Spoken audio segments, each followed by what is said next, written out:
We welcome everybody back to some Out of the Park. Welcome back, Stuart. Welcome back, Ian. Welcome back, Smokaya. Welcome back, White Doggo. It's good to see you all.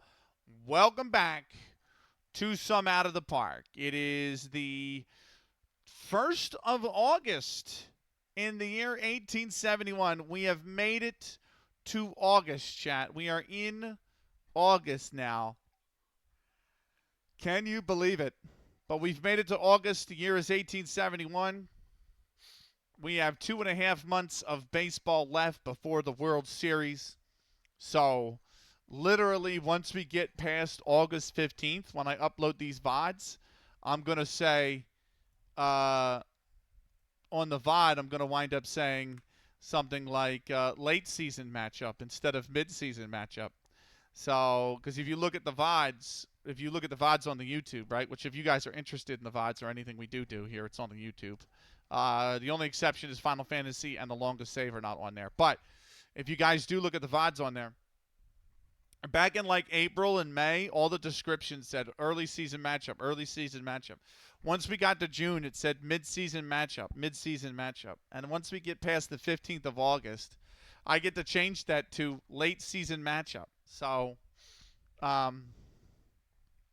yeah, we're almost there. We're in the middle third of the season. We're in the second half of the season. I would say right now we're about 55%, maybe 60% through the season.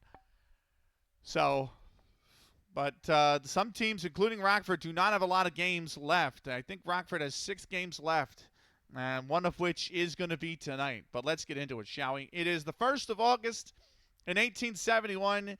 It is the 13-12 Fort Wayne Kekiongas, and they are traveling to Rockford, Illinois to take on the 15-11 Rockford Forest Citys. Rockford, the hottest team in baseball right now, on a tear, trying to secure a spot for the in the World Series, trying to win the pennant. They are joint leaders in the National League alongside Chicago. And they have an opportunity to once again edge themselves a half game in front if they can beat a Fort Wayne team that is trying very hard to stay in that hunt.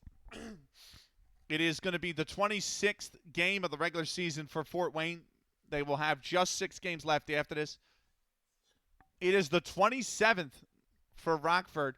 They will have just 5 games left after this game. So it's a massive game here in the National League for these two. Fort Wayne sitting a game back, I believe, or a game and a half back, and Rockford sitting joint top. Let's go over your starting lineups, starting with the visiting Fort Wayne Kekiongas. Dickie Flowers, the shortstop, leads things off. He is batting .345, 13 RBI so far this season. He is 3 for 11 versus McBride.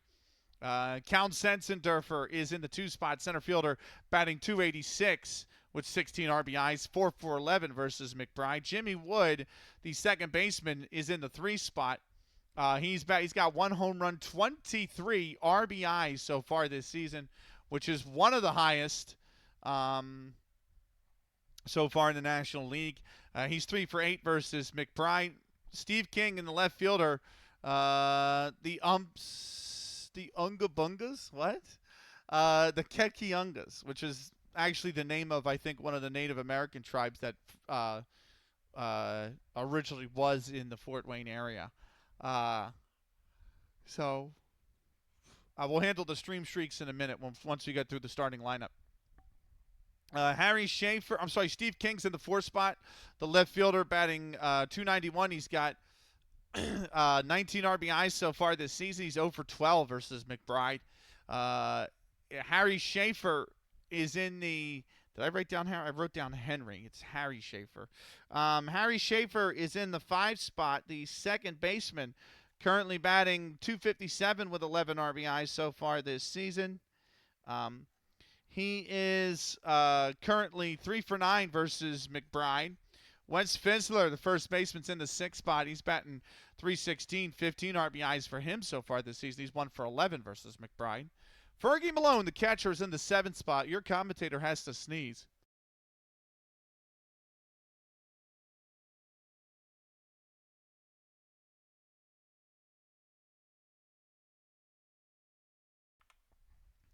Fergie Malone's in the 7th spot. The catcher batting .283 with 14 RBIs so far this season. He is 3 for 12 versus McBride. Dave Birdsall, the right fielder, is in the 8th spot. He is batting .330 with 19 RBIs so far this season. He is 3 for 11 versus McBride. And George Zetlin, the pitcher, is in the 9th spot. He is .255 on his average, batting with 12 RBIs. Batting 2 for 8 versus McBride. We'll do the pitching matchups in a moment. On the Rockford Forest Citys side, to lead things off, third baseman Cap Anson, 16 RBIs, .383 average so far this season, 4 for 13 versus Zetlin. George Hall's in the 2 spot, left fielder batting .293, 22 RBIs, 4 home runs so far this season. He is 2 for 11 versus Zetlin. Ross Barnes on a hitting streak is in the 3 spot. Second baseman has got 15 RBIs, batting .348. He is 7 for 11 versus Zetlin this season. And then the big bat is in the 4th spot. The right fielder, Lip Pike, 28 home runs. That leads the National League. 28 RBIs. That leads the National League. 8 home runs. That leads all of the majors. He's batting .325 overall. He's 3 for 10 versus Zetlin with 1 of those home runs against him. Doug Allison is in the 5 spot, catcher, batting .317, 23 RBIs. He is 3 for 11 versus Zetlin. Joe Start is in the 6th spot, the first baseman, batting .355, 10 RBIs so far this season. He's 4 for 9 versus Zetlin. George Bird will be the 7th spot hitter, the center fielder, batting .260 with 15 RBIs. He's 1 for 9 versus Zetlin. George Wright, shortstop, in the 8th spot, batting .245, 12 RBIs so far this season. He's 5 for 11 versus Zetlin. And then pitcher Dick McBride round things off. He is batting .353, 13 RBIs so far this season. He is 6 for 11 versus Zetlin so far this season. On the mound for Fort Wayne, George Zetlin. He is 13 and 12 and 25 starts with a 3.4 ERA and a 1.39 WHIP. He is 0 for 3 versus Rockford this season with a 6.86 ERA in those 3 games. Dick McBride will be his counterpart on the mound for Rockford. He is 14 and 10 and 26 starts with 2 no decisions with a 2.10 ERA and a 1.17 WHIP. He is at 3 and 0 versus Fort Wayne with just a 1.0 ERA so far this season. Right. I need to correct something very quickly on my music end for the ad music.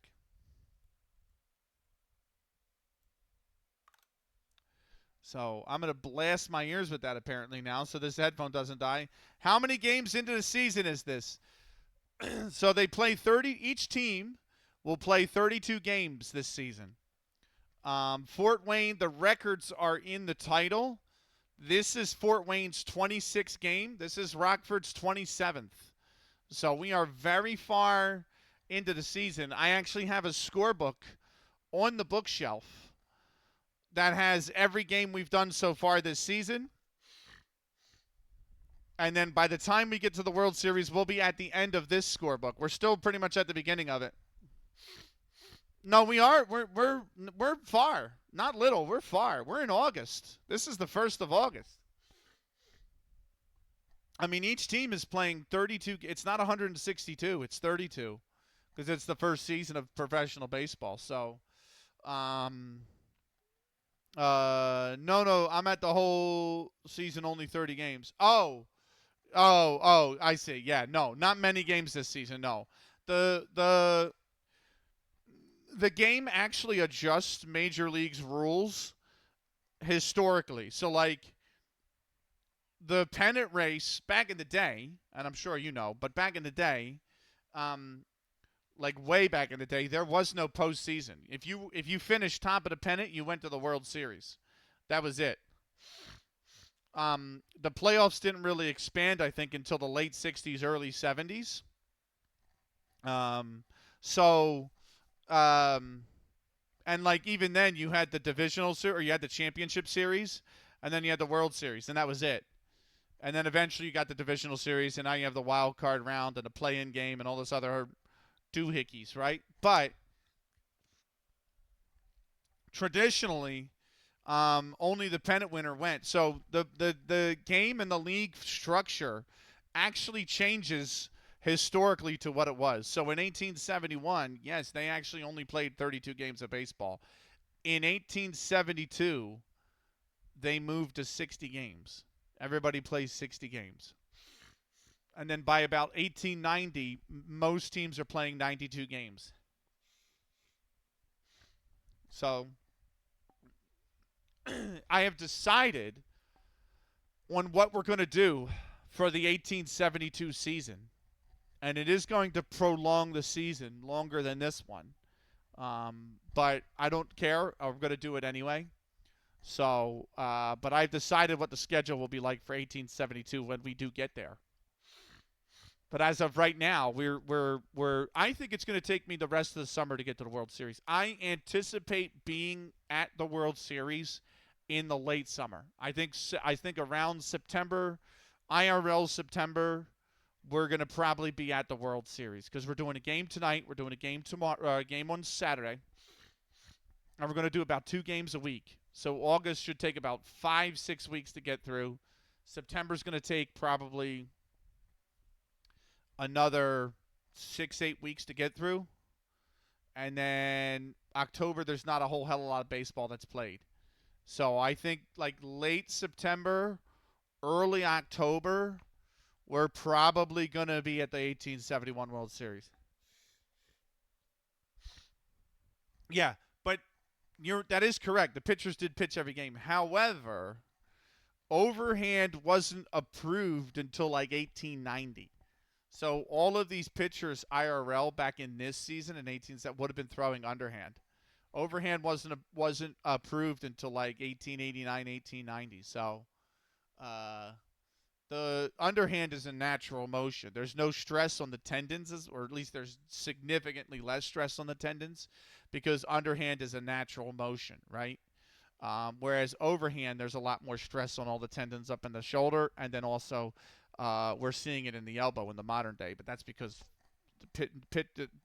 that's because baseball clubs stopped caring about form and started caring or stressing velocity. A lot of guys, and that's what makes me sad is a lot of baseball clubs nowadays stress throwing 103, 104, 105 miles an hour, and they don't stress like a 98 mile an hour fastball is still a hard pitch to hit, right?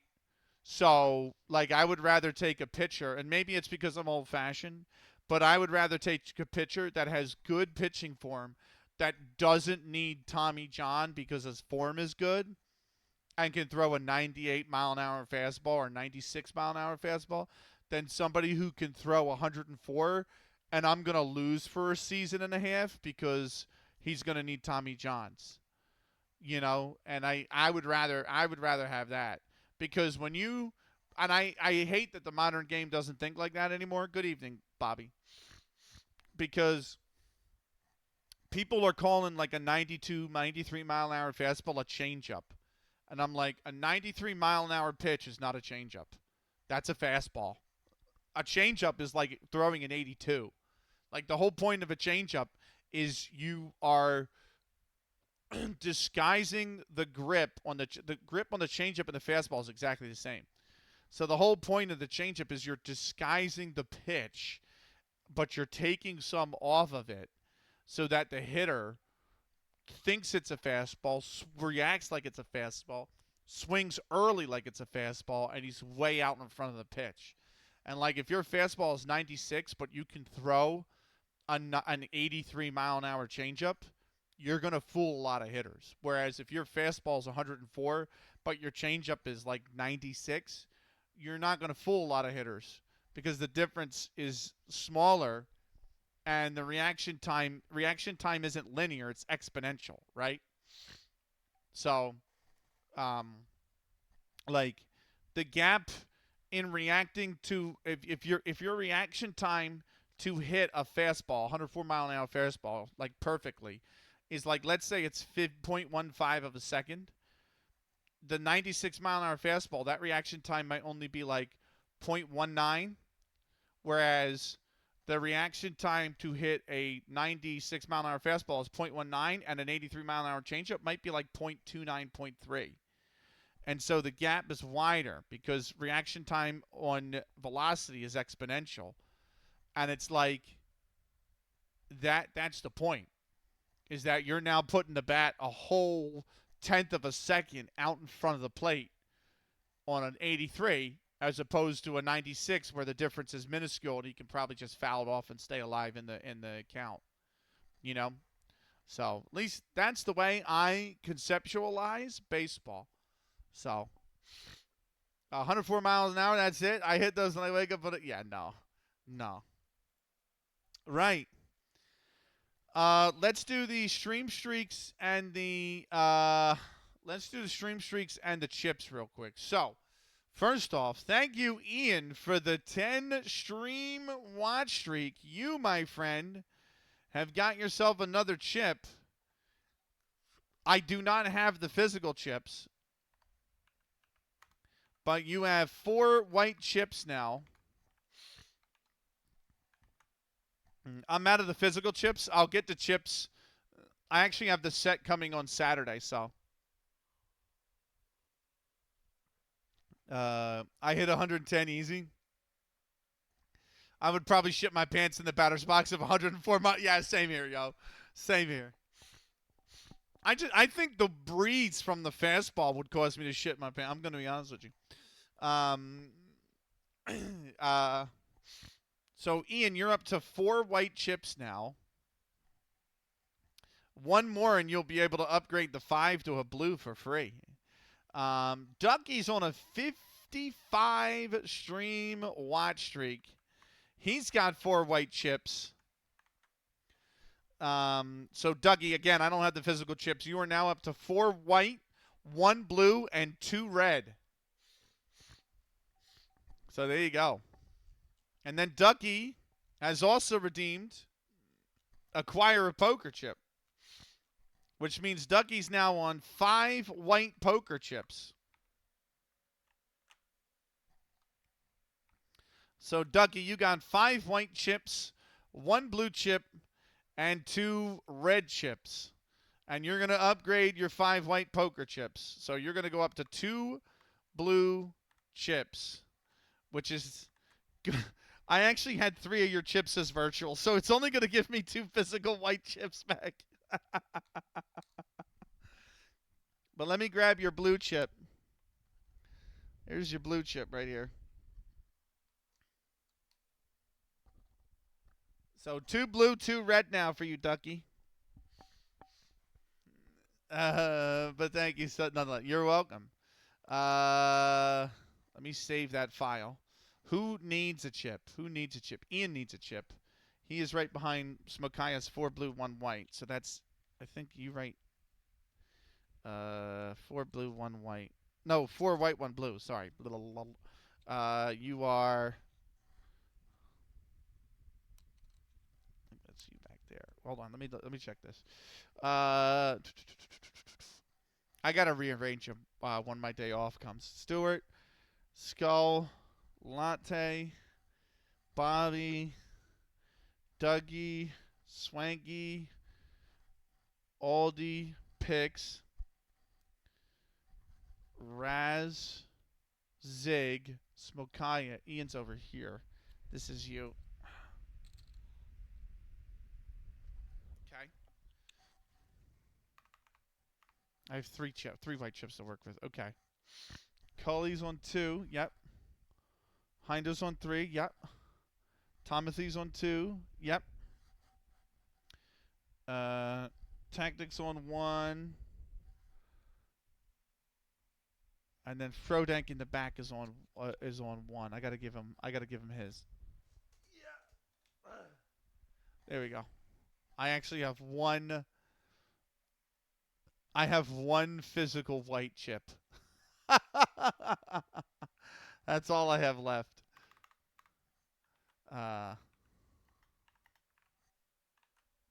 So I don't even want to put it in the damn thing because they're so hard to get out. So I'm just going to leave it on top. I'll rearrange those so I make sure so I have them in the right order next time. Because I started like here, and then I went this way, and then I went back this way, and then I went around. And I think I'm going to rearrange them. So now they just start over here, and they just go over and around. But I'll rearrange them on on Sunday or Monday. Right. Yes, that's the explanation on all the chips and what they do. Right, we are going to get into this one. Fort Wayne at Rockford. It is a 9:05 first pitch start. Clear skies, 74 degrees. For those of you that use Celsius, that is around, is it 23? Is that 23? 46, 78 minus 5. Yeah, that's around 23 degrees. Wind is blowing at 11 miles an hour. We are ready. Out of the park is ready. And I need to slide this out.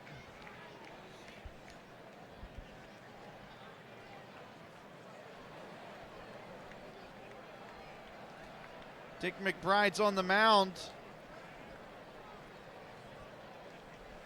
In the batter's box is Dickie Flowers. We are ready for some baseball from the Agricultural Society grounds in Rockford, Illinois. The 13-12 Fort Wayne Kekiongas at the 15-11 Rockford Forest Citys.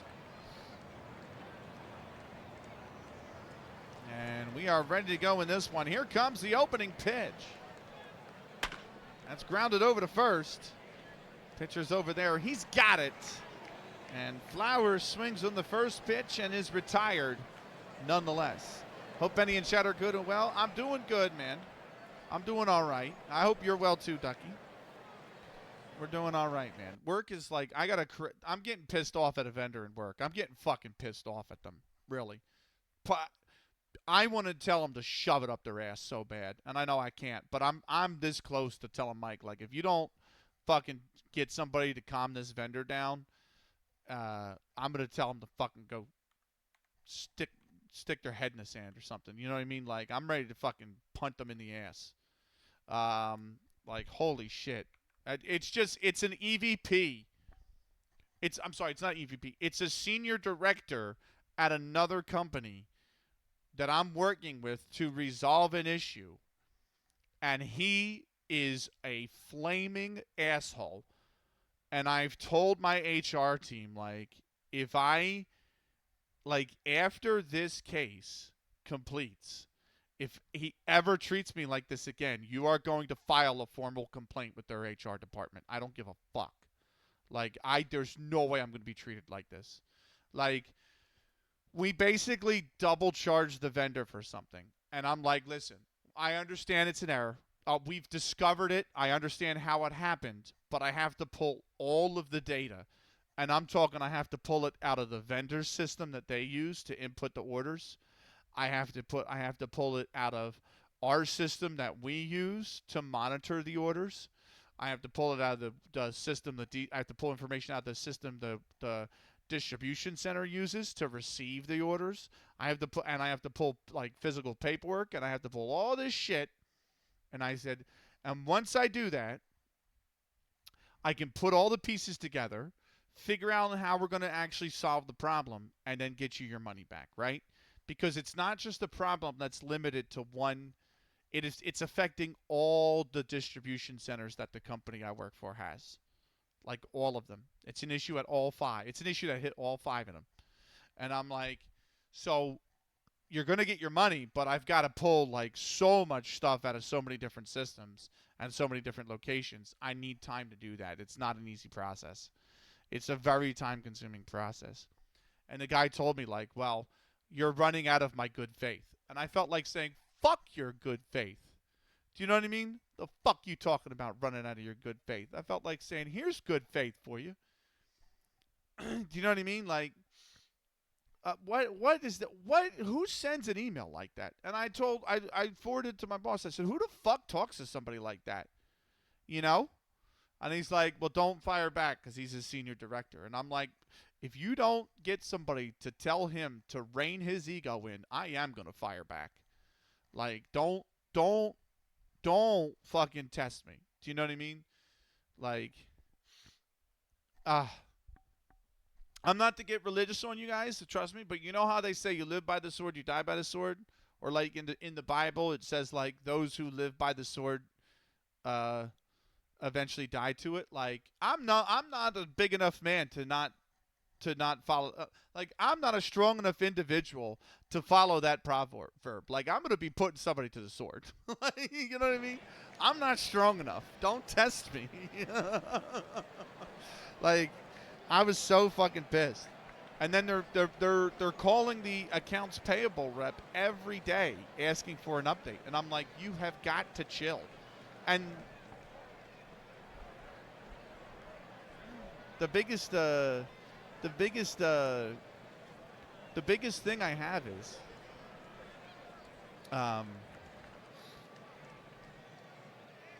the biggest what was I lost my train of thought because this he's annoying.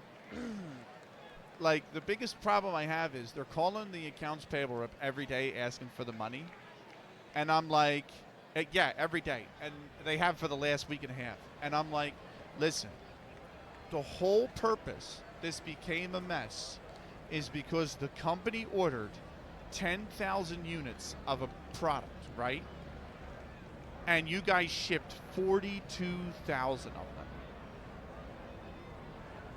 And we turned around and said, we didn't order that much. Like, you got to take it back. Because we did not order nearly that much. And then they took it back, turned around, and said, why did you send this back? It was for 3 purchase orders.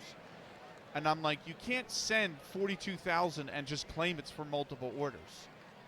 Like, if we buy 10,000, you ship 10,000. That's how the business works. That's how every business works in logistics.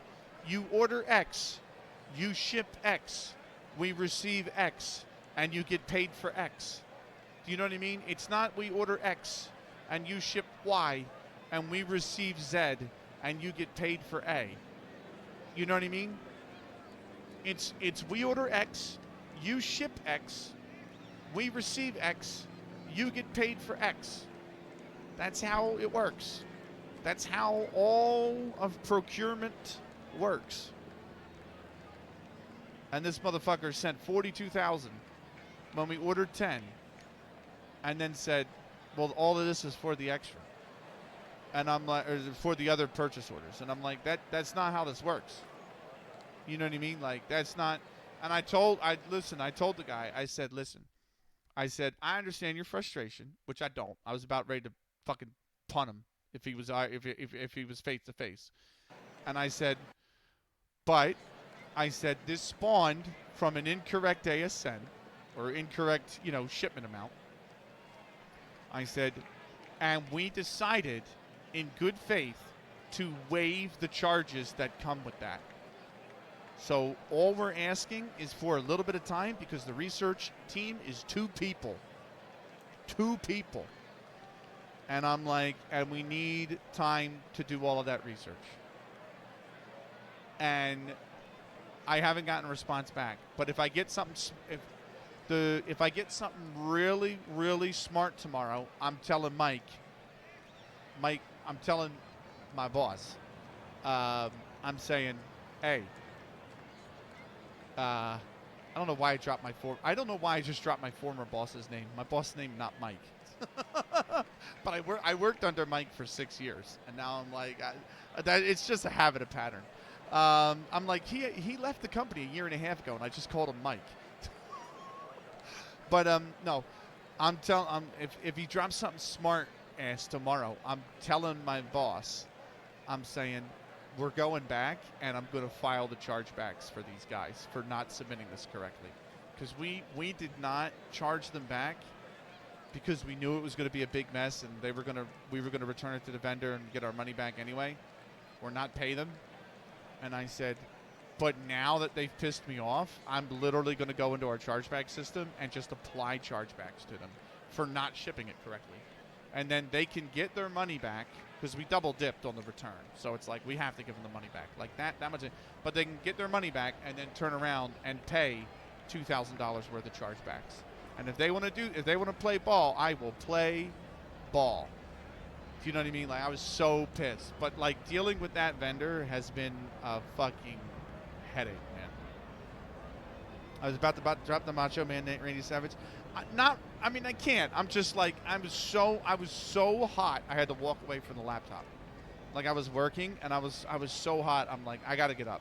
I said, I got to get up and I got to take like 3-4 minutes and go get a glass of iced tea or something and just cool my jets. Because if I don't, I'm going to type something back even ruder and I'm going to lose it. You know what I mean? And I'm like, I have to cool my jets. So, surely after 1 week of it ringing every day, they'd leave you alone until it's resolved. I mean, Dougie, these people think they're above you. You know what I mean? Like, that's the problem, especially in America, with Americans. It's not an American thing. I know it's not just an American thing, but it's one of these. There's a very big mindset when it comes to publicly traded companies, and I never understood why it's like this, because the company we're dealing with is also publicly traded. If your stock value or your market cap is higher than the company you deal with, then the company that's bigger treats the company that's smaller like complete shit. And we had that issue with Kellogg's, actually.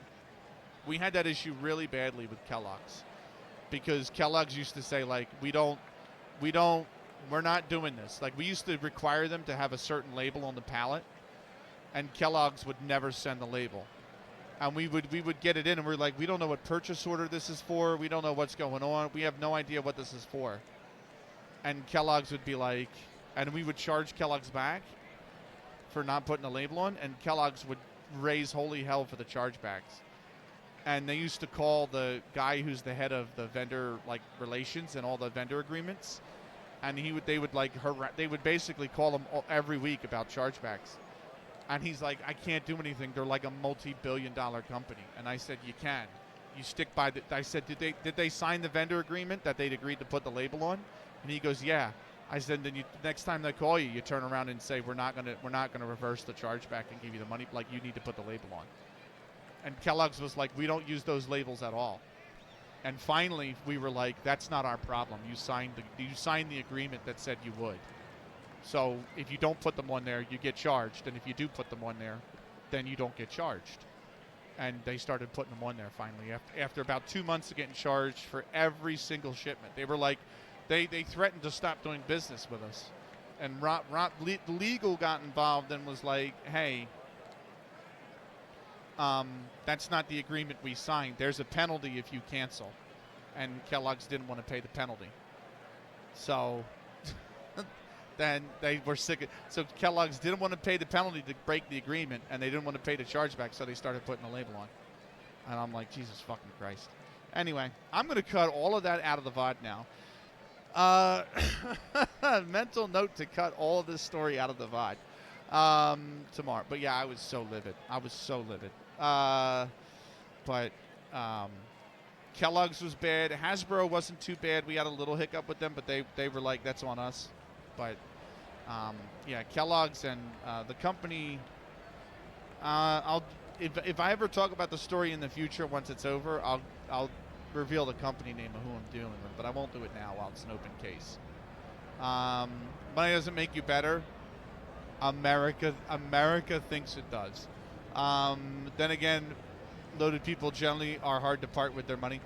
It's not that they're hard to part with their money. I talked about this the other day. They're too self-centered. Here's the first pitch to Sensendorfer. He's going to take that for a ball, 1-0. It's that they don't help people. Good people, rich people do not help other people. You know what I mean? You don't hear about you don't hear about somebody getting rich because they're a Samaritan. Do you know what I mean? Somebody got rich because they know how to sell a product and exploit the labor that makes that product. That's why they're rich. Okay? This is where the whole no ethical billionaires things comes from, because it's like you can have $50 million, $100 million, and you're so well off. Who then actually needs 10 times that amount? Do you know what I mean? While people starve. And we can talk about like, oh, but they donated to charity. Anybody can donate to charity. And charities need it, trust me, don't get me wrong. And it's a good thing that people donate to charity, including any donations that come from people who are well off. But like, good people do good things. Good people help people. They don't help charities. They don't help that. Good people help people. Period. End of story. Period. End of story. Do you know what I mean? And like, those who are rich don't help people. They help themselves. And that's why they're rich. Because the people that help people use the resources that they have to do it. And they have less of them because they choose to use it, to use what they have to help people. And that's kind of, you know, that's why I don't agree with this whole concept of like treating a business like a person and all this other, like, no.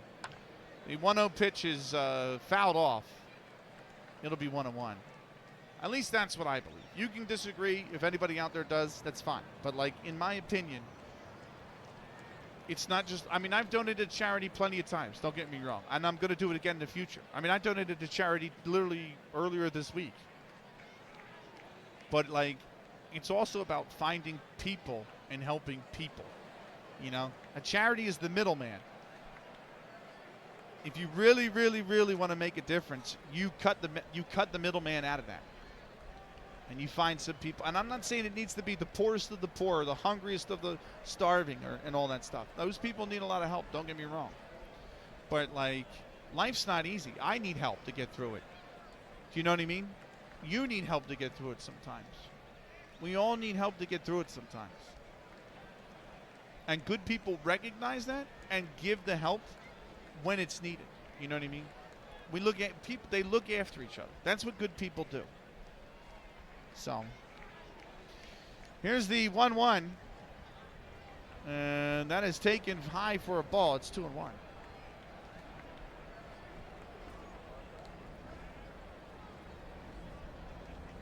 Anyway, I was livid. I'm sorry I snapped.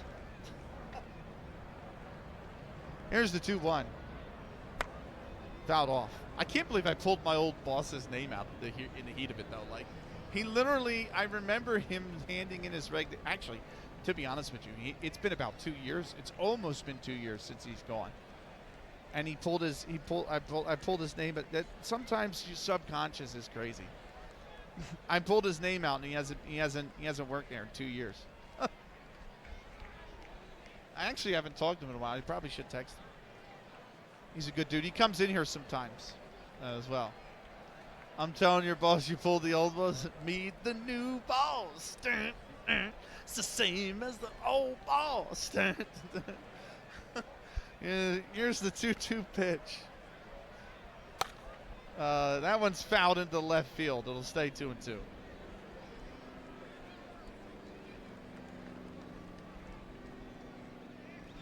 Right. Here's the 2-2. That's lined into center, base hit.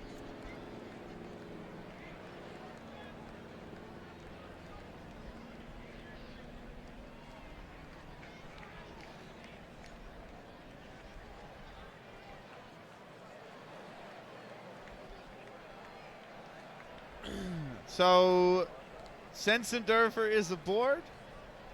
That's going to bring up Jimmy Wood, second baseman. Runner on first, one down. First pitch to Wood. And he's going to take that for a called strike. It's 0-1. We will pause if the ads come. I don't have any snoozes left. Here's the 0-1. And that one's high, 1-1. I don't have any snoozes left, so if the half inning doesn't complete, we will just pause for the ads. Here's the 1-1 pitch. And that is taken away for a ball, 2-1. Let's pause. Yeah, that's always in the back of my head as well. Here's the 2-1. That's grounded over towards second. The throw on to first, or throw on to second. He's got to throw back to first. He's got him. It's a 4-6-3 double play. If that wasn't any poor foreshadowing, I don't know what is. No runs on one hit, and they leave no one on base. We go to the bottom of the first. Scoreless game. I usually do a shout out in the first inning as well. You're listening to WBKE. That's very good. I like the WBKE. That's very good. Right, we are going to shout out an individual. By the way, I have dumped the clip shout outs. So the clip shout outs are gone for right now because I'm having I don't know why they're coming up muted. So they've been dumped for now. So we're going to have a nice little shout out here. But give him a follow if you haven't already. He is a speedrunning retro game commentator, including the Final Fantasy 1 randomizer and the Worlds Collide randomizer. Give him a follow if you haven't already. The great DM Stewart sponsors our first inning here today. I also like this a little bit more because it actually displays the name.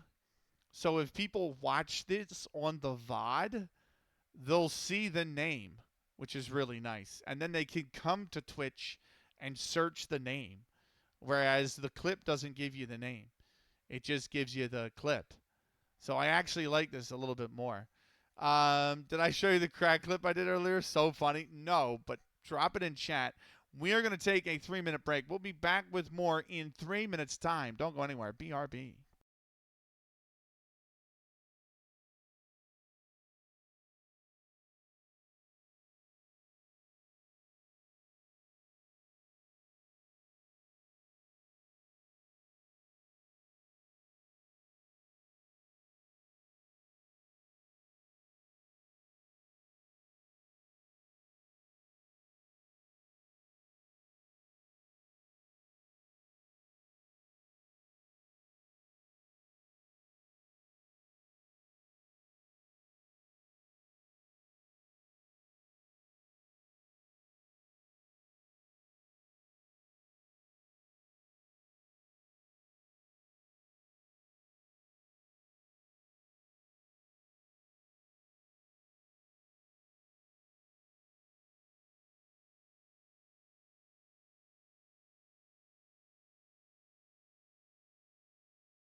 All right, I'm going to check this clip out. What is this?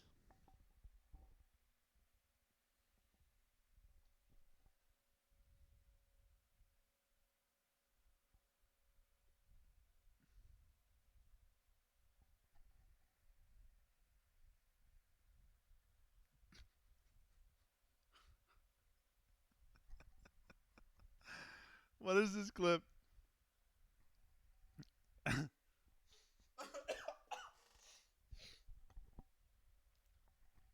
Oh, no. At least you got that. Yeah, that's crack.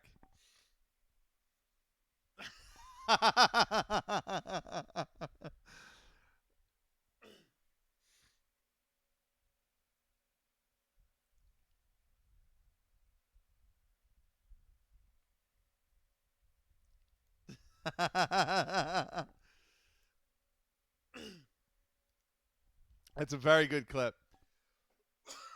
That's a very good clip. The context is he retired to do something. He retried to do something via reloading the game for 20 minutes. And when he achieved it, was canceled out anyway and made pointless, especially in catching minigame didn't appear after. Oh, my God.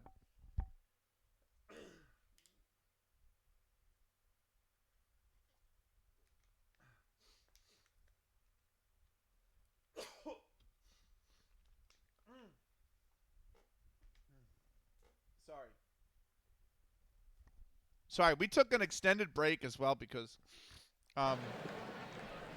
we don't know what happened, but my mother and my father asked, "Did you hear a really loud boom?" And I'm like, "I didn't hear a really loud boom." And they were like, "Yeah, it was really loud." And I'm like, I didn't hear that at all." And they were like, "Oh, it sounded like it was the front door or something." But the front door is there. Everything's fine. And I'm like, I have no idea. So, and the way they described it to me, sounded like it would be like a car crash, which has happened before.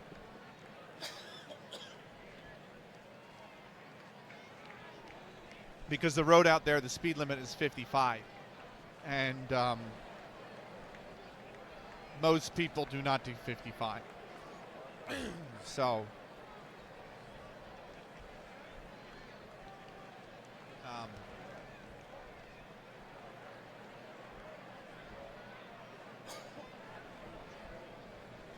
and of course I choked on a cracker watching that clip.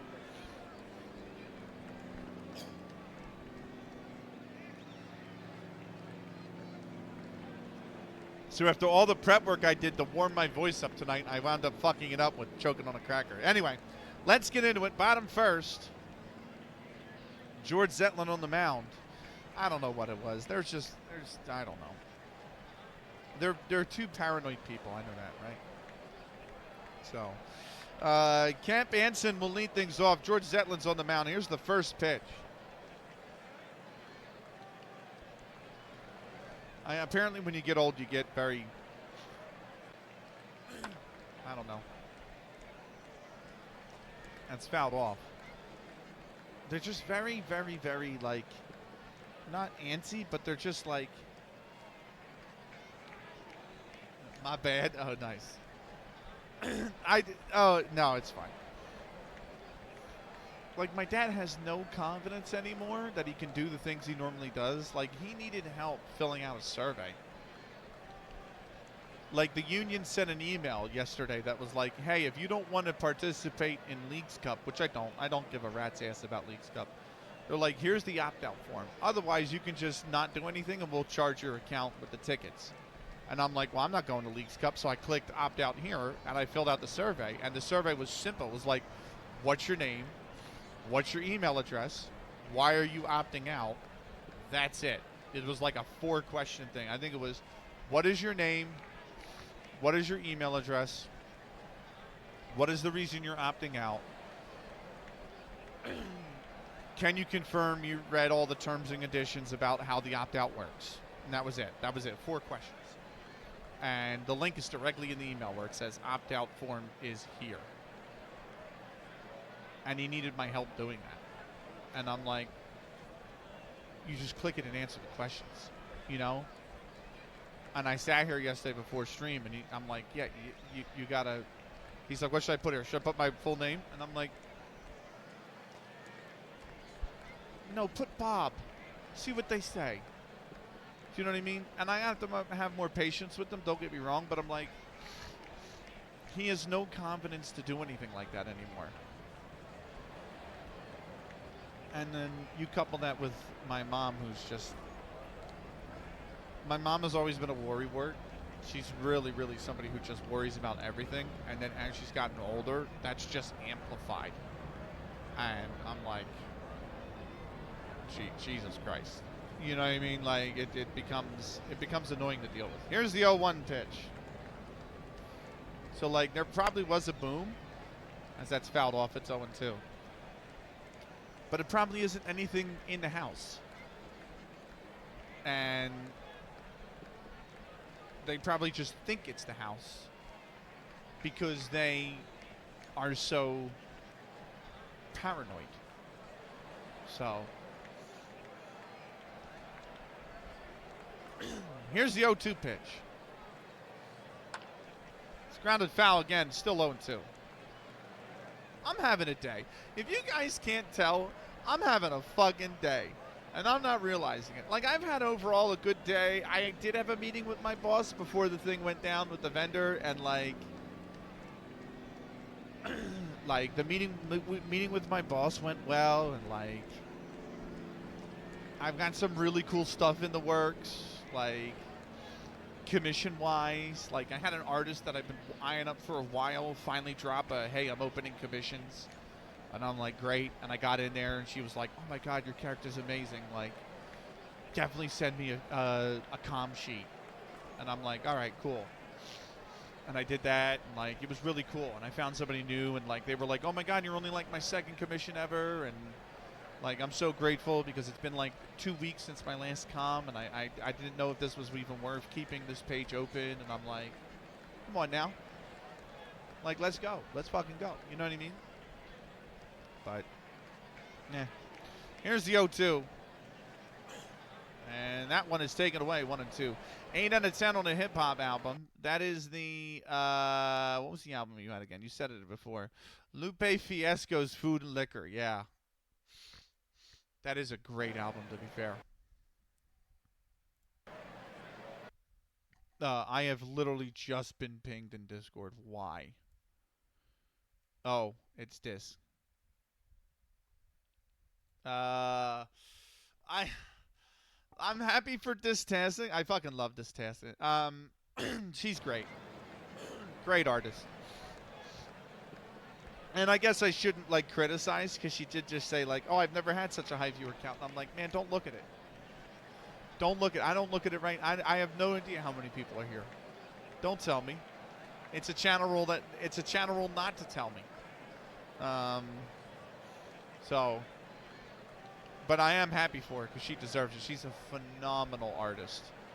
And very, very, very chatty and really good time. She deserves all that, you know. She deserves all that. Here's the 1-2. The success, I mean, obviously, for those that haven't, you know, joined midway through. That's outside 2-2. You have redacted people who enjoy your company, and very good. I'm glad you enjoyed the album. Here's the 2-2. That's right down the center of the plate, but he's dropped it in front of home plate. The throw over to first is in time, and Cap Anson is retired.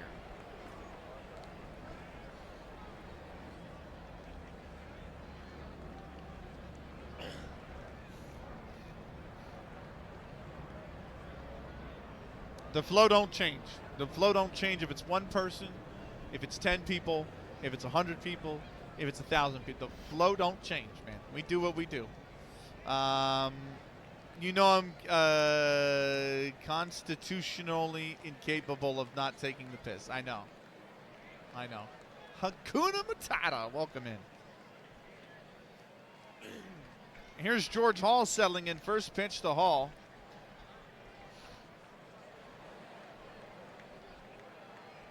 that's high. That's at the lettering. 0-1. The other thing is I ate dinner, and I'm, like, really fucking hungry. So I bought, like, a snack tray next to me. I'm going to eat during the intermissions. Here's the 0-1. Like, I am just hungry for some reason. That is ripped into right center field. Base hit. It's off the top of the wall. And George Hall might be going 3. He is going towards third. The throw to third is not in time. And George Hall has a triple here in the bottom of the first.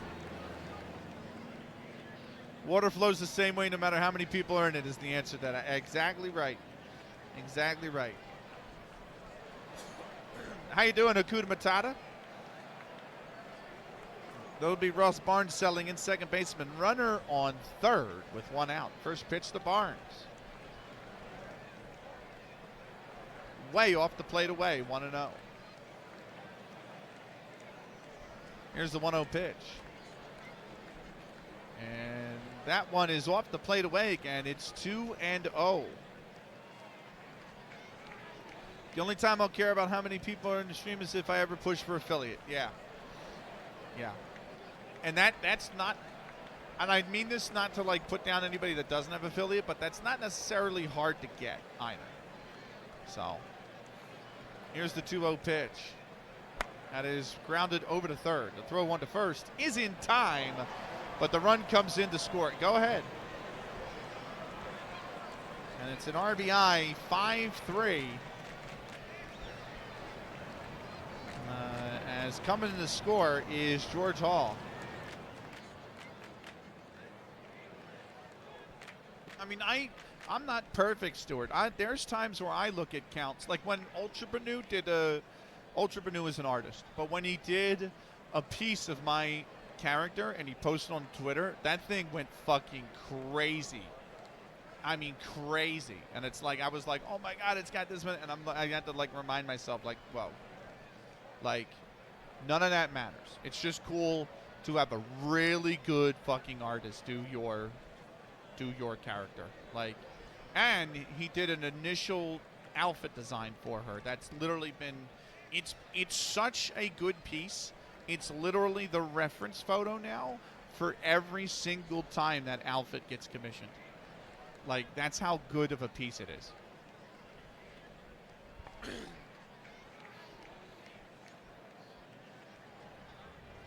What's your question, Dougie? Here's Lip Pike, right fielder. Rockford have taken the lead. Nobody on, 2 outs. First pitch to Pike. And he's lined that right back at the pitcher, and he does grab it. And that is the side retired. 1 run on 1 hit, and they leave the bases empty. We go to the top of the second. It is 1-0 Rockford. You know the rules it shows you before you chat in any given chat? Yep. If someone alters rules, does it make you have to accept the new ones before you chat again? No, it does not. However, if your login token expires for any reason, which it will at some point, right? Then every chat you join after you re-log in will make you re-accept the rules. So, for example, I imported all of my stuff from Firefox to Vivaldi, right? But when I first launched Twitch in Vivaldi, I had to log into Twitch and from the Vivaldi browser because I had never used it for the Vivaldi browser. And every channel that I've gone into after logging in, I have to re-accept the rules. Yes. So it's not based on the editing of the rules. It's only based on the end user's login token.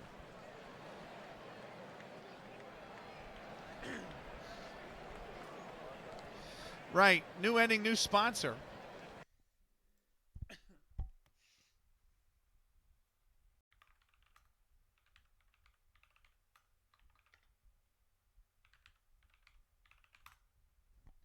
Check him out. He's going to be returning to streaming sometime.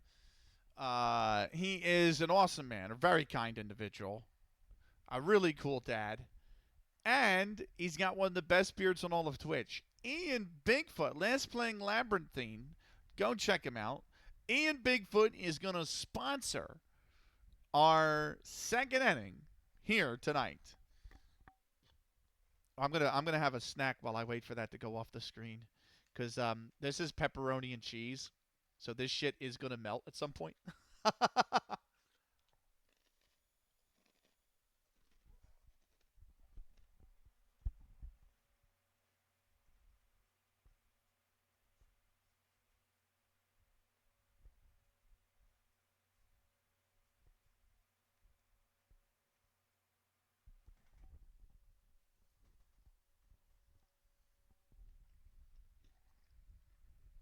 I should change that so that it's not 60 seconds long. That's the only thing I forgot to do. Is change the timer so it's not 60 seconds, right?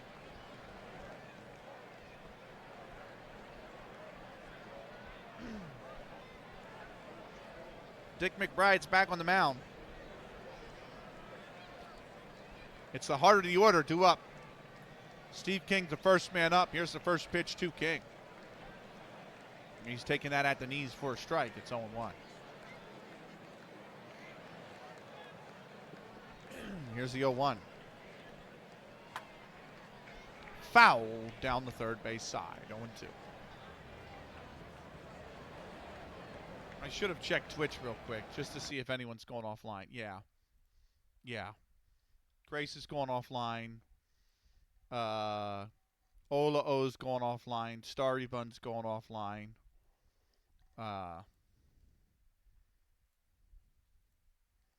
Jem is still live. Miyu's still live. Kaiva's still live. Let's see, who else? Hindo's going offline. I think Clan is going offline too, hasn't he? Yes, he has. Kimish is still alive. He is in the third inning right now. We are in our second. He'll probably finish before we do. Love Kimish. I need to check with the Expos guy, the Expos GM, JT Sundown, and be like, listen, what can I do? On the International Football Update, I thought you could only manage nations that appeared on the Choose Nation game set up locally. I was wrong. Yeah, I know. I'm actually surprised with how much... Like, I'm actually surprised you can go back and dual manage. And I'm actually surprised that you can manage beyond the World Cup. I didn't think they were going to have all that in there. I thought it was going to be some World Cup-based minigame, and that was it. Here's the 0-2 pitch. That is lined into center, base hit. And Steve King has got a leadoff single. Speaking of commissions and artists and doing phenomenal jobs and what have you, the person I commissioned to do these emotes, I had met pretty early on in my Twitch account as a viewer, and I liked her work and whatsoever, and asked her if she would do it, make a Yeti, and she said to me, she's, done people in her style, and she's done video game or Pokemon character stuff, but never really come up with an original character. But she was all for it. I thought she killed it. Yeah, your emotes are great. They're absolutely great. I love the heart one's really good. The lurk one's really good. Yeah, I love your emotes. They're nice. I like the Yeti theme as well. It's just, I have so much now. Like, I have to upload so much to VSona. I've even fallen behind uploading to the VSona. But I have to be, like, a little bit selective, because I have some great pieces from some amazing artists. But I either commissioned them before I had the color palette finalized, or they just didn't use the right skin tone. So it's like, now that I have enough art in the right skin tone, part of me is like, I need to go and make sure the VSona only has art that's in the right skin tone. That way, when I link the VSona to people and say, here's the character and all her references and all her color palettes and all her color swatches and everything else, they can look at it and see, like, this is this is the skin that the character's supposed to have, and not have all these different skin tones. Like, I got a really good piece from OOTP. Let me see if I can link it to you guys, if you guys even care. This is safe for work, yes. But I got a really good piece from OOTP, who was an amazing artist, but he was, and it's a Skeb request, so you can't, with Skeb, you can't, there's no, like, asking for a correction with Skeb. Like, you are at the mercy of the artist with Skeb. You are 100% at the mercy of the artist, right? So, OOTP did that, which is excellent. It looks excellent. But she's nowhere close. She's nowhere close. Do you know what I mean? And, like, that's what OOTP did. And let me show you the piece that I posted on Miyu's Discord. I think it's I think it's on Miyu's Discord. I posted today. That was actually the right tone. Where the fuck is it? Art share. Yeah, here it is. So look at that. Right? And then look at what she's actually supposed to be.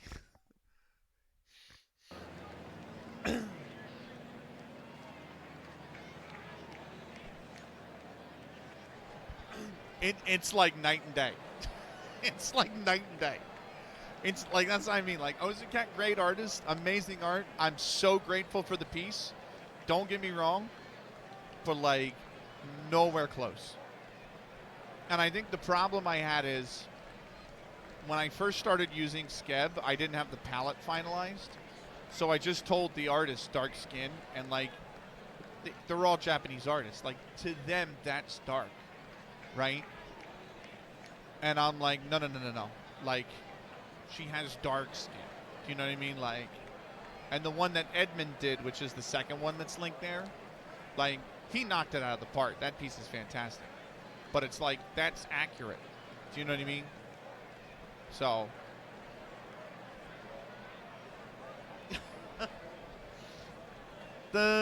Yeah, you are at the mercy of the artist with pose as well on Skeb, which is kind of why. Like, I want to use Skeb more because I like those art styles more. But, like, I know I'm not going to get what I want. You know what I mean? Like, I know going in there, I'm never getting what I want. Because she's supposed to be chubby as well. Not, like, super heavy. She's supposed to be, she's not even supposed to be chubby. She's supposed to be a little overweight. And, like, overweight in Japanese standards is completely different to overweight in Western standards. Do you know what I mean? So, like, she's supposed to have a little bit of a tummy, like a belly. And, like, a little bit of it. Like, that's the character. And, like, how that's expressed in Western style artists is completely different to Eastern style artists. So, like, I had one that I got from Uranori, who, like, when he posted on Twitter, people were like, oh, she's, like, even chubby. And I'm like, mate, she has abs. Like, she has toned abs. What are you talking about? You know what I mean? So in the picture, and I'm just like, it's fucking. They even showed the flags and friendlies, which, oh, that is sick. That is actually really sick. That's cool. That's good. Right, here's Harry Schaefer. First pitch to Schaefer. That's way off the plate away, 1-0.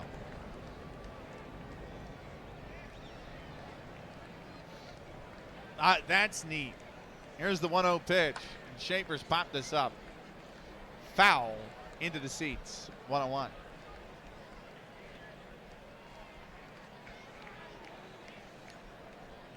One on, nobody out. 1-1 pitch to Schaefer. He's bunted it down the first base line. Pitcher's over there. He's got it. It's a sac bunt. King goes to second on the sac. It's a sac 3-1. And now runner in scoring position with 1 out for Wes Fizzler. We've been live almost 75 minutes, and we've done 2 half innings. We've done 1 inning. Here's the first pitch to Fizzler. And that one is taken on the outside corner for a strike. It's 0-1. All our dogs fell asleep at my door. I can hear them dreaming. Nice. Here's the 0-1. And that's a ball, 1-1. If you guys are actually interested in seeing the art that I've got made for my OC, including the stuff I'm not posting online, just DM me on Discord and I gladly will show it to you. But you do also need to let me know whether you want to see just safe for work or safe for work and not safe for work. Here's the 1-1 pitch.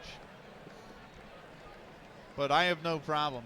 I just got a website today that got recommended to me where I can actually write her story up. So I think that's going to be the next part, is like actually building the story. Like I have the base lore for her, but like actually flushing out the stories next. Here's the 2-1. That is grounded over to first. He'll take it to the bag himself. And there's 2 down. That will move King over to third. But there are 2 outs now for Fergie Malone. First pitch to Malone. And he's fanned at that one. It's 0-1.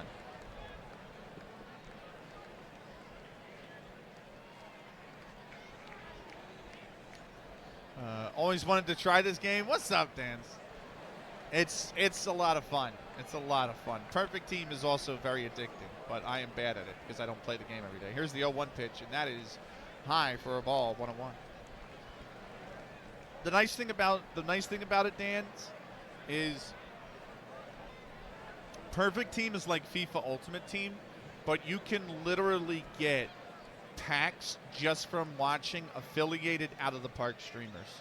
So like I have close to maybe 50 to 100 packs to open tonight after our baseball game, and literally I got them all just from lurking in Twitch channels. So that's what's really cool.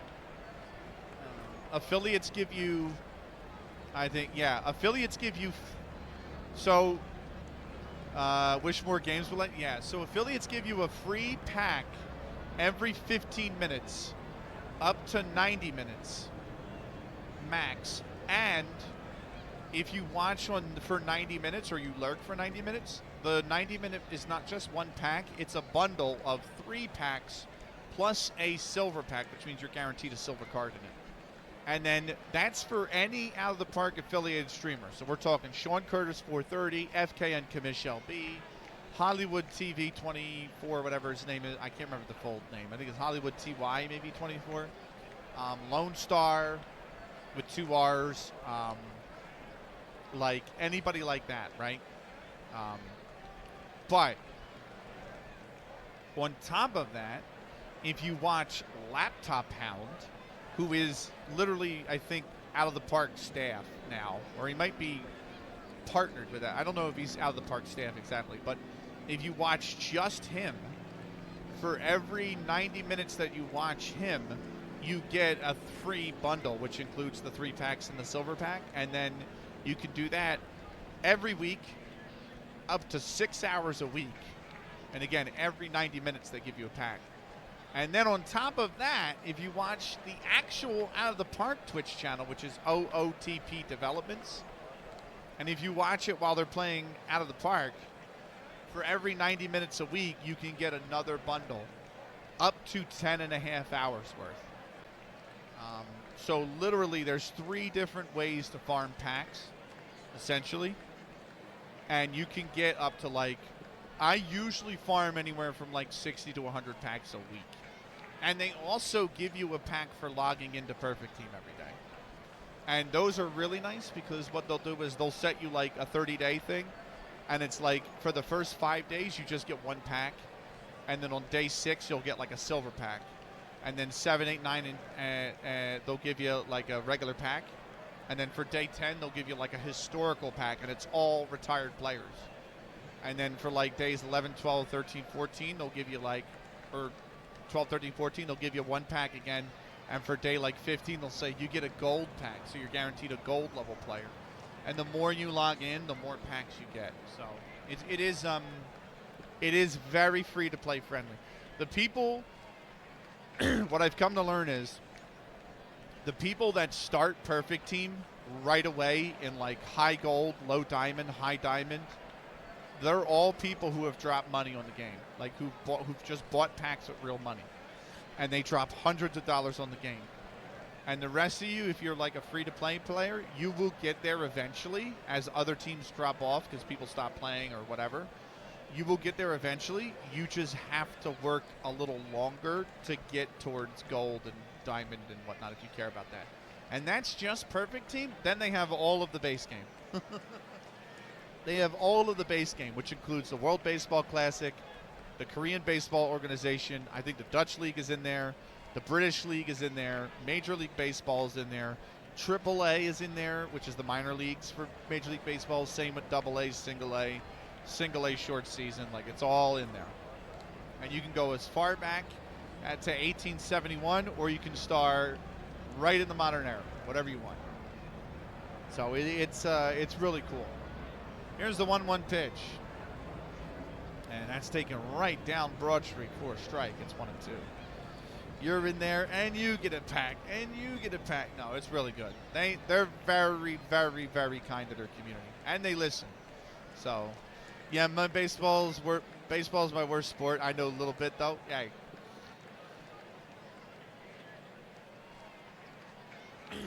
I think it's a fun game. So, if it goes on sale like next month for the Steam Summer Sale, it might be worth swiping. Here's the 1-2. That's high, 2-2. I'm not ever going to tell you to go out and buy it. You got to do what you got to do with your money. But I'm at the point where I owned 26, and I own 27, and without a shadow of doubt, I'm buying 28. I used to play front office, basically FM, but NFL. They made one game for baseball. They made a front office baseball in 2010. So I got to check this out. Yeah, it's fun. It's a lot of fun.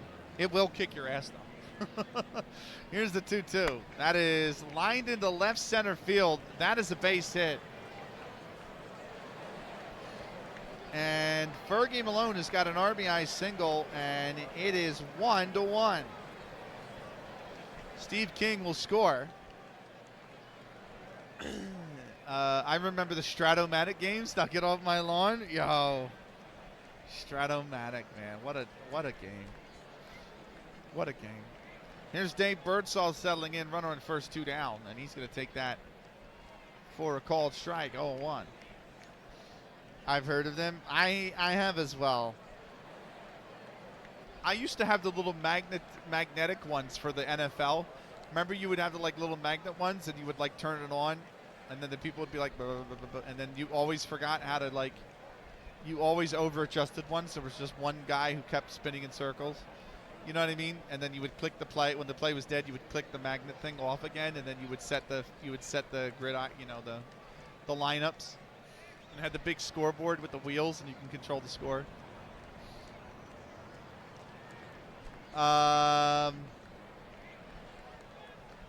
TM Stewart's about to tell me that's probably what Stratomatic was, and I just forgot that that's the actual official name for it. But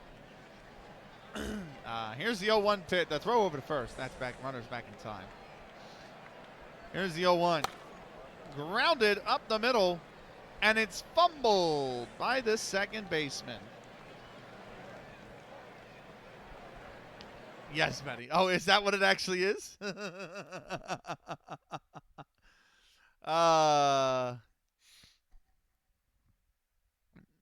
Thank you, Stuart. Appreciate it. It's an error on the second baseman, and E4 gets Birdsall on. Malone goes to second. Now, here's a question, and I need to learn this because it's in Mix-It-Up Bot. So, do I, and how do I, is it under events?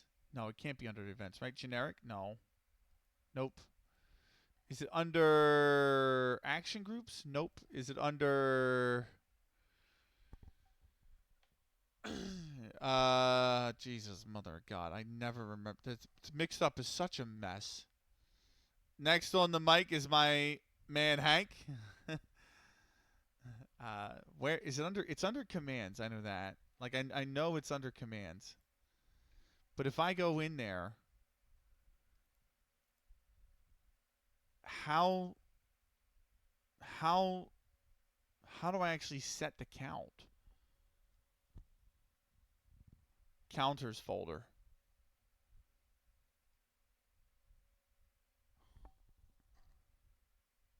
It's not in the counters folder. Why is it not in my counters folder? Chat event logs. It's not in there. Like I see in the counters folder 10 and American. Like it doesn't.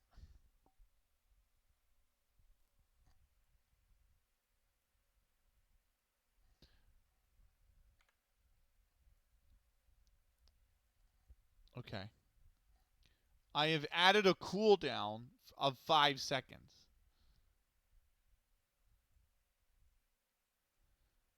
I think. Cheers, Twitch, Discord, mobile ping. I know Benny's live. I've only been here an hour. Yep. Here is the first pitch to George Zetlin. He sells in 2-1, 2 out. Zetlin with a check swing. They are going to ask the first base umpire. He went around. And it's 0-1. To be fair, I got that ping like a while ago, Tucky. Here's the 0-1. That's off the plate, 1-1. Here's the 1-1 pitch. Grounded over to third. Throw one to first is in time, and the side is retired. 1 run on 2 hits, and they leave 2 men aboard. We're going to go to the bottom of the second. It's a 1-1 ball game. 5, 6, 7 spots due up first. Doug Allison will be the first man up. We're going to take a 3-minute timeout. We'll be back with more in 3 minutes' time.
Right, welcome back. I think I've had too many biscuits this late. Oh boy. Bottom second in a 1-1 game. Doug Allison settles in. And we're ready for the first pitch to start the bottom of the second here. That one's way inside, ball one. Here's the 1-1, or the 1-0, sorry. And he's popped it up. Second baseman's over there. He's got it, one away.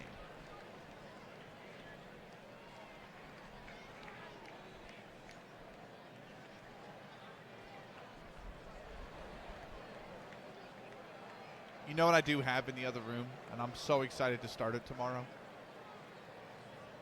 My mind is American pie. I got an apple pie. I got an apple pie sitting in the other room. I'm like, oh, buddy. Tomorrow night, I'm coming for that booty. I'm having some apple pie.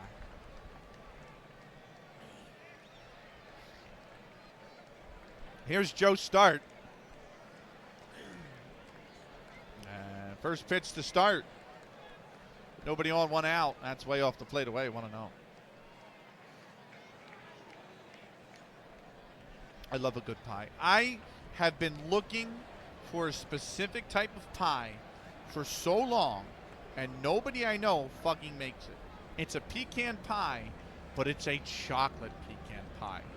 And I had one years ago. I mean years ago. We're talking like 8 years ago. Somebody made it out here. They passed away. Nobody makes it anymore. But they make a full-on pecan pie, but instead of the like molasses in the middle, it's like a chocolate molasses. And you dig into it, and the crust is chocolate too. So like the underside of the crust is a chocolate crust with chocolate molasses filling and the pecans in there. Oh my God. Oh my God. Give me that, please. And every time I order it, it's soup. Like I've had, I think, one pie since then actually, and it was soup. You know, because they put too much chocolate. Like, it's so hard because if you do put too much chocolate into molasses, the shit just melts and it hardens up. And then you get like a real hard piece of chocolate. And then if you put too little molasses, or you put too little chocolate, it like makes it waters the molasses down and it like makes it soupy. And it's just like, please. Here's the 1-0. Grounded foul, 1-1. It's like macarons. If you ever had macarons, macarons are amazing. I love macarons, but they are so hard to bake. Because either your shell isn't going to fluff out on the macaron, or it's going to fluff out, it's going to be too light, and it's going to cave in. Here's the 1-1. And that one is at the knees, 1-2.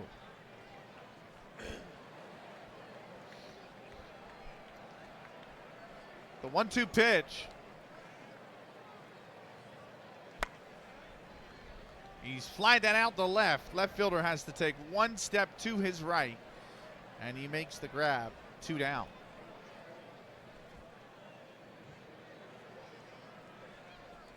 It's going to bring up George Bird, center fielder. First pitch to Bird. He's grounded that back up the middle. Shortstop's over there. He comes forward. He makes the play. And the side is retired. No runs, no hits, nobody left on base. They go down in order. We go top third. It's a 1-1 ball game. Top of the order, due up first for Fort Wayne. Dickie Flowers is set to lead things off. But first, new inning, new sponsor.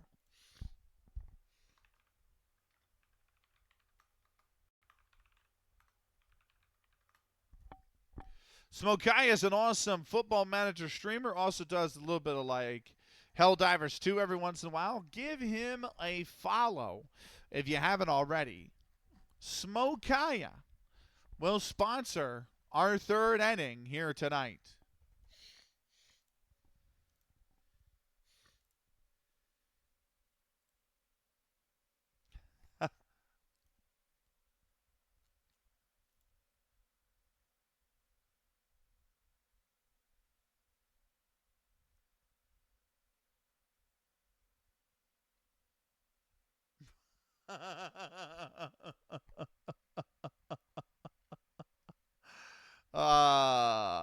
That's funny. That's very funny. Which one is the MMO to Final Fantasy? I know 11 was, but like, which one was the second FFMMO? Was that 14? Or was that 16? Can't remember. It was 14. Damn. I just saw somebody post a screenshot that was like modded FF14. I'm like, how the fuck is that even in the game? I didn't think you could mod an MMO like that. Or just, I say like that. I didn't think you could mod an MMO, period. You know? They had to remake it as the first one was god awful. Wow. That was the last FF I played, believe it or not. Well, I played a little bit of 12. Because somebody I used to know and hang out with all the time had a PS2. Or was it on the PS3 for the 12? But they had a PS. No, I think it was the PS3 back then. 14, not 11, I mean. Yeah. And I played 12, and I'm like, this is fucking ass.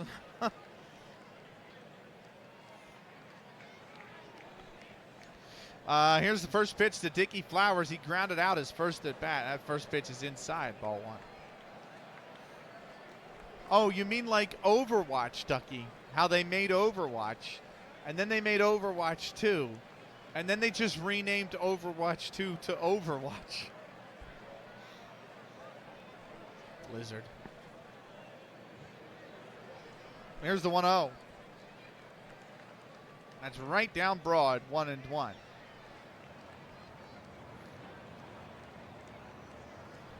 Here's the 1-1 pitch. That's high, 2-1.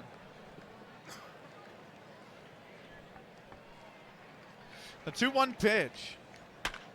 That is ripped deep into right field. That is going to bounce before the wall. He's going for 3. The throw to third, not in time. And Dickie Flowers has a leadoff triple for Fort Wayne. You have original 6 on the Switch. You have the original 6 Final Fantasies on Switch. Nice.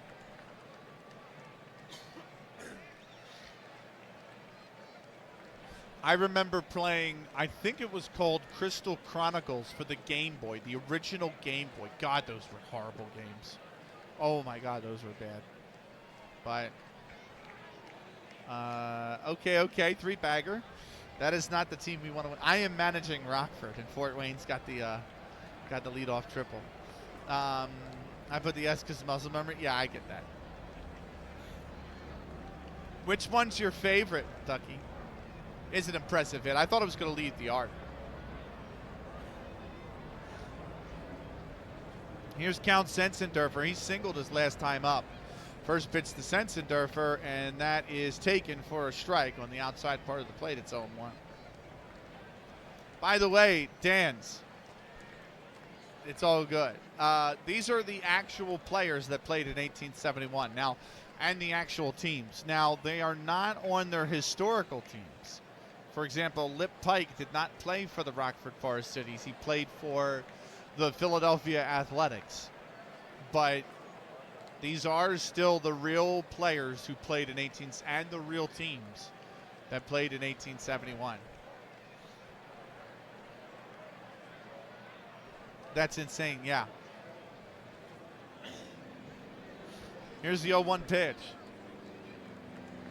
What's more insane is you realize that that's taken out for side for a ball, 1-1. What's more insane is you realize that some of these games include like Rockford, Illinois, playing at Boston, and you realize that there was no cars back then. It was all train transportation. Can you give me a second?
I think we found the culprit. I think we finally found the culprit, chat.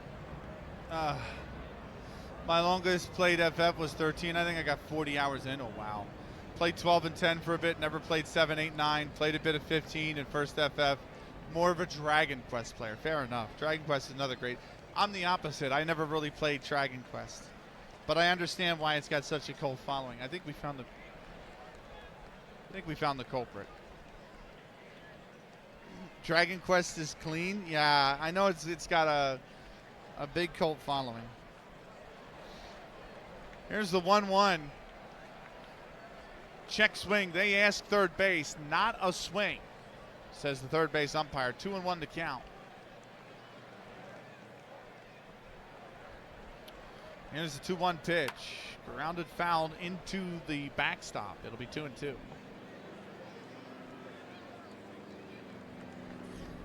The 2-2 pitch. Grounded over to first. The pitcher comes over. He makes the play, but the run will score. And so it's an RBI 3-1 as Dickie Flowers scores and Fort Wayne takes the lead 2-1. You had the old ones on Game Boy Advance in that. Really enjoyed the spin-offs too. Nice. You know who really likes that? What's her name? Is it like Shibuya Kaho, the streamer? She streams I think that's her name. She streams a lot of Dragon Quest. Love Dragon Warrior Monsters. Nice. Monsters, Builders, and Heroes, etc. Yeah. Yeah. Here's Jimmy Wood settling, and he grounded into a double play his last at bat. First pitch to Wood, and he's lined it into center, base hit.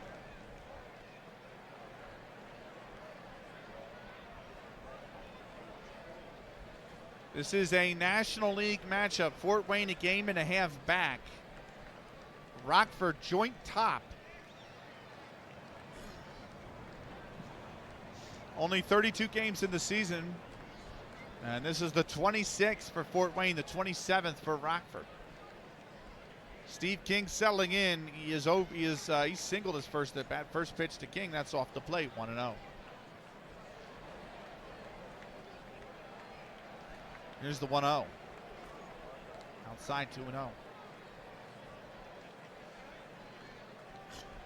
But to be honest, I've always preferred Digimon over Pokemon games and TV shows. I never got into the Pokemon series. The anime I enjoyed. The original anime I enjoyed. I had the Pokemon board game when it came out. That was when I was a kid. Pokemon board game was like 2000, maybe 2001. But I had the Pokemon board game. And I had Pokemon Monopoly. And I had the original card game as well. But I never got into the games. Red, blue, yellow, diamond, silver, black, white, fuchsia, whatever. Never got into them. The only ones I actually really enjoyed was Pokemon Snap for the N64 and the 2 Pokemon Stadium games. Those three I really enjoyed. Everything outside of that in the Pokemon series I never really enjoyed. Were cold. They just made the new one nice. Throw over to first. Runners back in time. 2-0 pitch, and that is taken on the outside part of the plate, 2-1. I never really got into the Pokemon series outside of that. Digimon I didn't even touch. So, here's the 2-1. And that is a pass ball.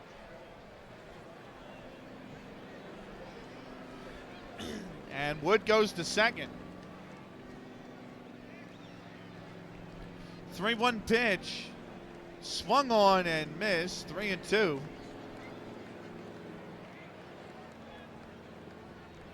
If you name a popular video game series, I probably didn't like it.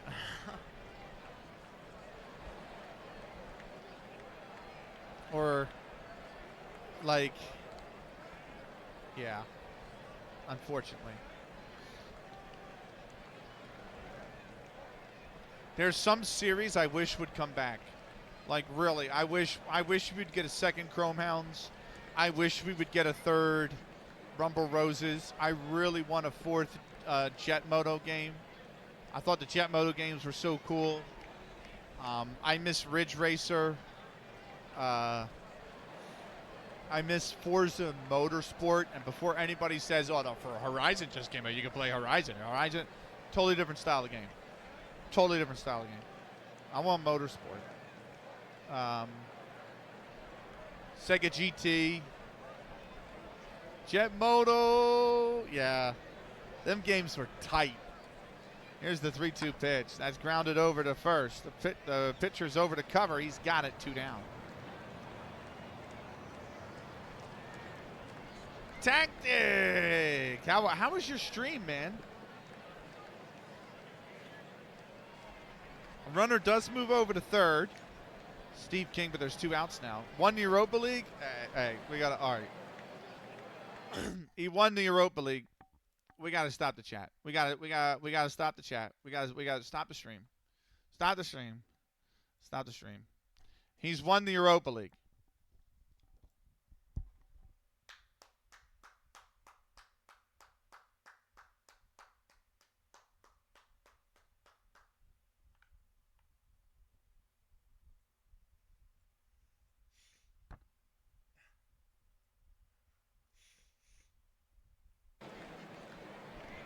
Congratulations, Tactic.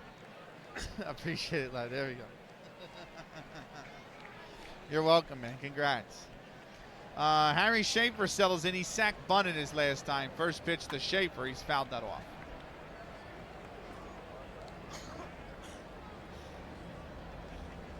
What's that from? Neon Genesis Evangelion. Time to drive home. Be back when I get there. See you when you get. Drive safe, Ian. And take care of yourself, man.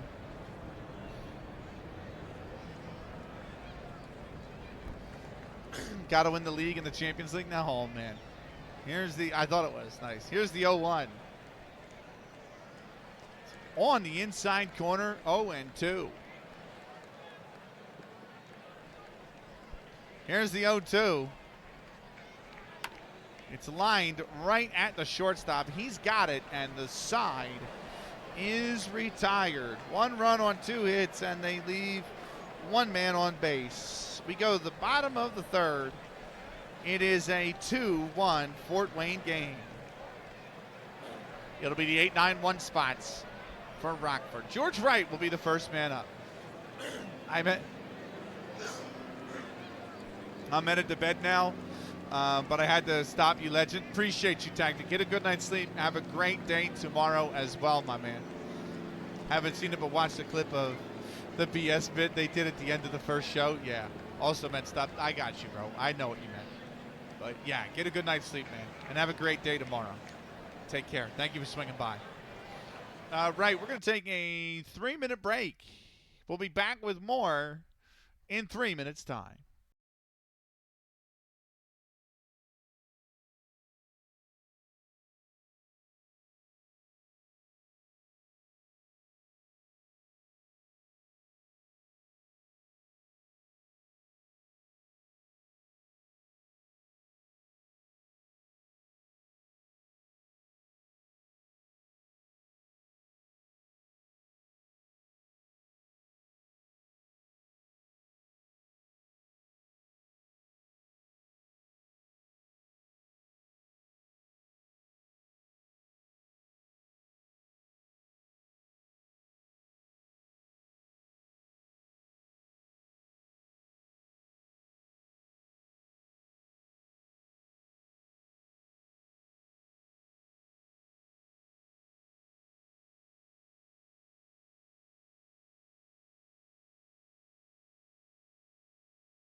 We are going to ignore the fact that I almost fell out of my chair. I almost fell on my ass and missed my chair. We're gonna ignore that fact.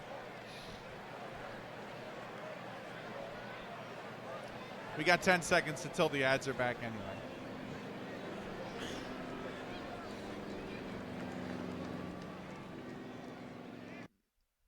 I'm having a night. I'm having a day. Right. I told myself come to you from the Stade Jeffrey Jucard Halloween Night Champions League as Liverpool come to the French Alps to visit Association Sportive Saint Etienne Lorraine or Loire. Nice. I told myself I wasn't going to do it. I tried to be really good tonight. I had my yogi tea to prepare my throat. I actually did vocal warm-ups to prepare my throat, but between this boom that they keep talking about and the opening segment we did on work and everything, I've had to pull it out. I've had to pull the beer out. I just can't. I can't do it. And this is awful because I tell you guys I never drink. And I think I've had like 5 drinks maybe in the last like 2 weeks on stream.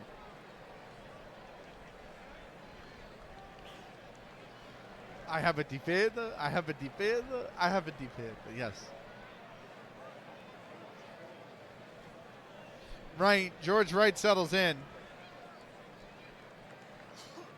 Oh, I did just drink that juice. Here's the first pitch to Wright. Inside, ball 1. Here's the 1-0. And Wright's grounded that over to third. The throw on to first is a bad throw. And the throw is off. It's an E5 for George Wright.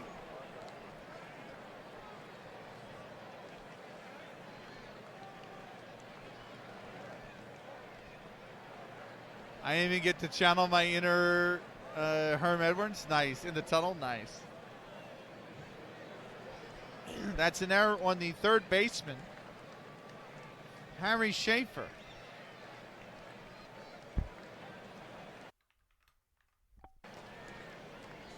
We play to win the game. Hello.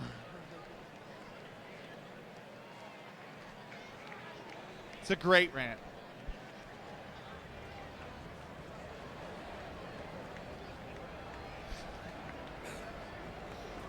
Here's Dick McBride, the pitcher. Runner on first, nobody out. First pitch to McBride.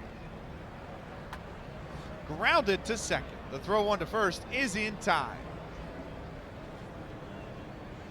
So that will move Wright to second base. And there's a runner in scoring position with 1 out.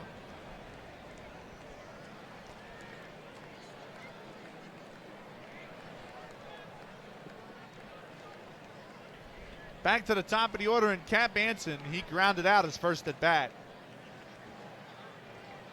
First pitch to Anson. That's high, 1-0.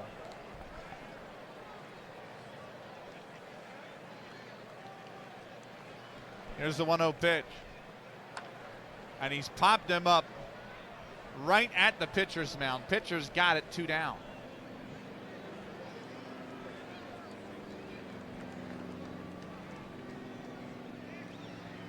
That's going to bring up George Hall. He tripled his first at bat.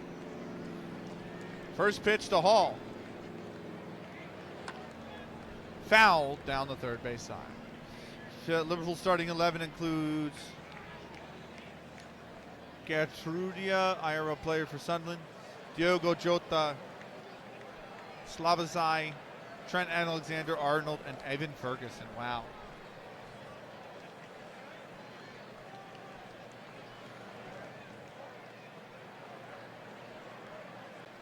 That's stacked.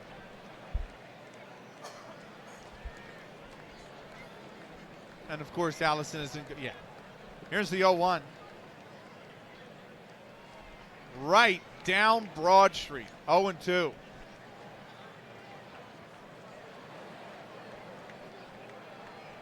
Here's the 0-2 pitch.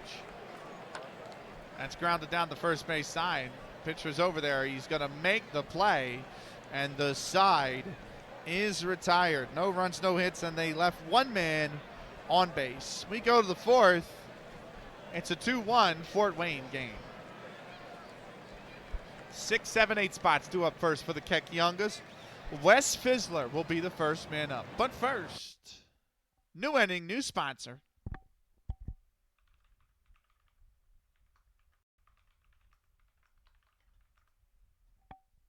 White Doggo is an awesome Uh, kind of a little bit of like a variety streamer. He's playing Terraria.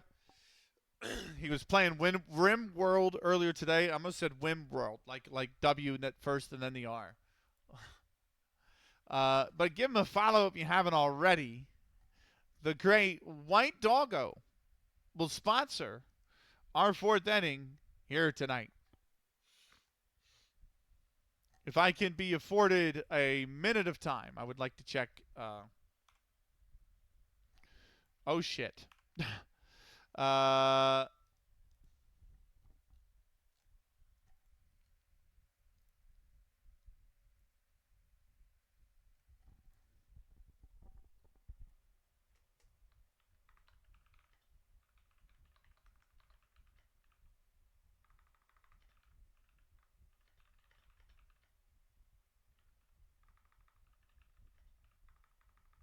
I can't type. I really can't type. Oh, oh my god. Oh my god. I literally needed to type correct 4 times.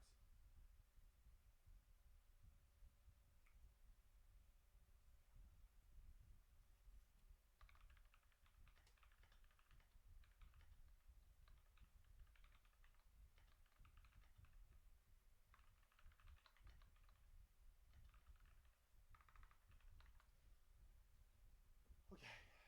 All right.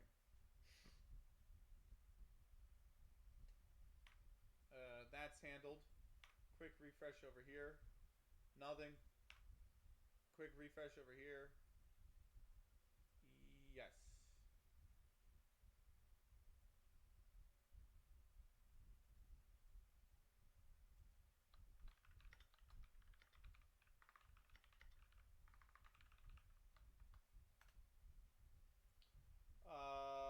Oh. You know what I hate using? And I know some people might, ew, Twitter. I get it. I agree. Not everybody's moved off of it, though. And I still use it to keep up with a lot of people who have not. But there are some artists that are on Twitter and not on Blue Sky. Don't know why with Grok. I don't know why. However, um, like some of them don't even use like Discord. They use solely Twitter DMs, and I'm like to do their business, and I'm like, why? Because it's so buggy. If anything, like just it's it's buggy in general. Like so, like why would you even want to use that? Oh, oh.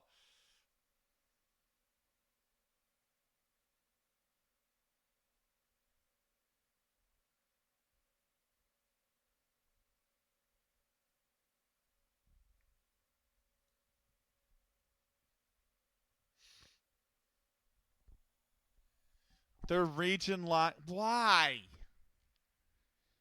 Koei Tecmo, make a smart decision. Difficulty level impossible. They're fucking region locking the early access to DOA 6 last round. Like that just doesn't make fucking sense. Like that just doesn't make fucking sense. Like like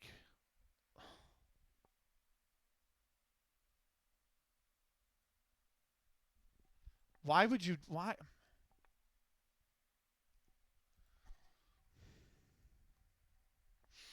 that's just I'm sorry, that's just stupid. That's just fucking stupid. Uh I'm almost done. Hold on.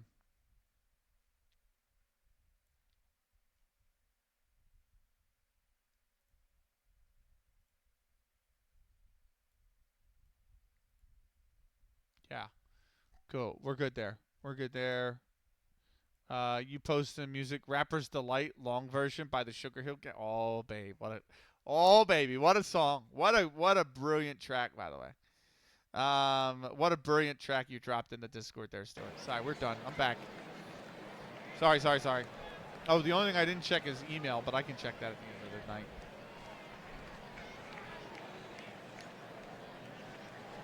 Right, top fourth.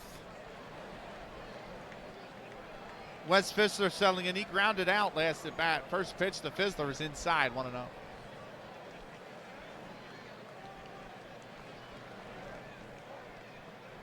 Here's the 1-0.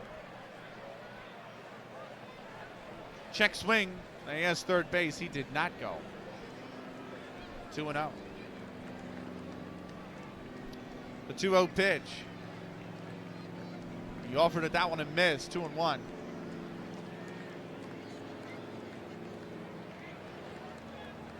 Here's the 2-1.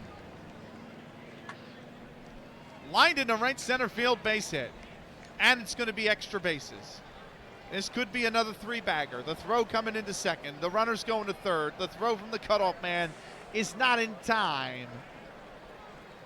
And Fizzler has a leadoff triple.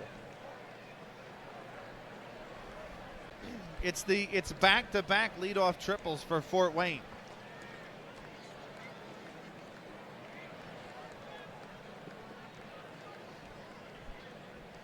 That'll bring up Fergie Malone. Malone singled his last at bat. RBI single his last at bat. First pitch to Malone. And that is going to get by the catcher. Fizzler will score on the wild pitch. And it's 3-1 Fort Wayne. Here's the 1-0. Inside 2-0. The 2-0 pitch. Off the plate. Away. 3-0. Does Malone have the green light? The 3-0 pitch. And he's taking that at the knees. 3-1.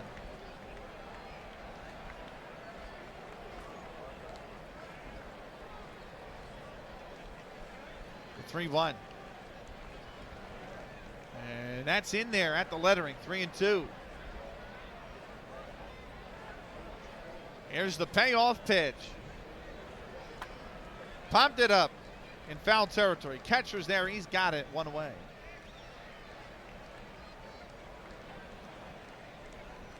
That'll bring up Dave Birdsall. He reached via an error his last at bat. First pitch to Birdsall.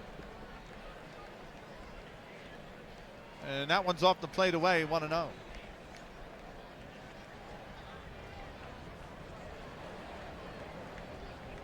The 1-0 pitch. That is high. 2-0.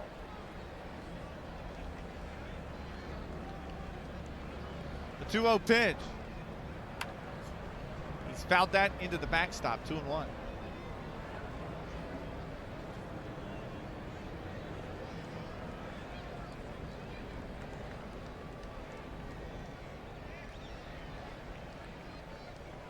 The 2-1 pitch.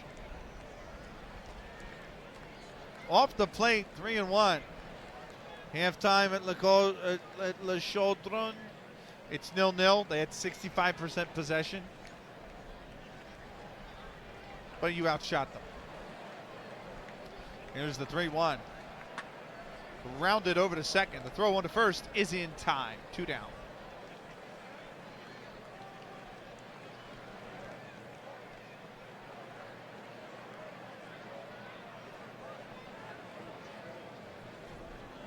That'll bring up George Zetlin. He grounded out his last at bat. First pitch to Zetlin. And that one is at the knees, 0-1.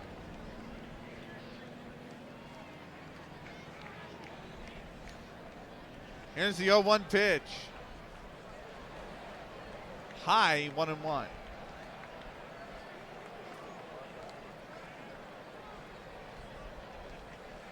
The 1-1 pitch. Fouled off, 1-2.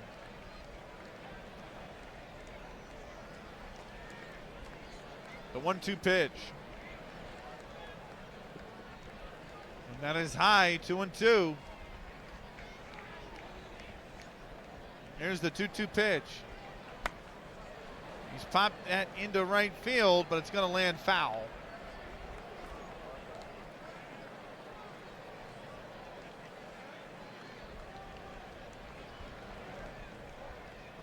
The 2-2.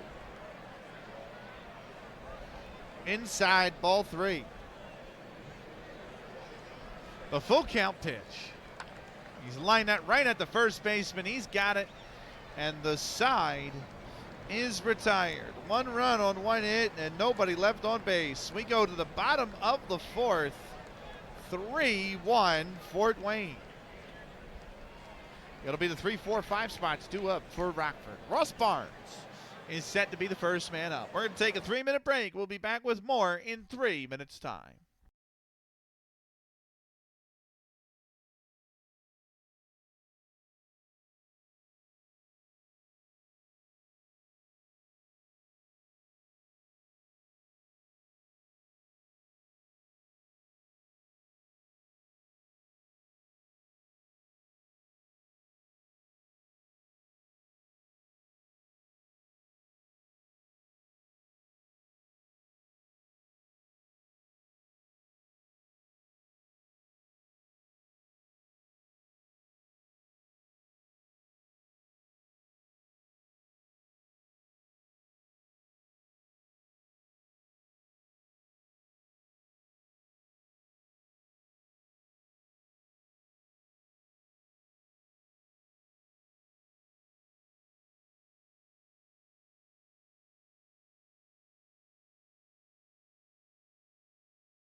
Right, we welcome you back.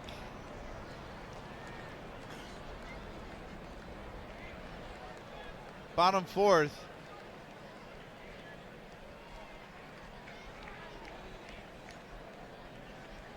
Nice. Nice.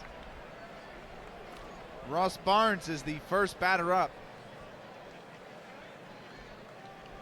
Just 27 pitches so far from George Zetlin. It's been 72 from Dick McBride. First pitch to Barnes. And that is taken on the inside part of the plate for strike one.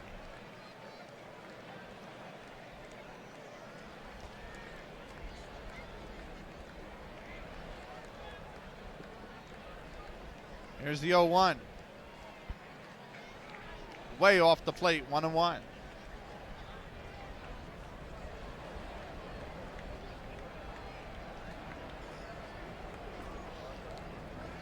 The 1-1 pitch. That's into left, base hit.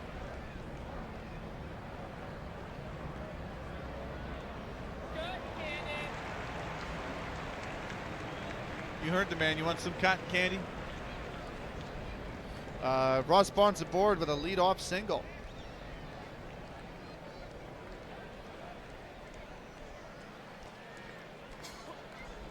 First time this game that Rockford has the leadoff man on. Lip Pike is the next man up.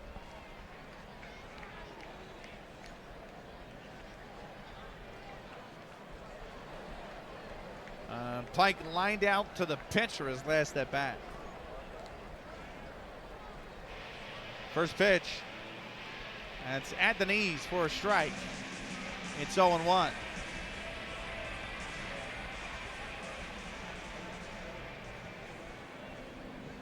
Here's the 0-1 pitch.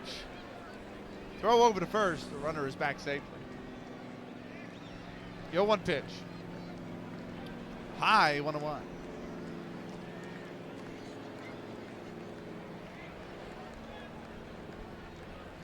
Here is the 1-1 pitch. And he's popped it up. Third baseman comes in. He's got it. One down.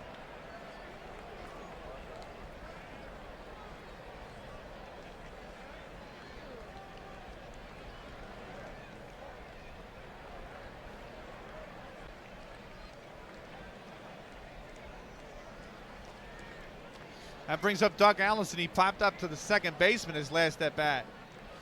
Yo, Skull. What's up, Skull? First pitch to Allison, and he's taking that for a ball. 1-0.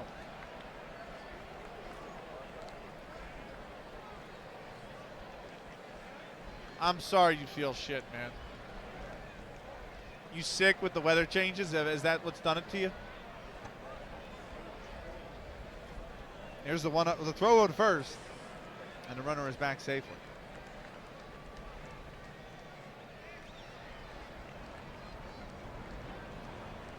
No way, bro. No way that happened. Oh, I'm sorry to hear that, man. Fuck, that sucks.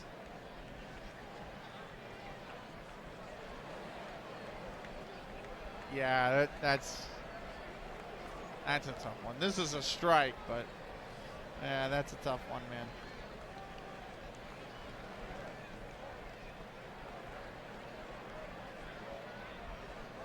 Listen, this is for you, my man. This is for you.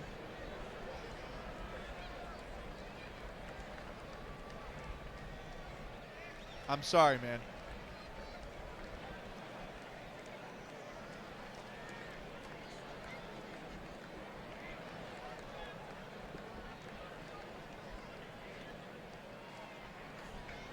Here's the 1-1 pitch. That's high, 2-1.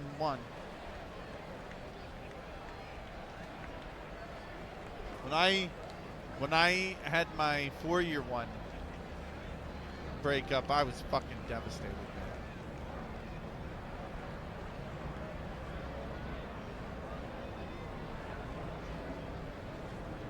man. Nice, Stuart. Nice. I'm very sorry, Skull. Here's the 2-1 pitch.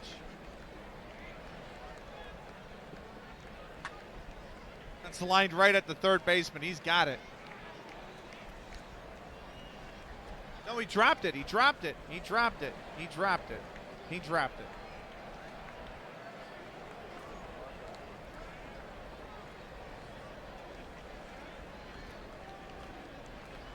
was wondering why the guy was running to second base. He dropped it.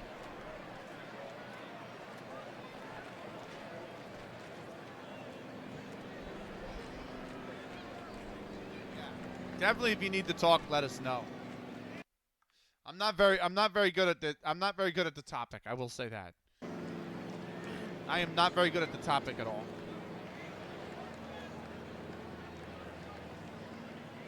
But I'm sorry that it happened to you, man.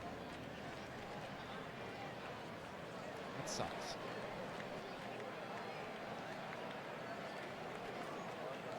Yeah.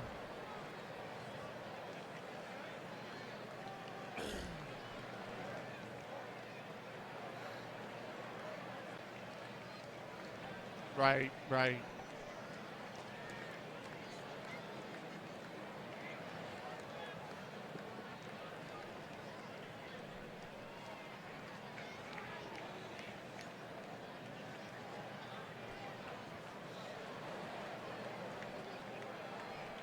Here's Zetlin.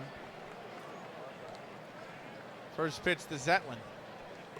He's bunted that down. It's going to be a sac bunt. Pitcher's got it over to first. That's in time. I'm sorry, that's not Zetlin. That was Start. My bad. That was Joe Start.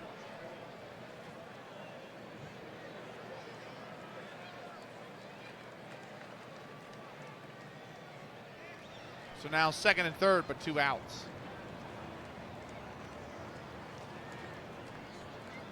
Yeah, it does. I don't know, man. Like, it's tough. I've had two of them go 4 years and yield nothing.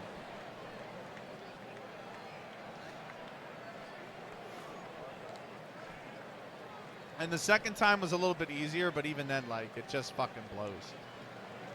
Thank you for the lurk, White Doggo. And my first one was the same way. Like, it had been on edge for a while, but we always pulled through. And then I just got blindsided the one day by it.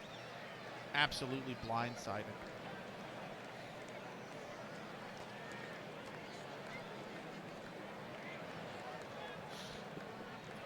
Here's George Bird. He grounded out his first at bat. First pitch to Bird. And that is going to get by the catcher.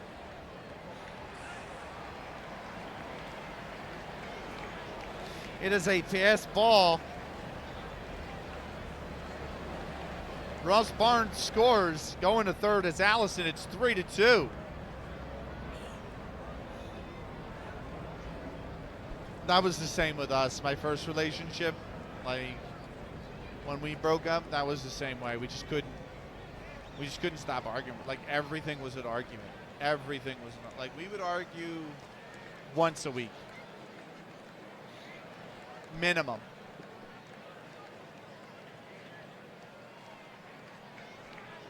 And I had dropped out of college, and I was struggling with the debt because I was making $800 a week.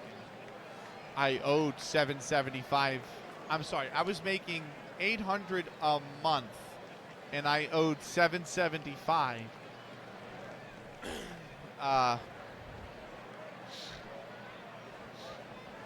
In student loans.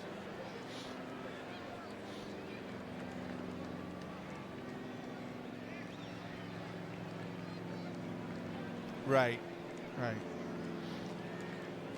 And then, like, she thought I was dead, but wait, we argued all the time. But yeah. Yeah. I'm still sorry, man. It sucks. It's never easy.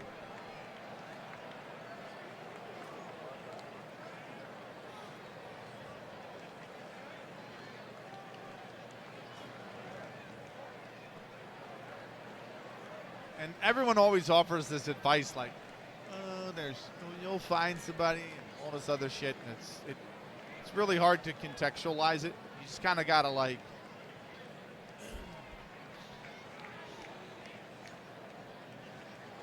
you gotta make your own peace with it over the next couple, like, months, and then just pick yourself up that way. Like, I've come to find, like, even my second one, which didn't work out after 4 years, and that one was like, she went back to her ex. which was just brutal to handle. Because you think, well, what the hell am I not offering that he suddenly, you know what I mean? But it's just one of those things where you can't think like that. You have to just kind of make your peace that it's over and then pick yourself up and try it again. You know?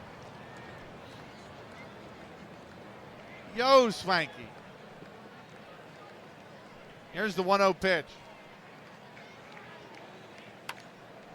Fouled off, 1-1.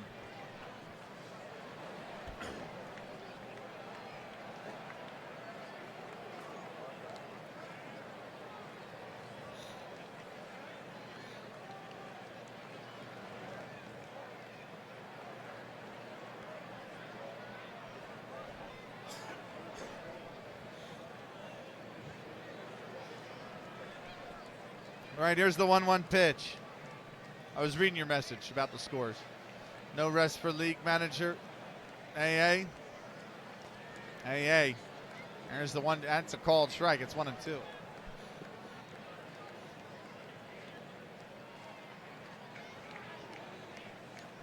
The 1-2 pitch. And he's popped it up.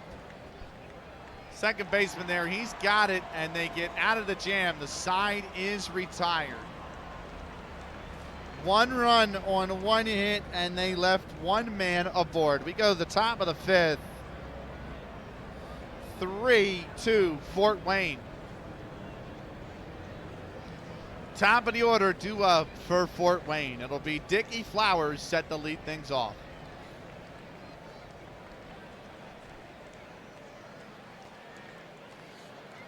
Well, it's not 3 a.m. here, Swank. Right, new inning, new sponsor.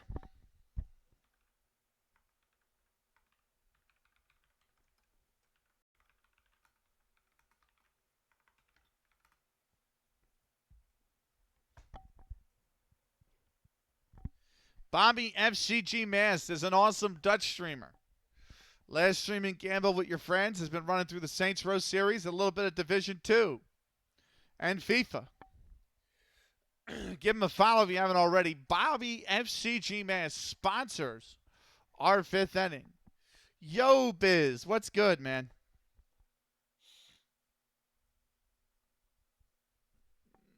Liverpool on Tuesday, then a derby on Saturday, then the derby's against Knowles. Got you. I'm all right, Swanky. It's been an odd day, man. Biz, you know how we were talking about work?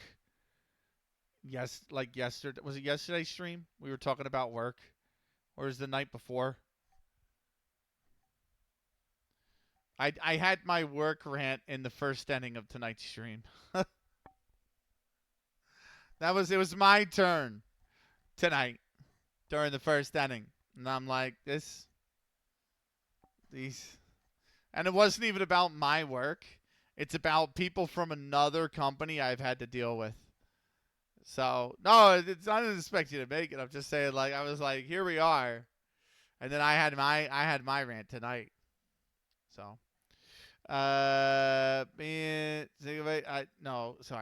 joke on my head. It's not the best timing for that, given the conversation Skull and I have been having. Not the best time, Swanky.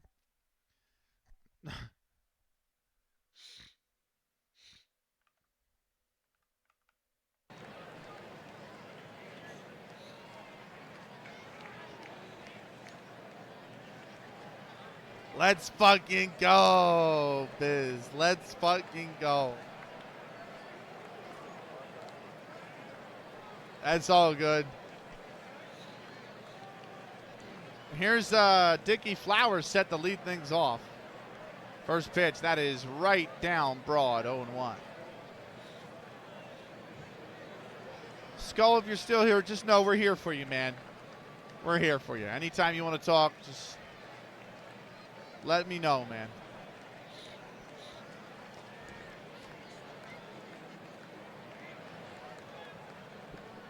Here's the 0-1 pitch. That one's taken for a strike. 0-2.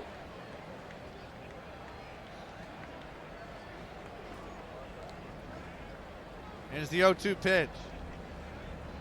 Check swing, they ask third. He held up. 1-2.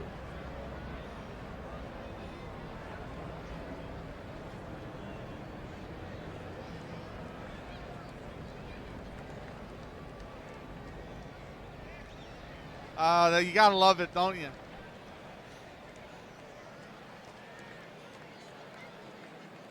And here's the 1-2. Lined right at the third baseman for the first out.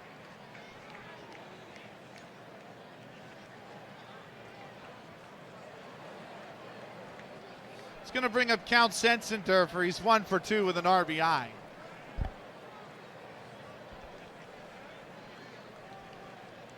I feel like it was easier back in the day to get higher ratings as well, Stuart. Like,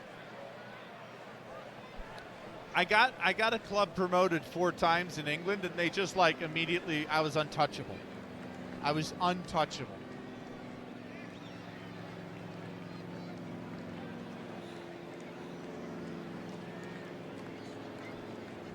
Pretty excited about it. Second interview went exceedingly well. I had some skepticism about certain aspects and felt they passed with their answers. That's nice. We are top of the table halfway through the league. League face of Champions League. Nice. Aldi, what's good, man? Sorry I couldn't say more in your stream. Work's been fucking crazy this week. Here's the first pitch to Sensenderfer. He's going to take that on the outside part of the plate. 0-1.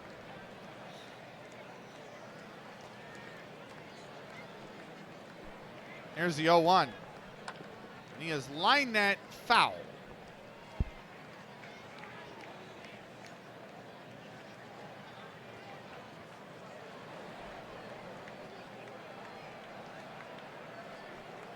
Here's the 0-2.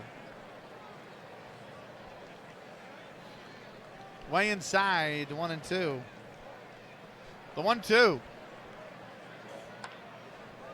Line foul. Still 1-2.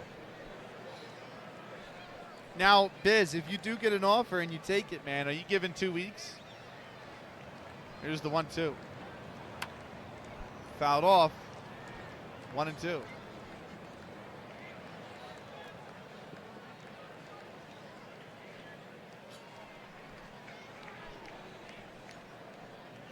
Because, like, when I jumped ship, first time I changed jobs, I gave them 2 weeks. I said, I'm leaving in 2 weeks' time. And they said, we can. I remember it. I was making $13 an hour, and the place that I was leaving ship to was giving me 20. And the place that I was at wanted to keep me. They said, "Listen, we really want to keep you. We'll offer you 15." And I said, "The place I'm going to is offering me 20." And that's when I remember the guy's name was Chris Mangus. I remember he looked at me and he just looked at me and said, "I can't get this company to offer 20." He goes, "If my hands weren't tied," he goes, "I'd offer you 20 in a heartbeat." And he goes, "But I can't tell the higher ups to approve 20. Like, he goes, they're not going to do it." He goes, "So," he goes, "Listen, you're a phenomenal worker, and it's been a great 3 years. Good luck. And if anything happens and you need a job," he goes, "call my cell phone." And I said, "Chris, thank you very much." And I shook his hand, and I left 2 weeks later. But literally, I left on a Friday, and the following Monday, I started the new job.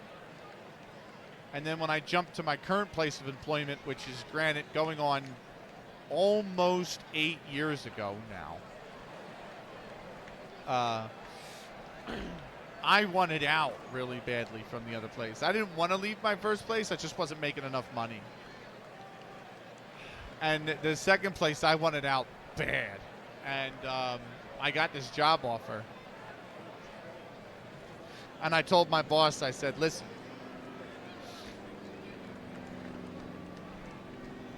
I said, I'm gonna take the offer, but it's gonna have to be in 2 weeks." And my boss was like, "Can't you start sooner?" And I said, 2 weeks. I got to give my current place 2 weeks. I want to give my current place 2 weeks. And he goes, okay. And I turned around to my current place on a Monday. It was a Monday. And I said, Friday is my last day at the company. And I remember my boss was like, I can't get 2 weeks.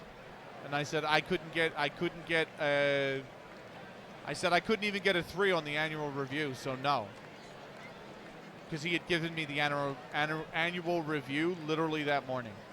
And he gave me a 2 out of 5. And I'm like, dude, I'm driving 90 minutes to be, I'm driving 105 minutes to be here and working 10-hour shifts. And you're telling me that that is not a good enough effort? And I was like livid with him. I was absolutely livid with him.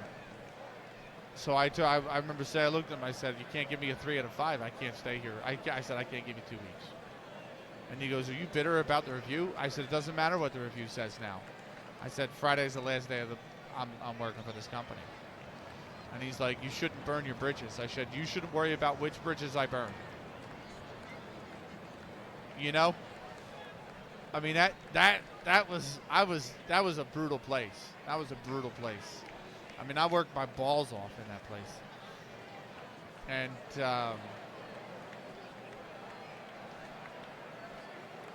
yeah, that was awful. That place was awful. They were losing money hand over fist as well. But yeah. But then what I did is I took the 2 weeks notice. I took the second week off for myself entirely. I didn't say anything. I just took the second week off.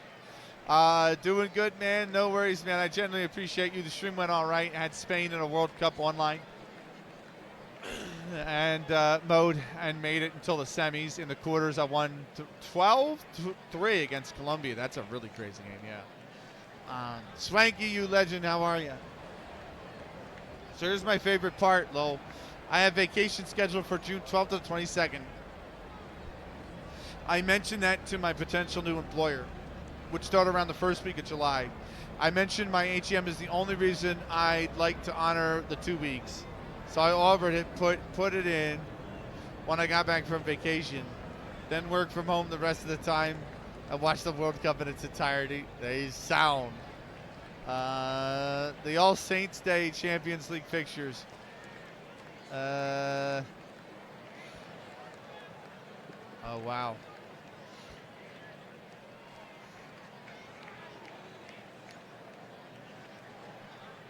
Nice.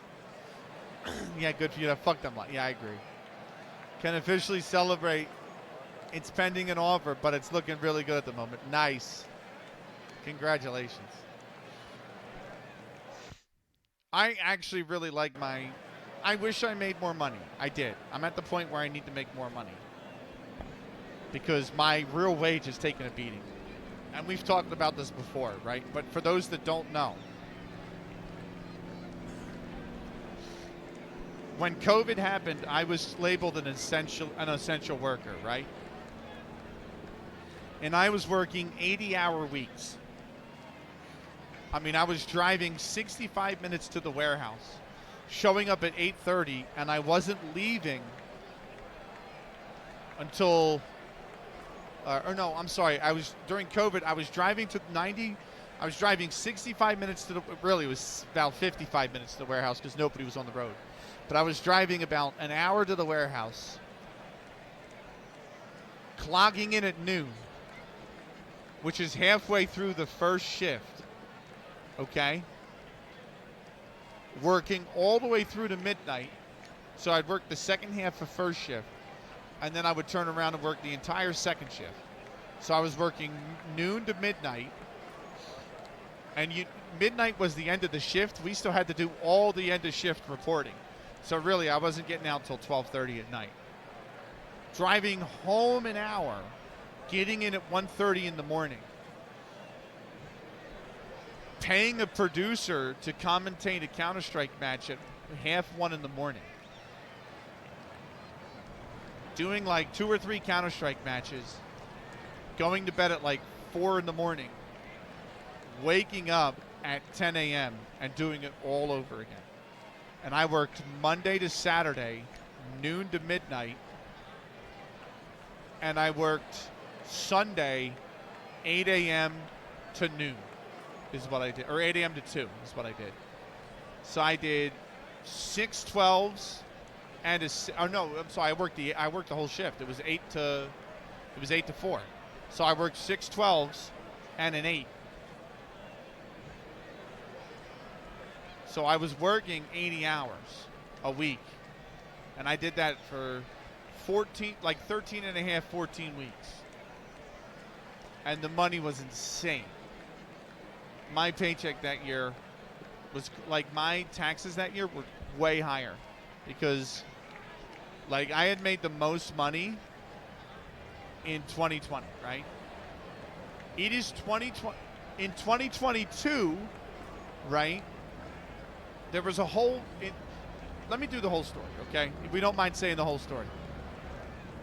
I did get time and a half stored, but 80 hours a week it will beat them. 80 hours a week standing at a standing job. You don't sit at the job. I was working in the warehouse on the warehouse floor. So it was 80 hours a week on the warehouse floor. And what I did is I did that. There was a huge mix-up with work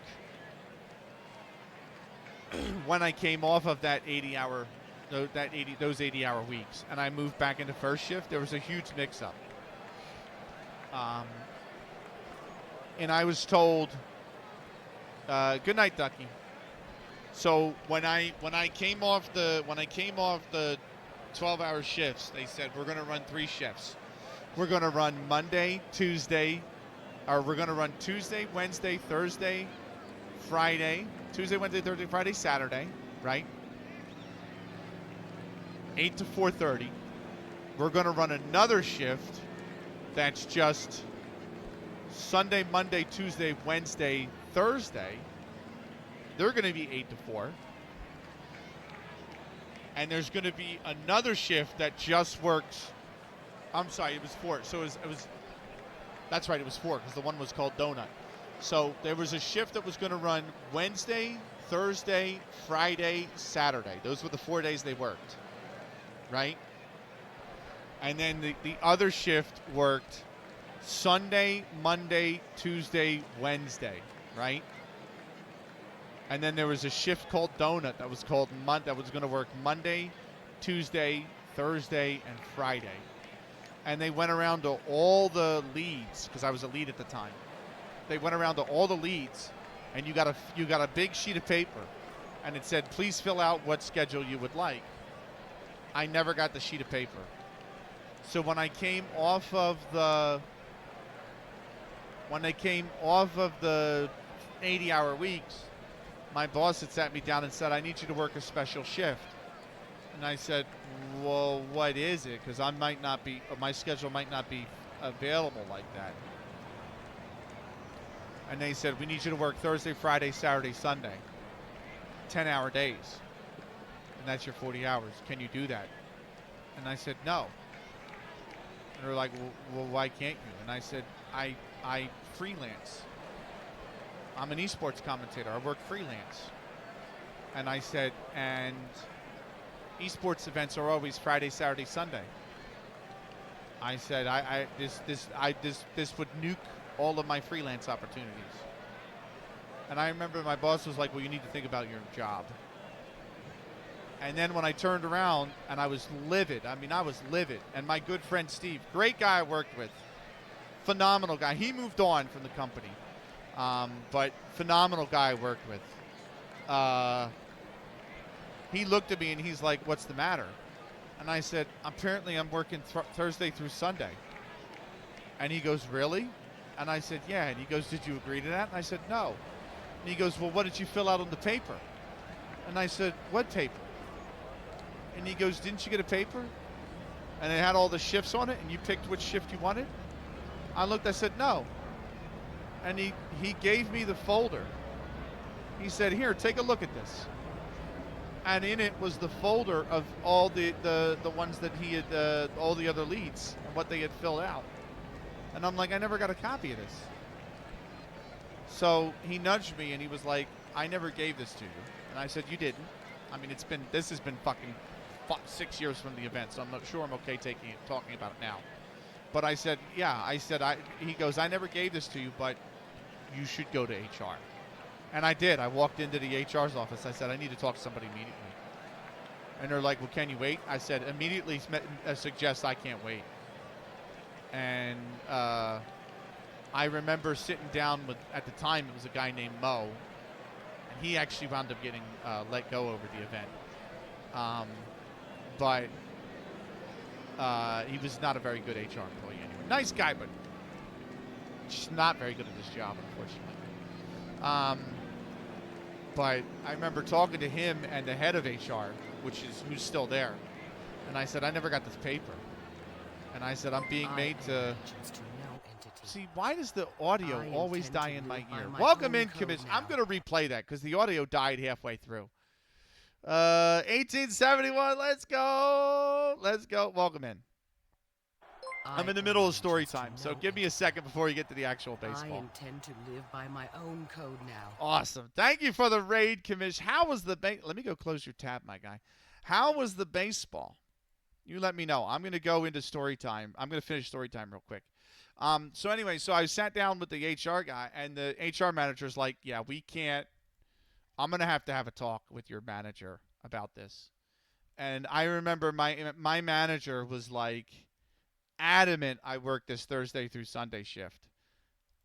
And I told, we had a meeting, and I said, I remember sitting down, and I said to the manager, I said, listen, I said, grabbing a couple beers at the store, I'll be on it. Sounds good. I just had one. I finished mine.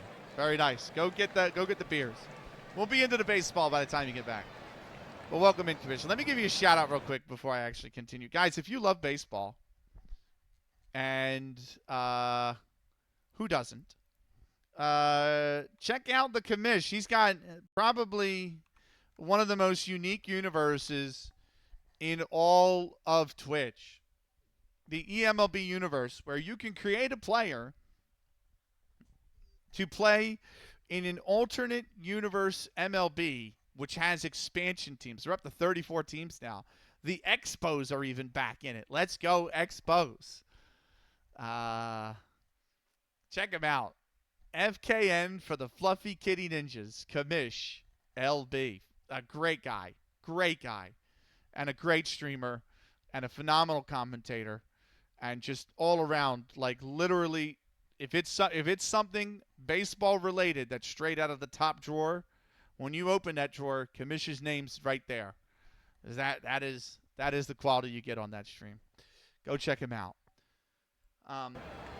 So yeah, I remember having this meeting with HR, and they asked me, they're like, well, what can you do? And I'm like, can you do Wednesday, Thursday, Friday, Saturday? And I'm like, listen, I said, if you make me work Saturday or Sunday, I'm going to wind up finding other employment. Like, there's no, I'll hand my 2 weeks in now. Like, I can't do it. And I said, I shouldn't have to, based on the fact that I never got the option to pick what I wanted my shift to be. I was just assigned it. I said, and especially after doing a favor for the company, because the company had asked me to do these 12-hour shifts. And I wasn't even supposed to work Sunday. But literally every Sunday I had got asked to work Sunday. And my turnaround was, remember, I was working noon to like half past midnight, and it's an hour drive home. So I would drive home, get in at 1:30 in the morning, wake up at 6 a.m. to be back at the warehouse at 8 a.m. for a 6-hour shift. It was brutal. Brutal. That's why when people say, oh, COVID was great, I stayed at home and I got to stream and play games. But COVID was not great, man. COVID was awful. Because my body got the shit kicked out of it during COVID. I mean, really. But eventually, I did Monday to Friday. They put me back on my original schedule, Monday to Friday, for 8-hour shifts, and then they wound up letting that guy go. But what happened was, the way they put me back on the shifts is when I said I would have to hand my 2 weeks in if they did that to me. The inventory manager literally came in and said, I'll absorb them. And they're like, you don't have a spot for him. You can't have 2 leads because he already has a lead. He already had a lead on his team. He goes, I don't care. He goes, I'll absorb him. He goes, find a way to make it happen. And literally, like, 3 days later, I was a member of the inventory team. And I worked that for 2 years. And then this position that I'm in now opened up. And I took that, I applied for it, and I got it. But the crazy thing about it was because I was working all that time, like, we're 6 years on from COVID, and I still don't make the same salary, the same level of money that I made during COVID. Like, the yearly wages I had during COVID, I still haven't touched that with my current wages. And it's like, I want to move because inflation's wrecked the fuck out of my real wage. Because real wage is literally your wages minus inflation, right? So it's real wages, your increase in wages minus the increase in inflation. So if you go up 3% in salary and inflation is 2%, your real wage goes up 1%.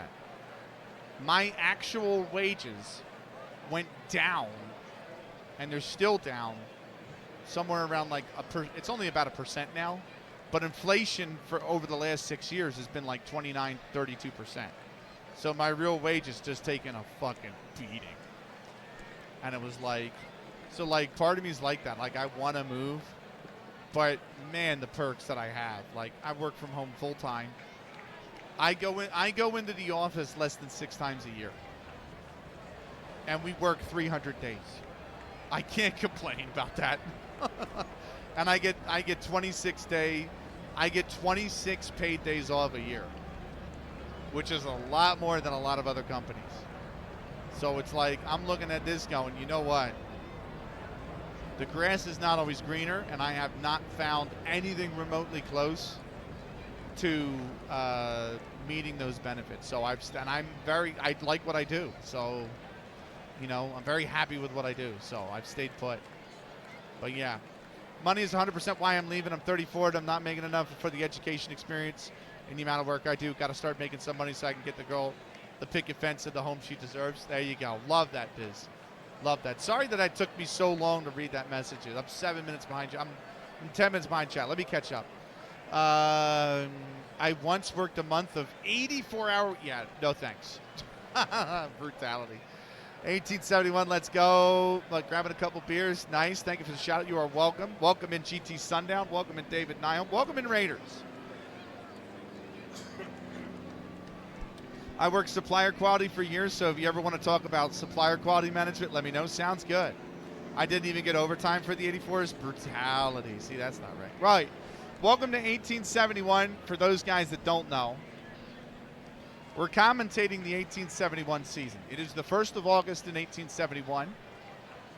Fort Wayne are 13-12, so they are 20. This is their 26th game of the regular season. They only play 32 this season. Rockford are 15-11. Rockford are joint top of the National League.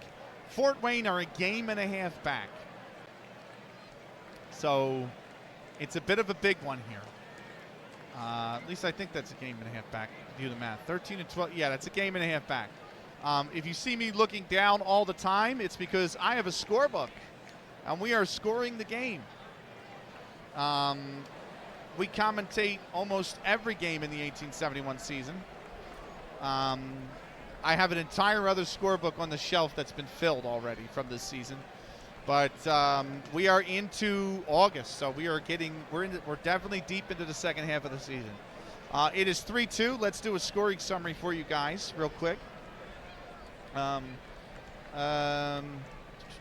Top first, no score. Bottom first, Rockford went ahead on an RBI ground out by Ross Barnes after George Hall had a leadoff triple. Top second, Fort Wayne got it back. They actually scored on a RBI single from Fergie Malone after Steve King singled. So King singled, Schaefer sack bunted him over to second. Fizzler grounded out to first unassisted, but on the ground out, King moved to third, and then Malone hit an RBI single to bring him in, so it was 1-1. Bottom second, they went 3 up, 3 down. I owe allegiance to no entity. Dude! I intend Welcome to in, live Doom. by my own code now. Thank you for the raid, sir. Dan, good to see you, man. Good to see you, Doom. How was your stream? Top third. Fort Wayne got another run. It was a leadoff triple from Dickie Flowers, and then sends it there for RBI, grounded out. Bottom third, they didn't go 3 up, 3 down, but no score.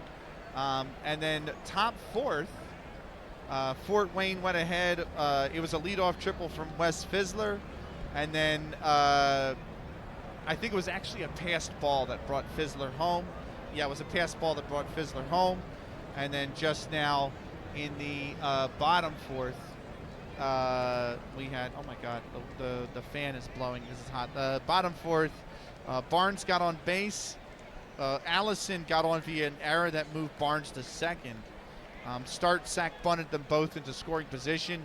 And then George Burr, a pass ball brought, I'm sorry, it was a wild pitch that brought Barnes home. And that's made it 3-2. Pretty good. Team ended up performing really well, adding a DLP, the deep line playmaker. 4-0, 7-0, 5-0, 6. God damn. I need to refresh this current cache of page because I don't know. No ads scheduled. What are you talking about? Am I not still live? Why is it telling me there's no ads scheduled? There should be ads scheduled. There should be a... What the fuck? Okay. I support Newcastle. That's it, really? Oh, yeah. 2 of those were against City. Nice. I don't know what's happened to the ad timer. But let's give a shout-out to Doob, and then we'll move on. We'll actually move back into the baseball. Story time will be over. Must resist urge to banter. Right. Shout-out to Doom. He's a Football Manager streamer. Also plays a few other games sometimes, I believe. But he's a real chill. He does play some music on stream as well. He plays a sick guitar. So go check him out for some sweet vibes. Good guitar playing. He'll tell you it's not good guitar playing. I don't care. Good guitar playing and some Football Manager. Ever impending sense of doom. Shout out to him. Right. Apologies for the delay. We're going to get back into it. I know that's still on the screen. That's going to take 60 seconds to get off the screen. We're already about 30 seconds gone. Let me close. I don't know why. Maybe it's just Twitch being Twitch. Maybe it's Twitch being Twitch. I don't know. But we're going to get back into it. I think the browser was too slow, maybe, but like I refreshed my actual browser and that's what it says is no ads scheduled, so I don't know. And Steers, yeah, Doom's a Newcastle supporter, he's a Sunderland supporter, yeah. Right. Let's get back into it. It's a 1-2 count. Nobody on, 1 out for Count Sensenberger. And here's the 1-2. That's grounded right in front of home plate. And they're on it. And that's 2 away now. I do have to run the ad breaks after this half inning. So maybe we'll check it out after that. I don't know. Been a long stream tonight. We're only in the top 5th and we're 3 hours into the recording. But we love shooting the shit. I love talking with you guys. It's a relaxed, chill vibe first, and the stream is always second. You know. Right. I don't get ads. That's you got turbo. Yeah. You're not sure it'll do well for much longer. We'll see.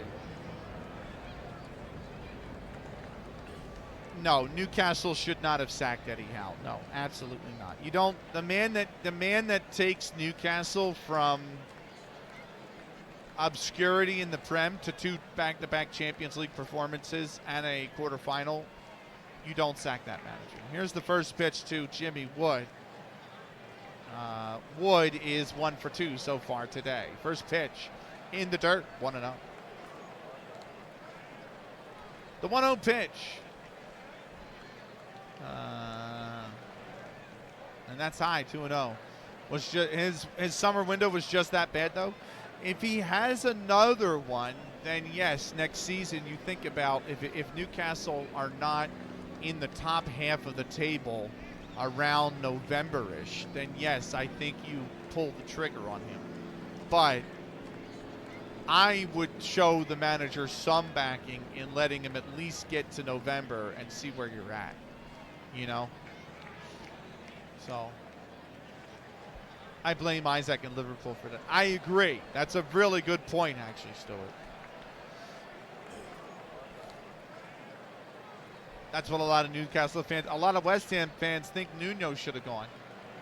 And it's just fickle bullshit at the end of the day. Here's the 2-0 pitch. Fans are always going to say they want the manager sacked for 4-4. That's in the right field. That's off the wall. And it's another triple. How many have we get? How many have Rockford given up? 1, 2. It's the third triple of the game for Fort Wayne.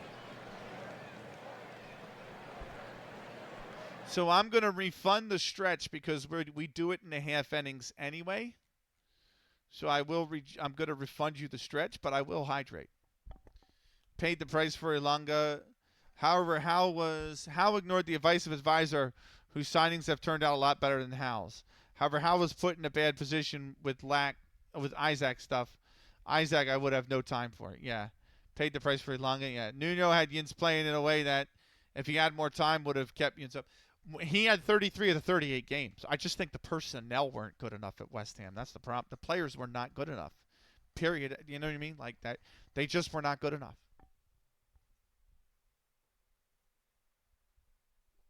All right. How you doing, Pat?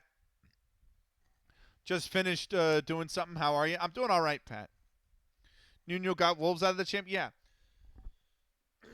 Guys, you guys forget, right? We came into this season. No, but you got to understand something. We came into this season thinking that Fulkrug and Cullum Wilson were going to be the two strikers up top to lead West Ham. No. Fulkrug couldn't even stay healthy enough to play, and when he did, he couldn't hit the broadside of a barn. And Cullum Wilson can't stay healthy enough to play. Miraculously, he did, but his age showed, and he only got 7 goals. No Premier League team is going to stay up on Fulkrug and Wilson. I'm sorry. You know what I mean? That's what I'm saying. It's not on Nuno. You know? The summer window was equally as horrific at West Ham. That's the trying to get out of the troop with Che Adams as the striker.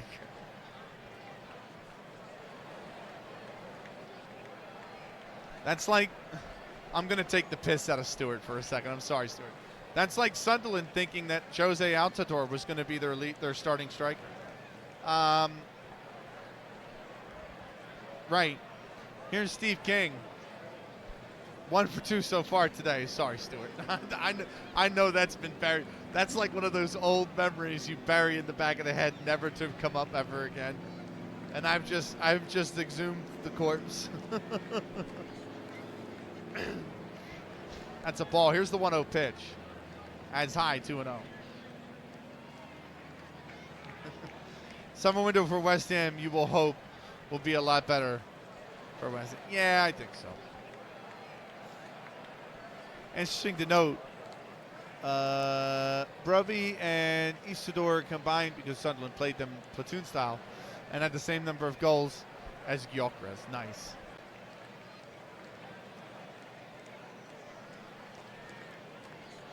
I think there's something we all should agree on, and that's that Arteta being manager of the season's a fucking joke. 2-0, they're 2-0 count. They swung on and missed that one. It's 2-1.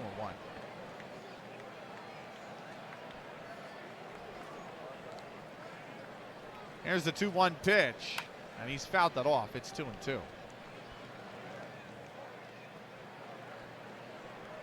Arteta is 5th for me. Arteta is number 5. I think number 1 is Labrise. I think number 2 is Iriola. I think number 3 is Andrews. I think 4 is Carrick. And I think 5 is Arteta. I'm good, Bo. Just trying to finish before I play. Still work to do? Gotcha, man.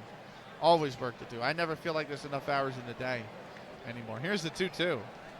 He's fouled that off. It's still 2-2.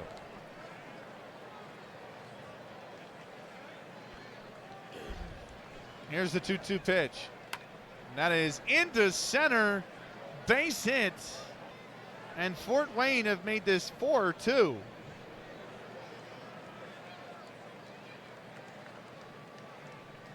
Jimmy Wood scores. Steve King with the RBI single.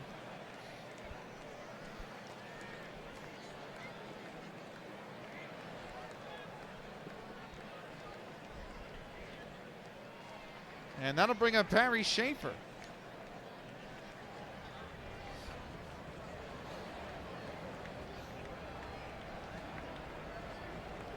Here's the first pitch to Schaefer.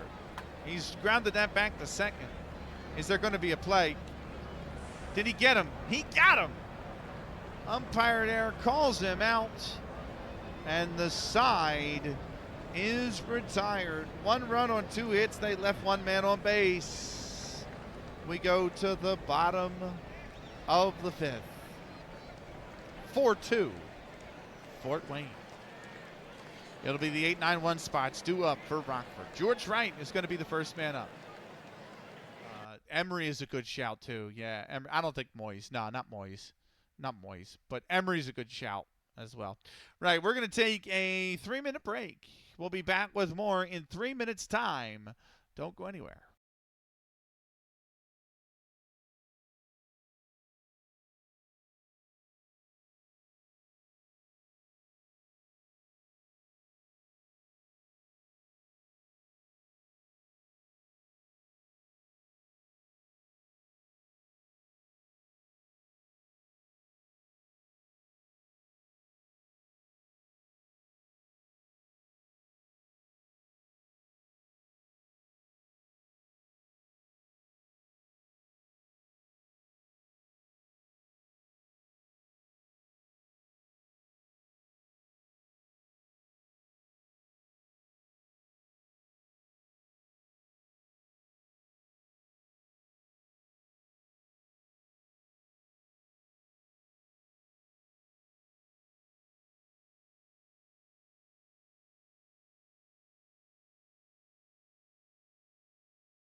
God damn it. God damn it. Farka took leads to the semifinals. Okay. Yes, but there is a caveat here. It is only. It's the same argument I made for Ziggy Schmid, the Ziggy Schmid MLS Coach of the Year award going to Carnell last season, which I understand he was just fired, so it's ironic to talk about that. But the FA Cup, the Carabao Cup, the Champions League, the Europa League, and the Conference League do not factor into Premier League Coach of the Season. It is purely based on the Premier League, right? So you can't, like, if you had something that was like PFA Manager of the Season or something, then yes, absolutely, you should factor that in. Or like the English Press Writers Manager of the Season, then yeah, absolutely. But if you're talking about Premier League Manager of the Season, the only thing that matters are the 38 games played in the Prem. And if that's the case, then no, Farkas should not be considered for the award. Right? They played great. They were brilliant under him. He did really well to keep them up, especially keep them up with flying colors. But, like, if you're looking at the short list, Iraola, Emery, I would even put Arteta ahead of him, Andrews, Labrise, like all of them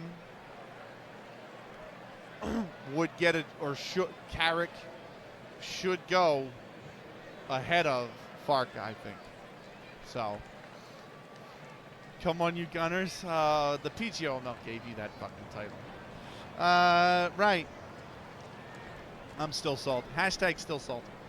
But anyway. Bottom fifth.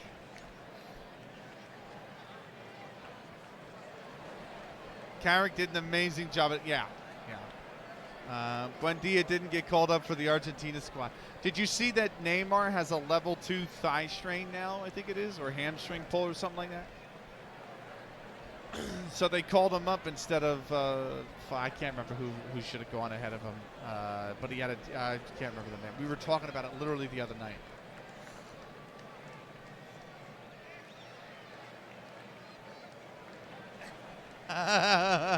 You don't carry.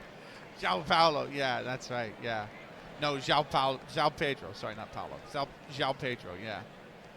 And they fucking called Neymar, and then he's got a strain anyway. Right, here's George Wright. He reached via an error his last at bat. First pitch to Wright. That's inside, ball one.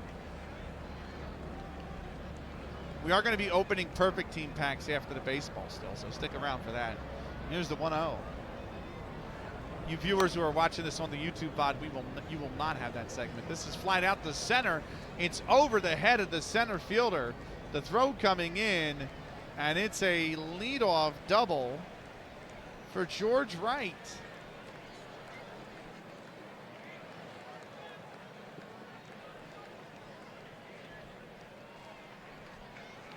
The only people cheering for Spurs to stay up were Spurs fans. That includes these leads. Yeah. 3 leads. Yeah. I'm gutted we went down. I'm genuinely gutted we went down. Here's Dick McBride. He grounded out his first at bat. Inside, ball one.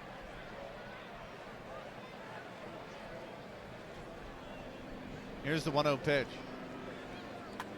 And that's into right, base hit. And it's an error.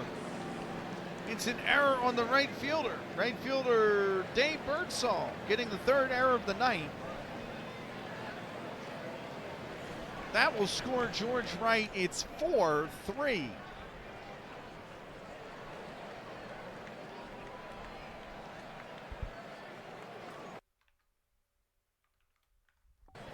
How dare he before he met, yeah.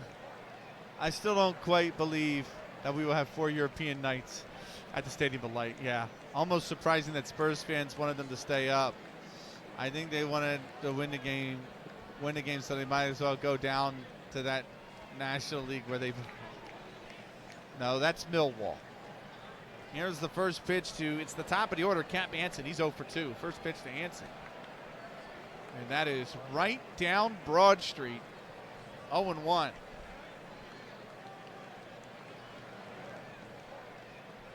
How you doing, Hito Kiri? Good to see you, my man. I hope you're well. It's been an odd night, man. I've needed a beer. We've ranted about work. Dockside Derby next season? What's Dockside Derby? Is that Newcastle Hull? Here's the 0-1. Inside, 1-1.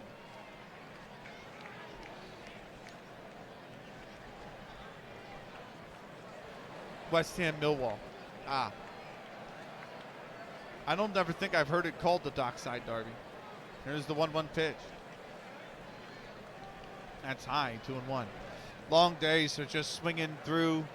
I bought 6x6 timbers today and then ordered 4 tons of stone. I think I'm a man now. Nice.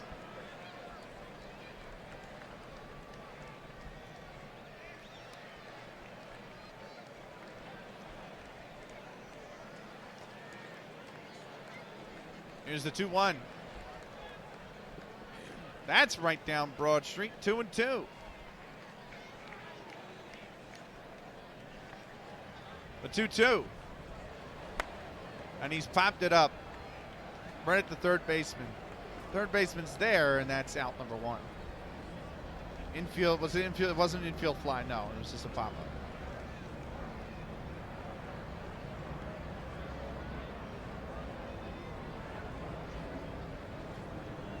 It has been a long day. Here's George Hall settling in. He is 1 for 2 so far today. First pitch to Hall.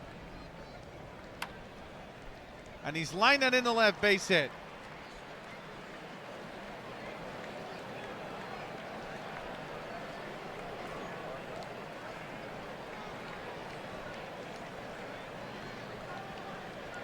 And McBride goes to third.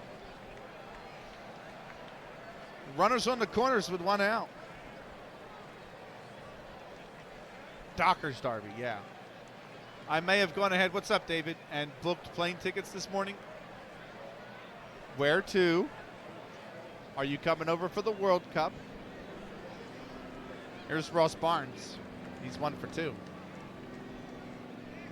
First pitch to Barnes.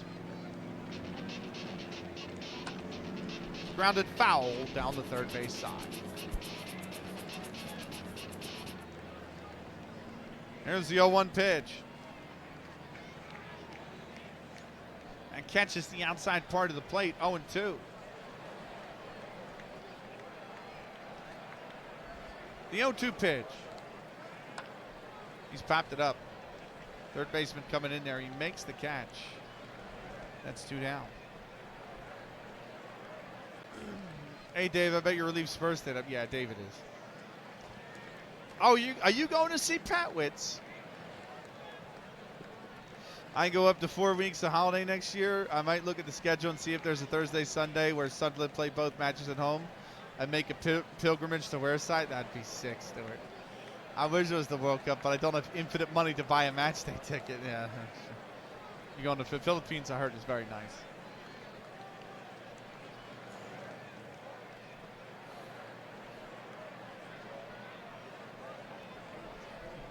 Right, here's Limp Pike. Best hitter in the majors right now, but he is 0 for 2 today. First pitch to Pike. He has a real chance to do something here. And he's fouled off this first pitch.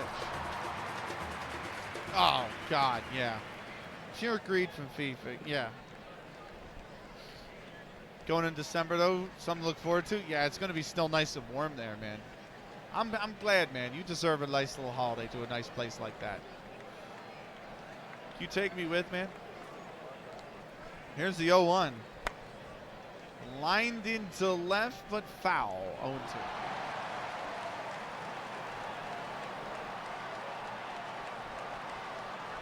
I'm kind of getting this underlying itch to go to Indonesia. Because I have a friend who lives in Korea. She's in Seoul. Who just went to Indonesia. She's actually going to Malaysia next week, but She just got back from Indonesia, and she said it's phenomenal. This is like her 4th time going to Indonesia in like the last 2 years. And she loves it. She likes to visit Indonesia more than Japan now. And then I have a friend who lives in Indonesia, who does a lot of work for like travel industry in Indonesia and stuff. She's great. I would love to go see her. Gotta head to bed. Benny, love you and good night. Right back at you, Doom. Get a great night's sleep. Have a great day tomorrow, my man. Take care of yourself.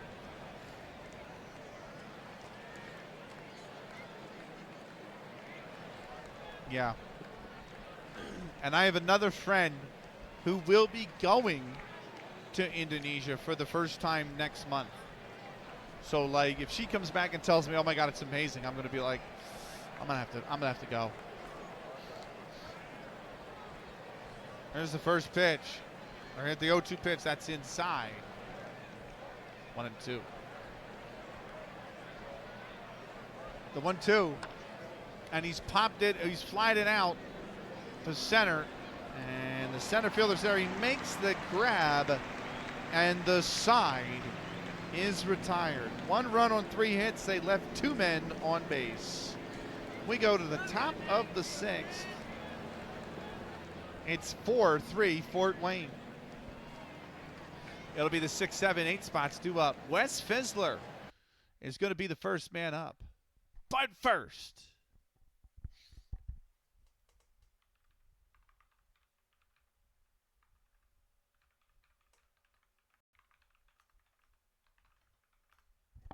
Hakuna Matata is a son of Ben and a Philadelphia-based streamer. Give him a follow. Plays COD, plays a little bit of Fortnite. Give him a follow if you haven't already. Hakuna 6'5" Matata is going to sponsor tonight's 6th inning.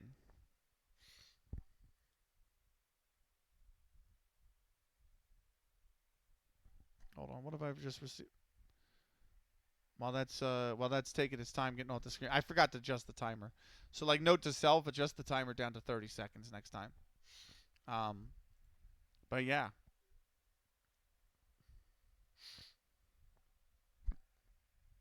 I hope you guys are farming your drops over at the OOTP channel, by the way. They're on a replay right now, by the way.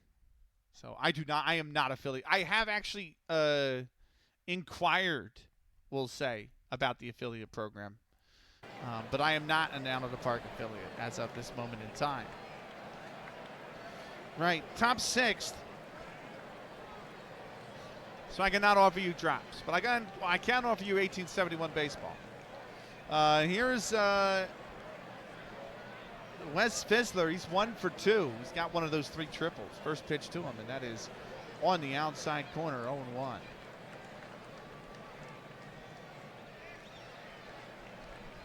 The 0-1 pitch. Inside, ball 1. The 1-1 pitch. He offered it that one and missed it. 1-2. The 1-2 pitch. Inside, ball 2. And it's 2-2. Here's the pitch. He's popped it up into center. Fly it out to center. The center fielder's got it. That's 1 down.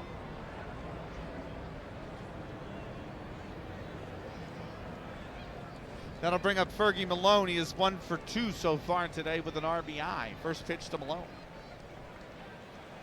And that is high, 1-0. McBride 3-0 versus Fort Wayne this season with a 1.0 ERA. Here's the 1-0 pitch, and that is grounded foul.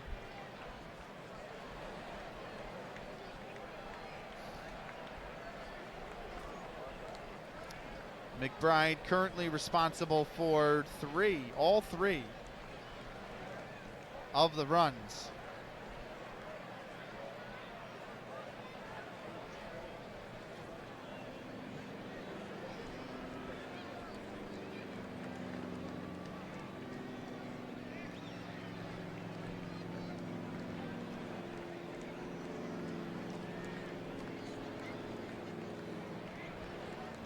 At least I think he is. Yes. Yes.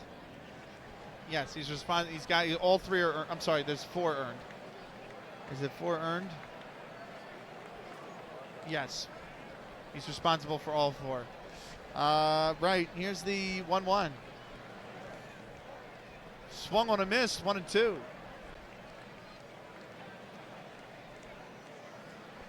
The 1-2. Off the plate away, 2-2. A 2-2 pitch. Grounded down the third base side. The throw on to first is a bad throw. It's an E5.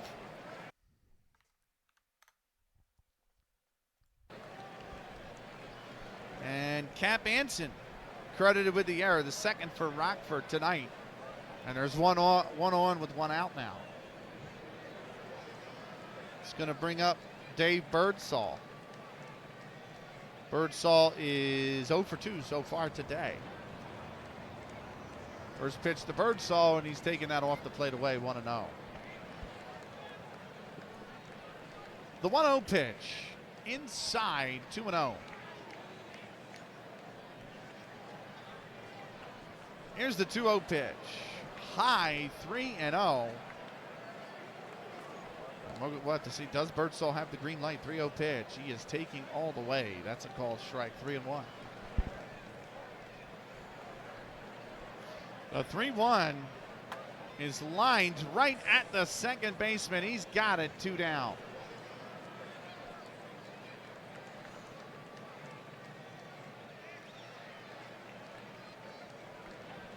Here's George Zetlin. He's 0 for 2 so far today. First pitch to Zetlin. That's grounded over the third. Throw on to first is another bad throw.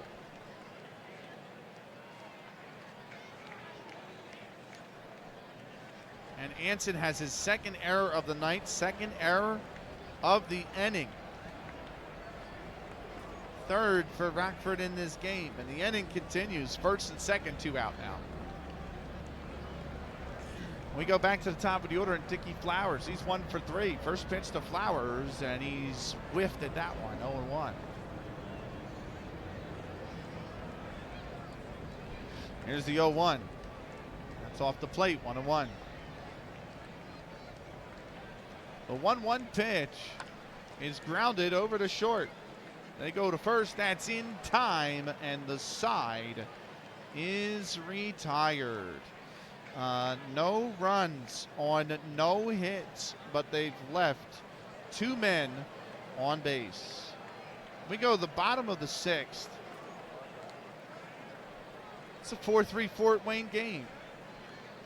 5, 6, 7 spots due up for Rockford.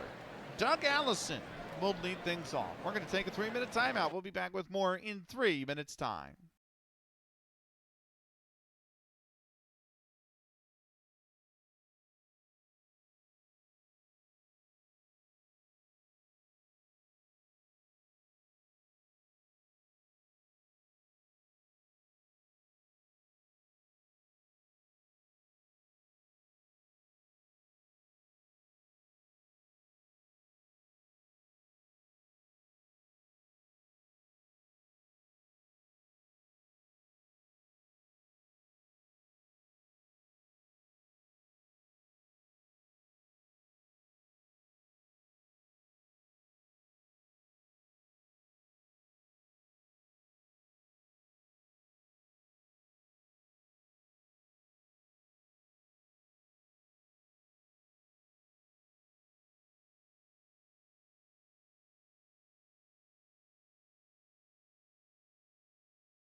Right, we're back.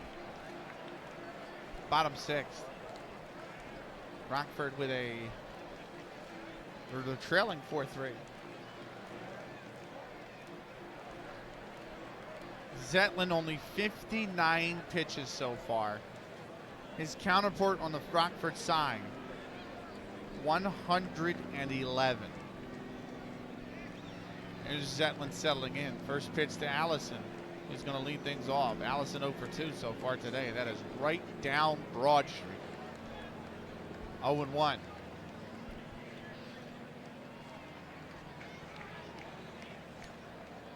There's the 0-1 pitch.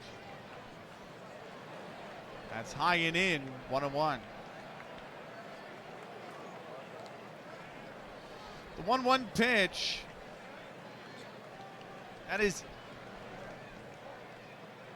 That looked in the dirt to me. It's called at the knees, 1-2. The 1-2 pitch. Fouled down the third base side. Still 1-2. The 1-2 again. And he's popped it up. And the second baseman drifts into right field a little bit, and that is going to be the first out of the inning. Gonna bring up Joe Start. He's 0 for 1 with a sack. First pitch to Start.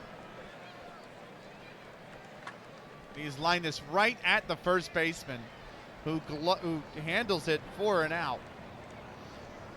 I don't want to say gloves it. They didn't wear gloves back in 1871.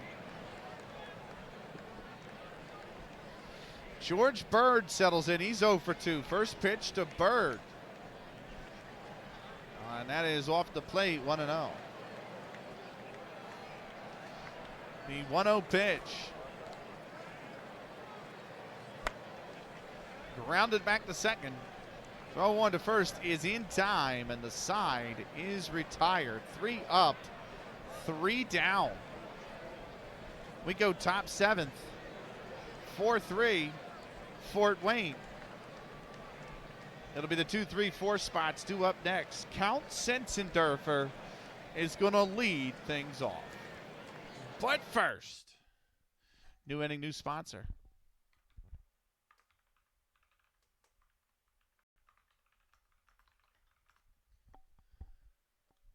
Dan's is an awesome streamer. Does a few games, but is a big enjoyer of Football Manager, which we are as well. You guys will see that Saturday after Out of the Park. Give him a follow if you haven't already. Dan's World is going to be sponsoring our 7th inning here tonight.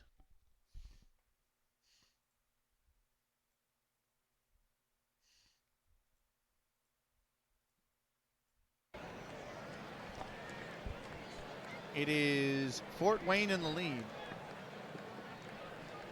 And here is Count Sensendorfer. He is 1 for 2 with an RBI tonight. First pitch to him. That's inside, ball 1. The 1-2 pitch. What's up, White Doggo? That is inside, 2-0. Are you still live, man? Do I have to close Twitch tabs? I totally should have looked. Main Cow is still live. She's been live 6 hours. And Frodank is offline. Out of the Park Developments has gone offline. Is there anybody live now? Now I know it's getting late because all the Korean and Australian streamers I follow are now going live. So, Syarts is live, but he's probably getting... Oh, First Goal Series is going live as well. He's a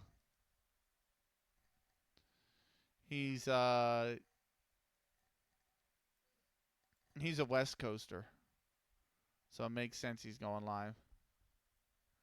You know what's really cool with Syarts? I like Syarts a lot. Actually, amazing art style. I'm not live anymore. Cheers, yeah.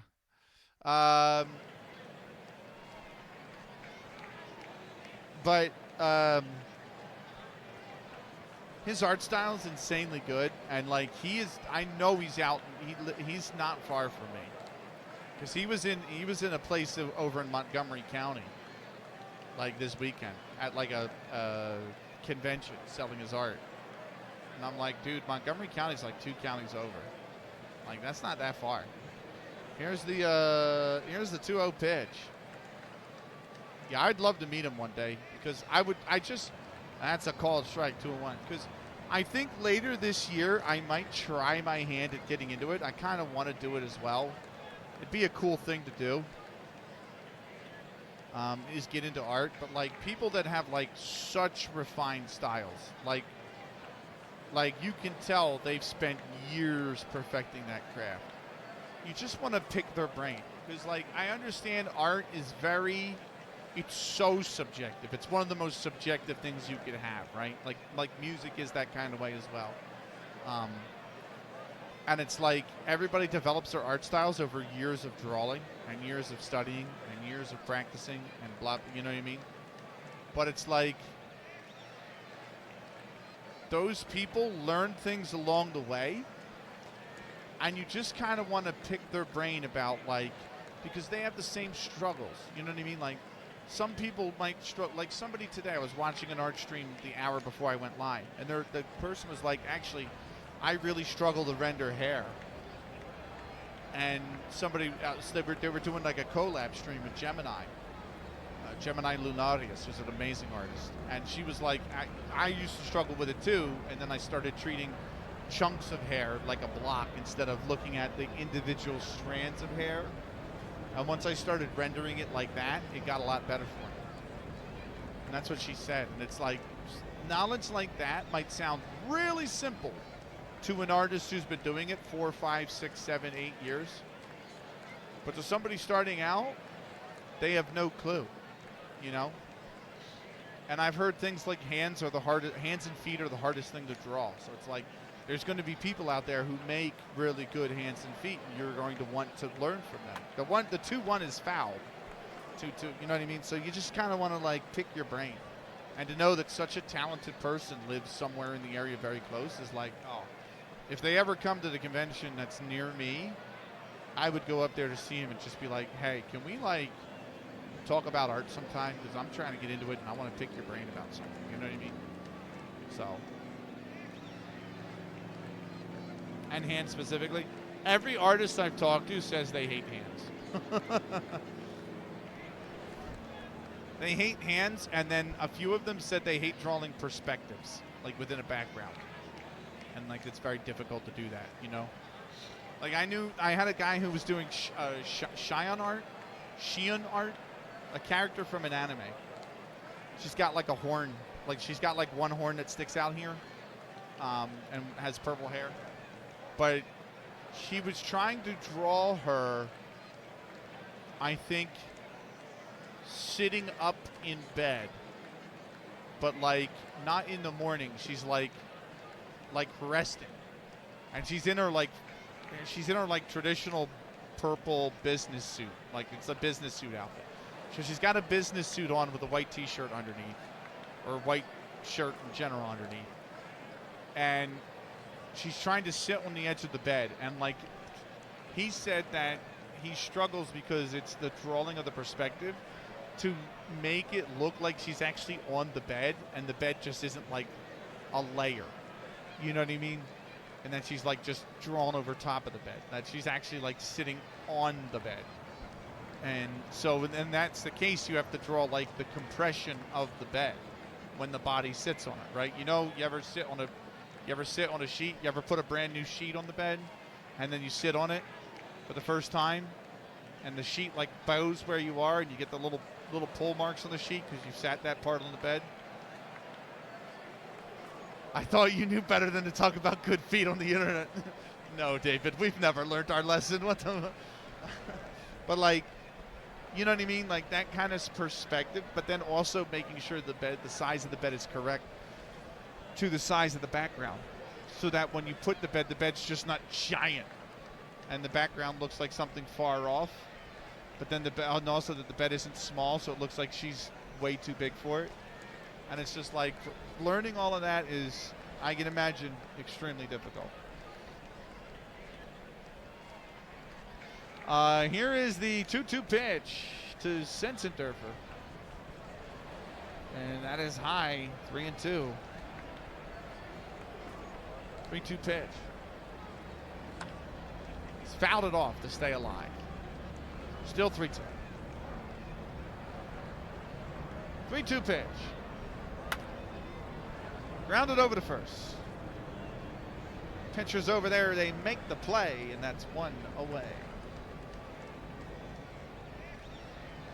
Love that right infielder's name, Lip. He is the major league leader right now in home runs. Yeah, he's my favorite player on the side. Hands down. That'll bring up Jimmy Wood. Wood is 2 for 3 so far today. First pitch to Wood. Way off the plate away. 1-0. Lip Pike has 8 home runs and 28 RBI so far this season. But he is 0 for 3 today. Here's the first pitch, or the 1-0 pitch, and that is at the knees, 1-1.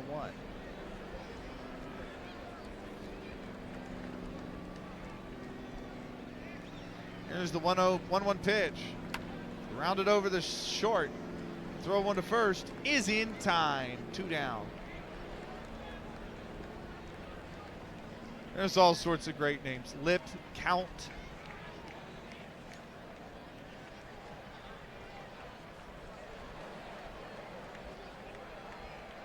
Here is Steve King. King is 2 for 3 so far today. First pitch. And King has popped it up. Second baseman's there. He makes the grab. And for the first time today, Fort Wayne have gone 3 up, 3 down. We're going to move to the bottom of the 7th, but as always, it is time for the 7th inning stretch. We're going to step away from the computer ourselves to stretch our legs. Make sure you do as well.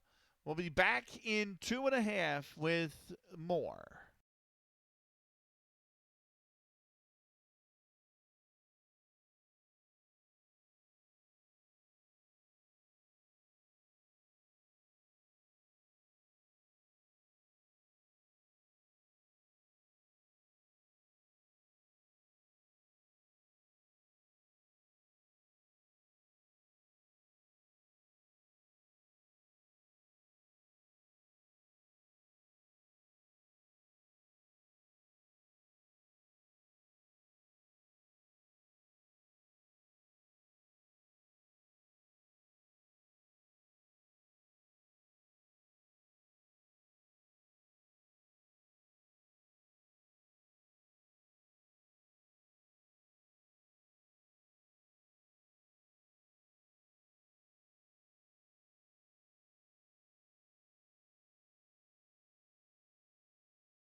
You heard the man. Play ball is the call. And play ball is what we're going to do. James Brown Live at the Apollo is your album for tomorrow. I have already had that one, actually. I had that early. That was like 50-something, I think. James Brown live at the Apollo. I think I gave it like a fairly decent grade. James Brown. That was the 27th album. James Brown, The Famous Flames, live at the Apollo. 6.14 out of 10. So slightly above average. Like 5.0 is considered average. So 6 is above average. So like usually the way I go is 5.0 is average, 6 is above average, 7 is very good, 8 is a great album, 9 is excellent, and 10 is one of the greatest of all times. 4 is below average, 3 is poor, 2 is atrocious, 1 is horrendous, and 0 is a complete and utter abomination. So that's usually how I go with my ratings. So yeah, I liked it. That first track. Oh. Bottom 7th here from the Agricultural Society Fairgrounds. 4-3 Fort Wayne. Here's the first pitch. I'm going to have to do box score and come back to it after this. And he swung on the miss. That's 0-1. Box score, return to game, and there's the sound.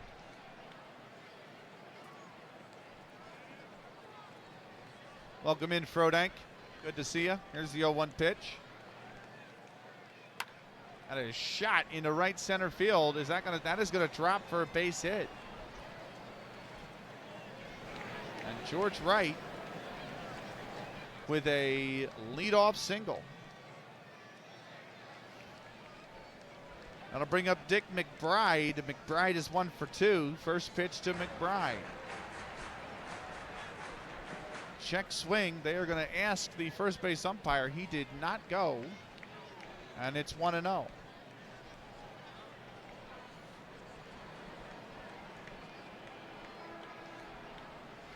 How was your stream, Frodank? There's the 1-0. Off the plate, 2-0.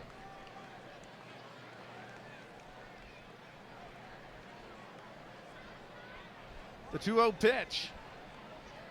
Inside, ball 2, throw over to second. Not in time.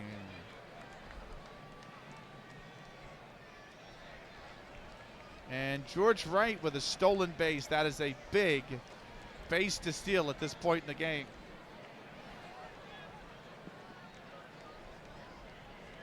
The 2-1 pitch is shot high, deep in the left, but foul.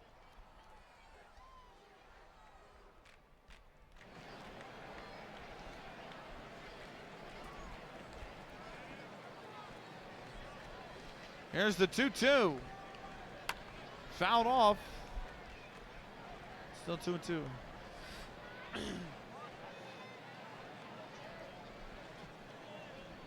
FYI, not only did James Brown suggest living with a hernia to Weird Al, but he offered the Famous Flames to play backup on it. They set the set for the Living in America video and taught Weird Al how to dance like him for the video. That's sick.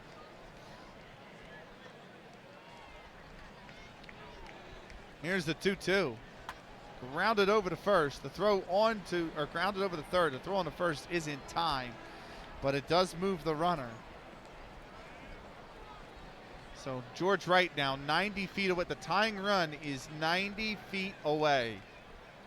And we go back to the top of the order. Cap Anson, he's 0 for 3. First pitch to Anson. And that's a called strike, 0-1.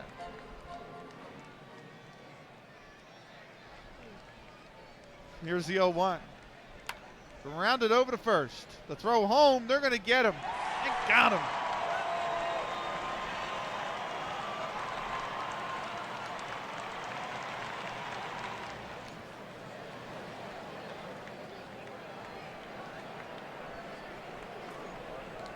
It was not the right decision to run. And Anson gets aboard on a fielder's choice. But the runner on third, the tying run has been pushed back to first. This is George Hall, left fielder. Hall is 2 for 3. First pitch to Hall.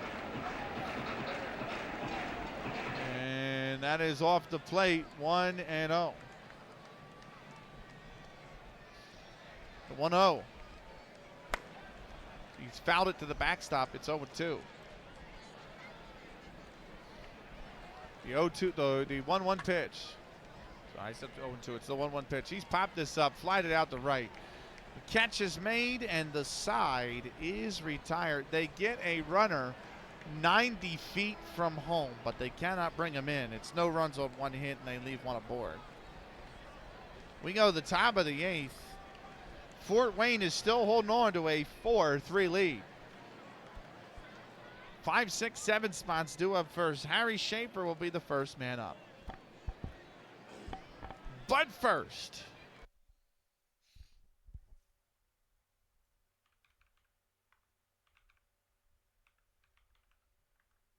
God damn it.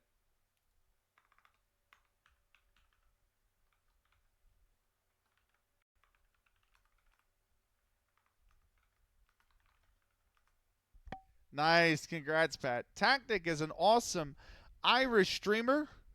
He's a newer member of our FM community. Give him a follow if you haven't already. Tactic O'Era is going to be our sponsor for tonight's 8th inning. I saw you mutter, God damn it.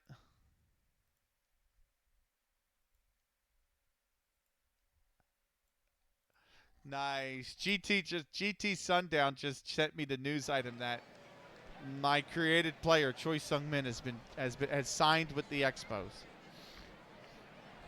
So Choi Sung-min's professionally up. Yay!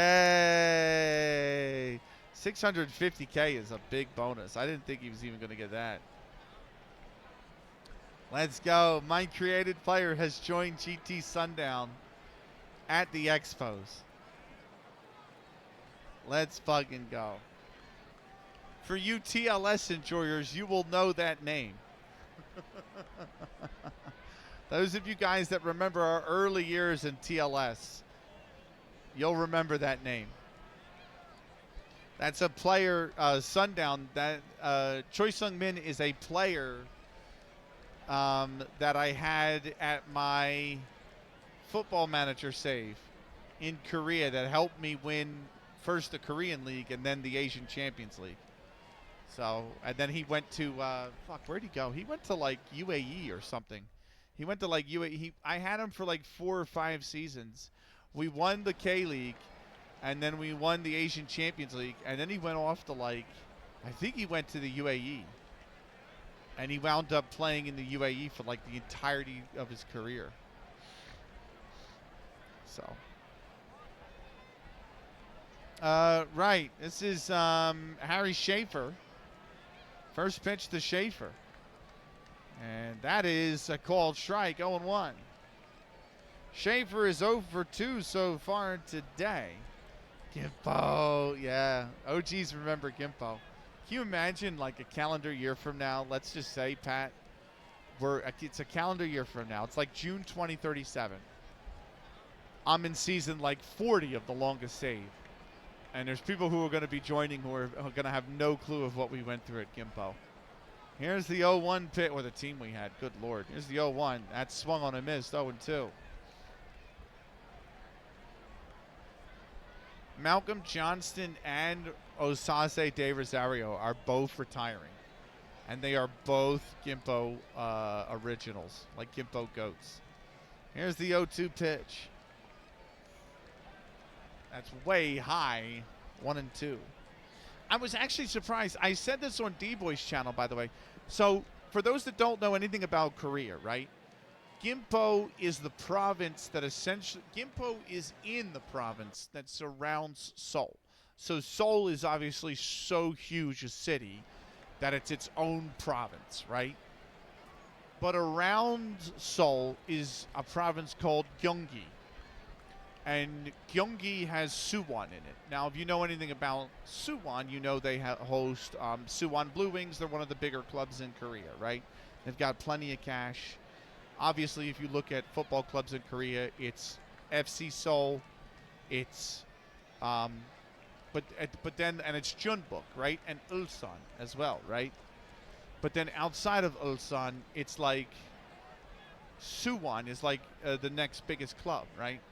So Suwon's probably like the third or fourth biggest club in Korea, right? Probably fourth biggest behind FC Seoul, Jeonbuk, and Ulsan. But Suwon is in the province of Gyeonggi, which surrounds Seoul. Goyang is another city in that province, right? And what shocked me is the population of Goyang is about the same as it is for Suwon. It's actually Suwon, but Suwon or Goyang had a football club, but it folded. It went bankrupt, and they never got another football club back. So like Goyang had Goyang FC, and then they had Goyang Hee, which was the rebirth of Goyang FC after their first bankruptcy. But then they went bust again, and they never got another club. And I'm like, you think about it, K-League 2 is littered with a lot of clubs from like smaller cities, Anyang, Asan, Cheonam, right? Like Jeju, and they're littered with those clubs. And yet this huge city, which has like 1.05 or 1.04 million people in Korea, which is one of the bigger ones, they don't have there's no football club that represents them. I was shocked, especially since like, you know, football would have been on the rise with Kyung-min Sun going to the Prem and playing for Spurs, and now he's in MLS and he's doing well, and I'm just really shocked that this big city has no football club.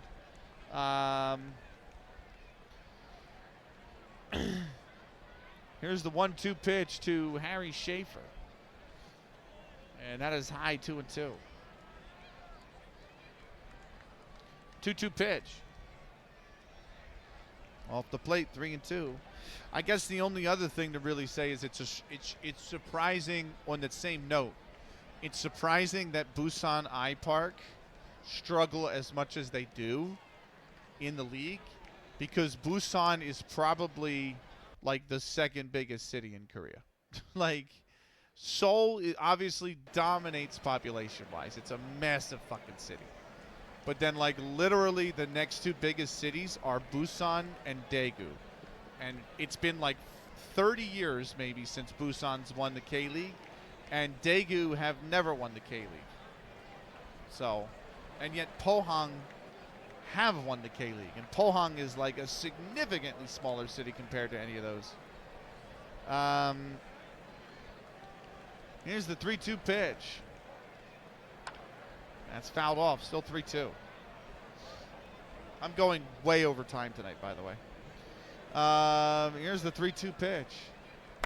That's lined in right at the... It's an infield single. We're going to call it an infield single. It's a base hit for Schaefer. He's aboard. I thought the shortstop was going to get to it. He didn't. And first pitch to Wes Fissler's fouled off. It's 0-1. Fissler is 1 for 3 today. Here's the 0-1 pitch, and he is fly that into left. Left fielder's there. He's going to make the grab. One down. No tag up on the play.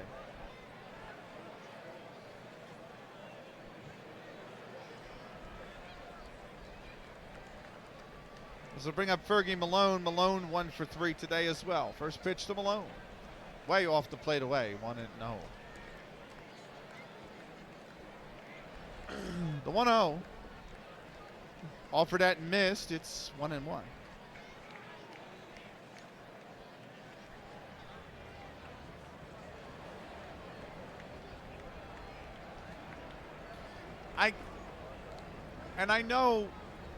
I know people are going to look at what I've talked about and been like, well, just because a city is big does not mean they win, right? Like, look at Birmingham City in England, right? They're a big city. They don't really win anything. And I'm like, I get that. But, like, historically, the bigger clubs are always located in a bigger city. Like if you look at Japan and you look at Nippon professional baseball as an example, Yokohama is extremely successful. Yokohama is literally a city, like it's almost Tokyo. Like Yokohama, you have Tokyo and then you have Yokohama. And Yokohama is like right outside Tokyo, and it's big. Yokohama is big. They win. But then again, FC Tokyo don't. Here's the 1-1. That is lined into left, but right at the left fielder. He's got it 2 down.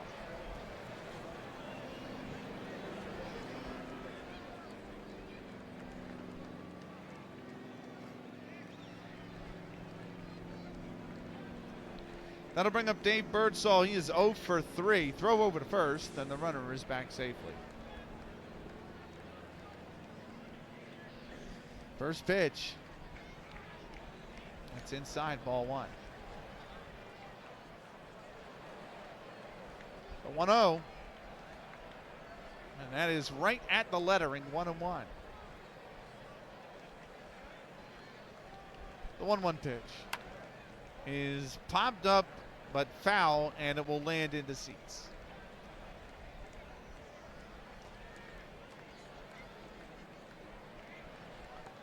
The 1-2 pitch.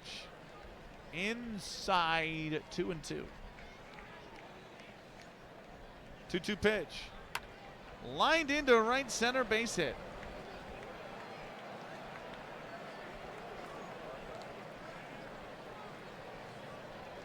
And there's 2 on with 2 out for George Zetlin.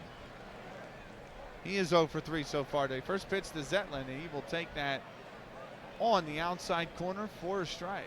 0-1. There's the 0-1 pitch, and he's popped it up in foul territory. Catcher's there, he's got it, and the side is retired. No runs on 2 hits, and they left both men on base. We go to the bottom of the 8th. 4-3 Fort Wayne. That'll be the 3, 4, 5 spots due up. Ross Barnes will be the first man up. So obviously we're not meant to put Canes into the final yet, but who do you think wins the cup? Vegas. And I would put Canes in the final because Montreal has thrown everything but the kitchen sink, and the Canes are 3-1 up. And I'm going to be honest with you, David, I cannot stand either team, and I will not be watching the Stanley Cup, unfortunately. Had it been Montreal, I would have given it a half watch. But if it's going to be Las Vegas, Carolina, I don't care. I can't bring myself to watch either of those hockey clubs be successful. I just don't like either of them. So, I thought like 4-1 at least. Like, Avs getting swept surprised me. Yeah.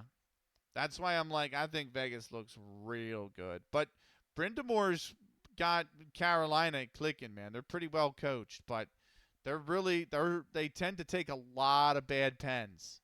And I think Montreal have kind of thrown away all the opportunities they had to get those pens. Like last night, they had a power play when they were 3-0 down. They made it a 4-on-4.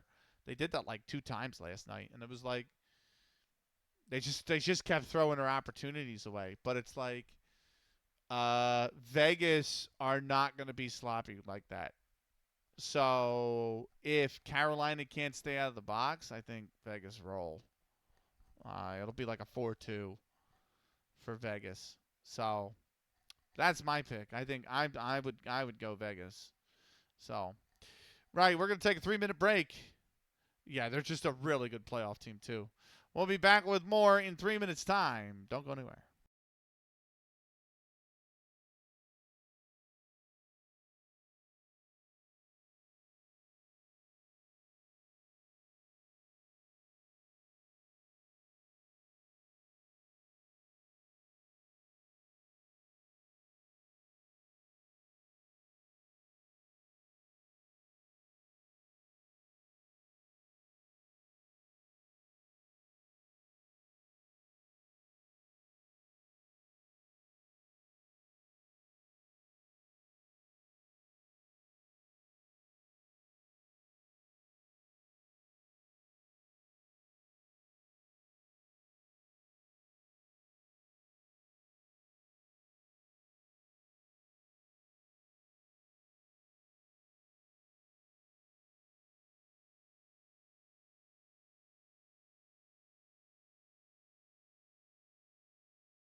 Welcome back.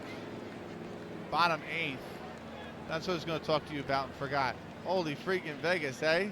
So good. Yeah, I was, honestly, I'm shocked. They just rolled Colorado. And I'm like, this is a Colorado team that was on course to win like a record number of points at one point. Remember, like the first 30 games of the season, they looked unbelievable.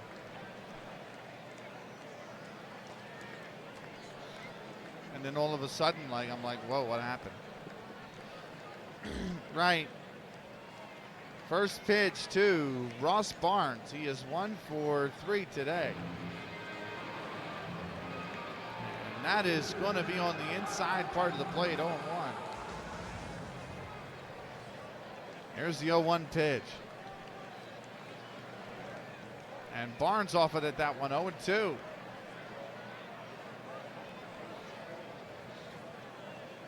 Here's the 0-2 pitch. That is lined into right field, base hit. And Barnes has a leadoff single.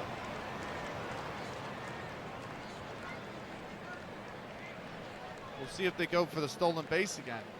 Lip Pike is going to settle in. Here's the first pitch to Pike, who is 0 for 3 so far today. And he's taking that high, 0-1. Here's the 0-1. Here's the 1-0. And that is going to catch the inside. No, it's inside off the plate, 2-2. Or 2-0. A 2-0 pitch. And this time that one is at the knees, 2-1. 2-1 pitch. Way off the plate, and it's a hitter's count to Lip Pike. Here's the 3-1. And Pike is ripped this deep into left, way back there, and it's over the wall. And Lip Pike, with his 9th big fly of the season, has put Rockford back in front. You just knew he had that potential.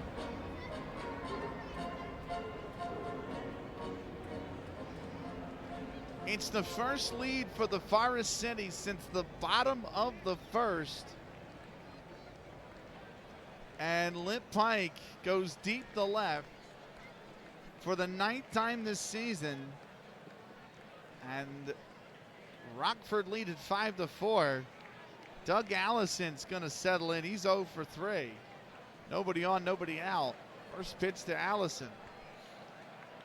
And that is a called strike. It's 0-1. That is a big, big home run. That is a clutch hit from Lip Pike. Can the Forest Citys hold on? Here's the 0-1 pitch. That is grounded. It takes a big hop. There is going to be no play at first. And Allison's got an infield hit. It didn't hit the mound, so it's not a true Baltimore hop, but it took one. It took a bounce like one.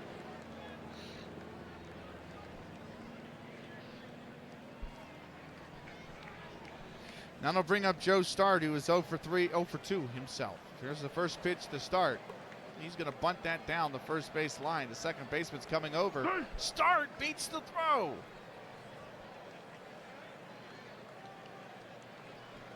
And he's bunted for an infield hit. It's first and second and nobody out.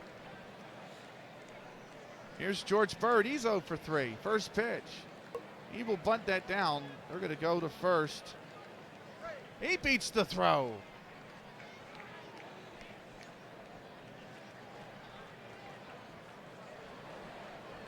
Back-to-back bunts for a hit. And Rockford, who have been trailing for pretty much the entirety of the game since the 3rd inning,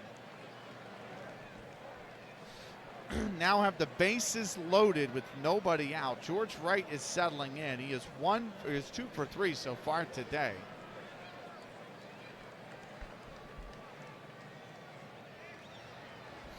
Thank you for the lurk, doggo. First pitch to Wright. And that is going to get by. Coming in to score is Allison. It's a wild pitch. Going to third is Start. Going to second is Bird. It's 6-4 Rockford. Here's the 1-0 pitch. And that is lined into left. Base hit. Thank you for the lurk, Raz. And it's an error on the left fielder. Steve King makes an error, and that's going to bring in an additional run.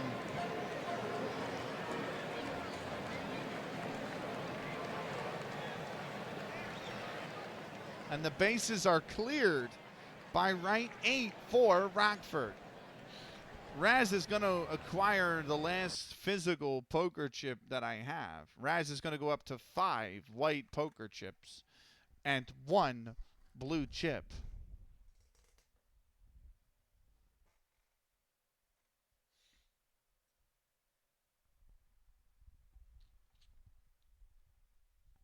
There you are, Raz. 5 white, 1 blue.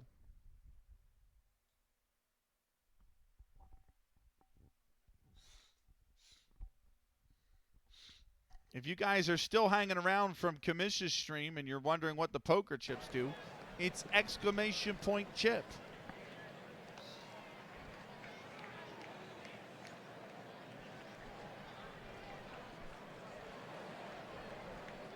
Runner on second. Nobody out. First pitch to Dick McBride. And he has popped this up into the seats in right. Foul.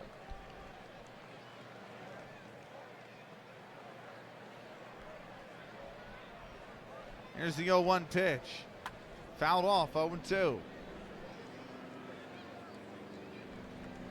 The 0-2 pitch. And he's lined this. He's flying out to center. That's going to hold up for the center. Oh, it's missed it.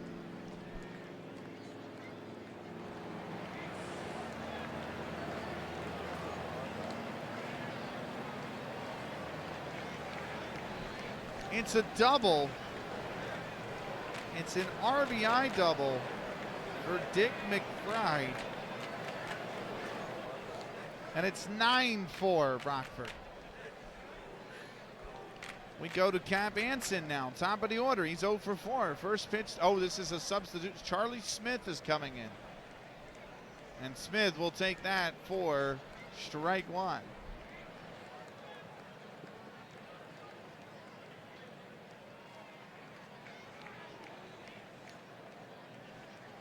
Oh, I'm sorry, Smith is not the pinch hitter.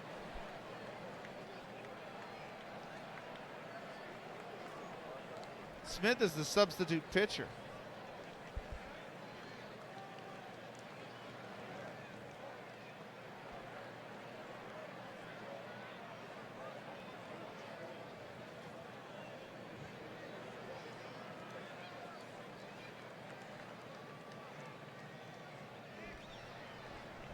So Zetlin lasts, Zetlin lasts 7 innings.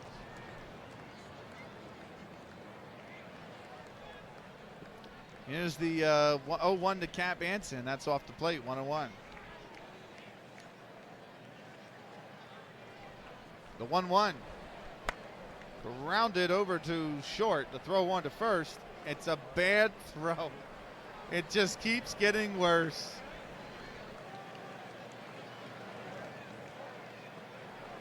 It's an E6. And that is shortstop Dickie Flowers with his first. It's the 5th for Fort Wayne. And it's first and second, and nobody out still.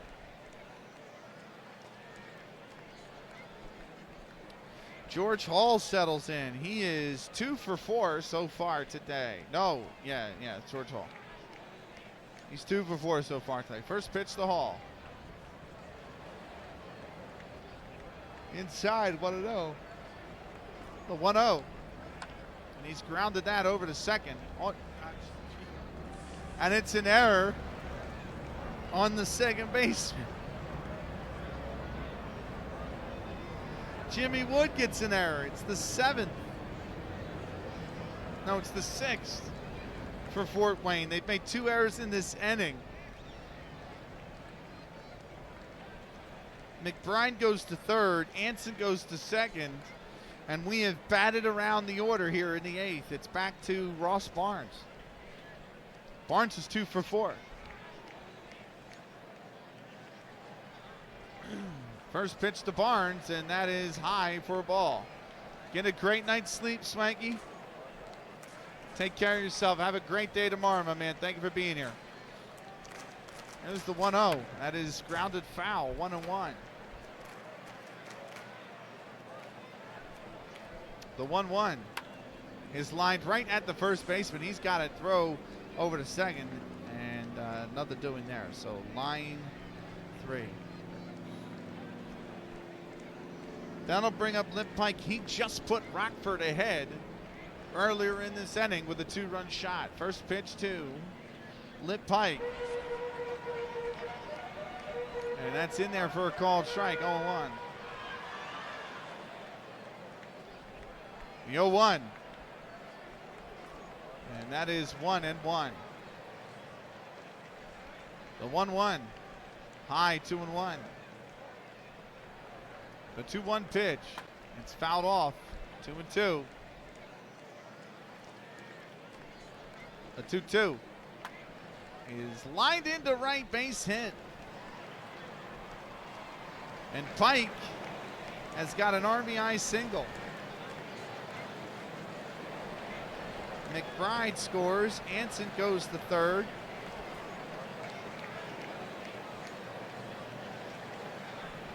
And Hall will go to second. 10 for Rockford. They have blown this game wide open.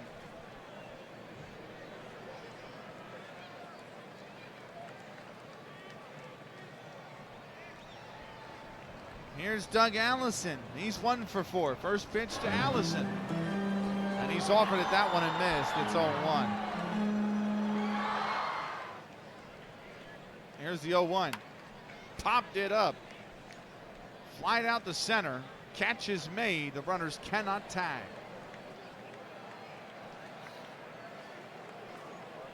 Two down now. Here's Joe Start. 1 for 3. First pitch, he's going to take that for a strike. It's 0-1. Here's the 0-1. He fanned at it and missed. 0-2. Here's the 0-2 pitch. Grounded over to second. The throw on to first is a bad throw. I don't believe this. Second error of the inning for Jimmy Wood. Third error of the inning for Fort Wayne.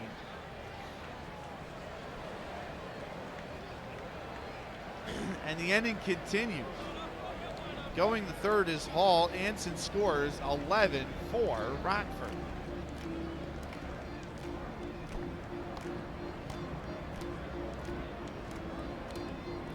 Here's George Bird. He's 1 for 4. And he's going to take a first pitch strike.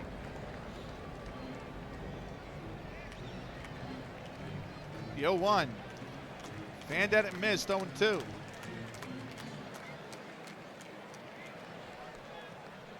The 0-2. And he's ripped this deep into left center field. It is off the base of the wall. And this could be a bases clearing play. Going to third, sliding in safely is Bird. And he has cleared the bases with a 3 RBI triple. Scoring from third is Hall. Scoring from second is Pike. Scoring from first is Allison. No, Start, beg your pardon. And it's 14-4.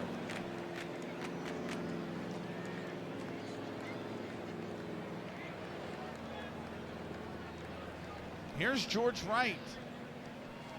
Wright is 3 for 4 so far today. First pitch to Wright. He's grounded it back to short. The throw to first is just no way. It's a bad throw. It's an error on the shortstop. So Dickie Flowers has 2 in this inning. Jimmy Wood has 2 in this inning. Fort Wayne have 4 in this inning. The inning continues. Bird scores, and it's 15-4. What the hell happened? Dick McBride now 2 for 4. Check swing.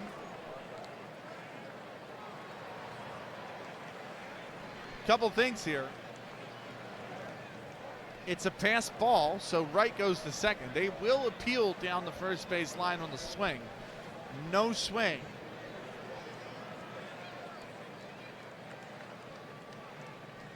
And it's 1-0. Here's the 1-0. That's ripped right. That's in the right base hit.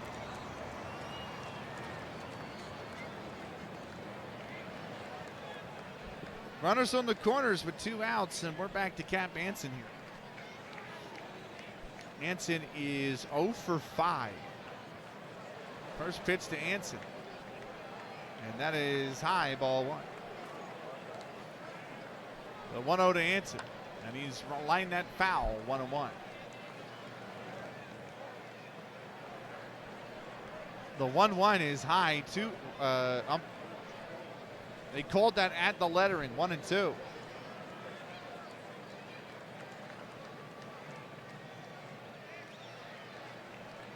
A 1-2, and he's popped it up. It's going to land into the seats and left. That is foul, 1-2 still. The 1-2. High and in, 2-2. Here's the 2-2 pitch. He's lined that right at the first baseman. He's got it, and the side is finally retired. 12 runs. Have you ever seen anything like it? On 10 hits, and they left 1 man on base. We go to the top of the 9th, and all of a sudden, Rockford are way out in front. It's 15-4. That's baseball for you, man. Baseball is so unpredictable. That is baseball in a nutshell for you. It'll be the top of the order due up here. Dickie Flowers is the first man up. But first,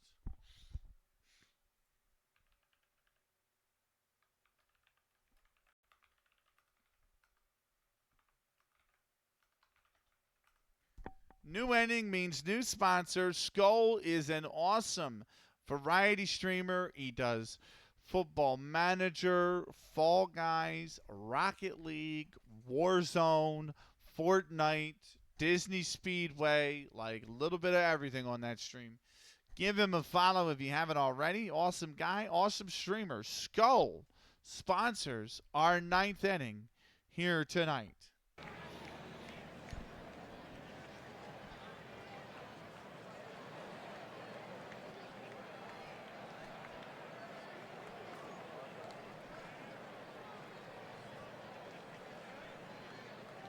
Dick McBride has thrown more pitches than Charlie Smith and George Zetland combined, and yet he's still on the mound and leading this game.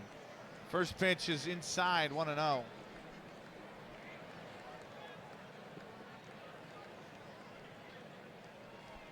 Here's the 1-0. That's ball 2. What was that, by the way? What the hell was that?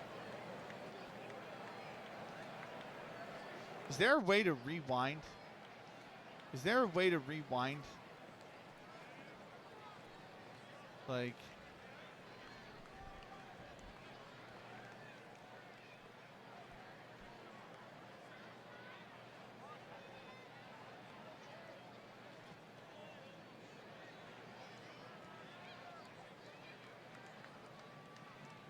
no, I don't want that. I can rewind the last pitch, but I don't. I want to rewind the first pitch.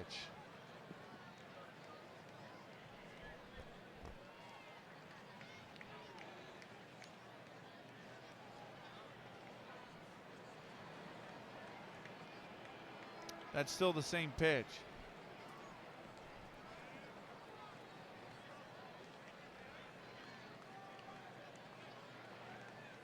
The game log doesn't have it.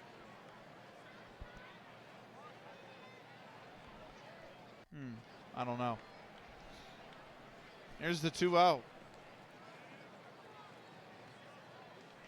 High and in, 3-0.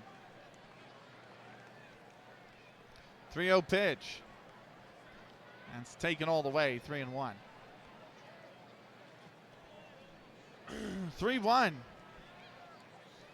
Swung on and missed, 3-2. Here's the 3-2 pitch. Grounded over the first. And he beats the throw. It's an infield single. Safe at first is Dickie Flowers. 1 on, nobody out for Count Sensendorfer. He is 1 for 3 so far today. First pitch to Sensendorfer, and that is taken for a ball, 1-0.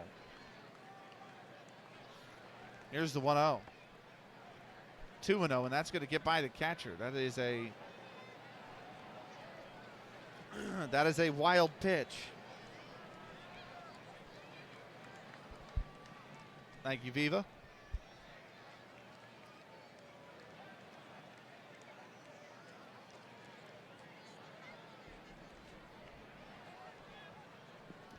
The 2-0 pitch.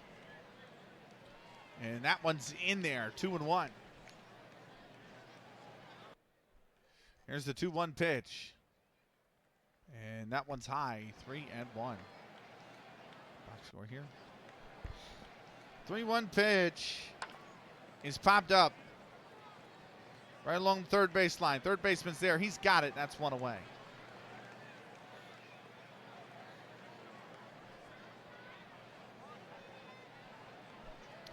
Here's the first pitch, too. That swung on and missed. 0-1. This is Jimmy Wood. Wood is 2 for 4 so far today. Here's the 0-1 pitch. That's inside. 1-1. The 1-1 pitch. That is grounded over to second. The throw on to first is in time. 2 down. Does move the runner to third, but 2 outs now, and they're still trailing by 11. Here's Steve King.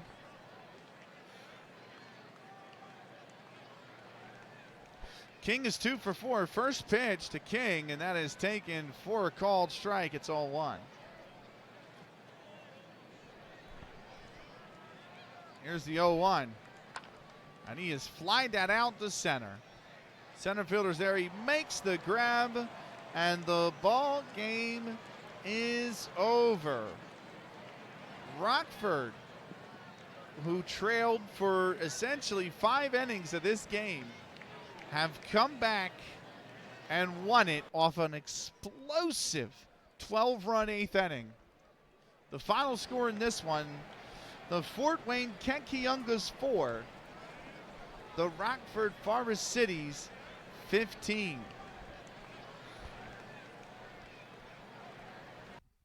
Yeah, wild one here in Rockford. We are going to get into your post-game show, but first,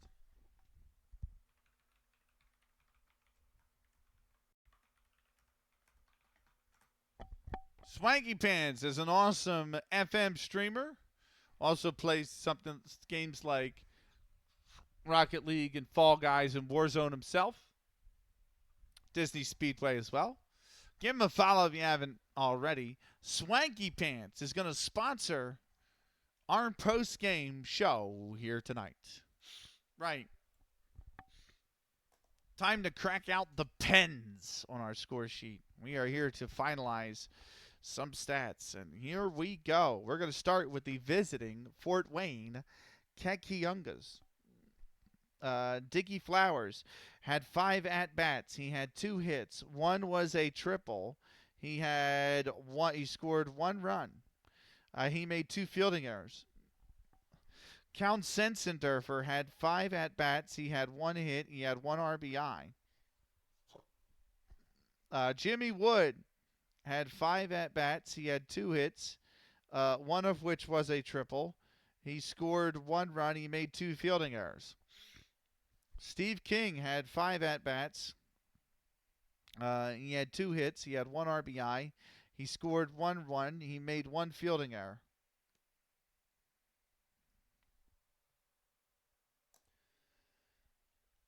Harry Schaefer had 4 at-bats. He had 1 hit. He had 1 sacrifice as well. Wes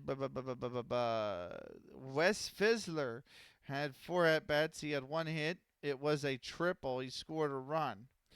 Fergie Malone had 4 at-bats. He had 1 hit.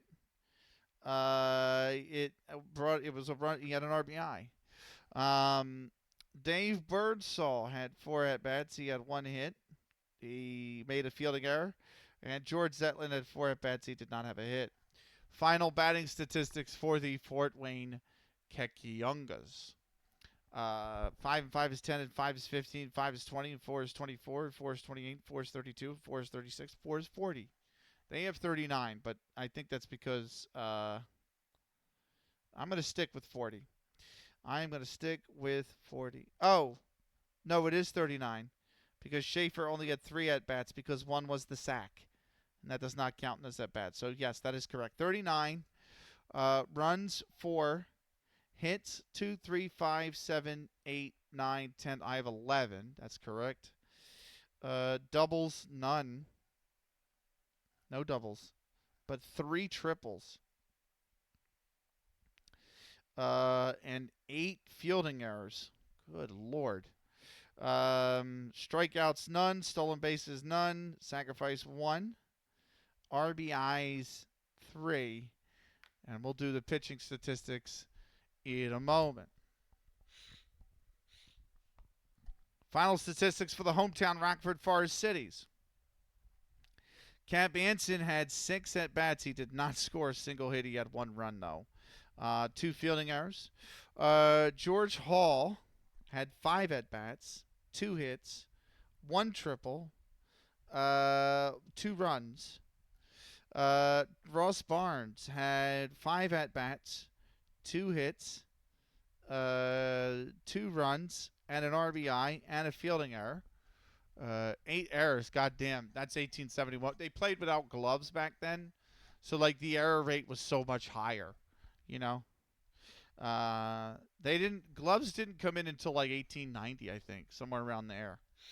And even then, it was just literally like a piece of leather on your hand. It wasn't even the glove like fit all the individual fingers. It's not like today where it's meshed over, so you can like grip it. Like the 1890 gloves were literally they just went over each individual finger, no meshing in between. So, and it was just built to be able to stop your hands from hurting because like they played so much more games in 1890. They played like 90 plus games. So, the fielders who were handling the balls in the dirt were getting like, chafing and splitting and dry hand. So they built the glove and it got approved in 1890. Around there, I think, to allow them to actually like have some protection over the hands from digging in the dirts and all that stuff.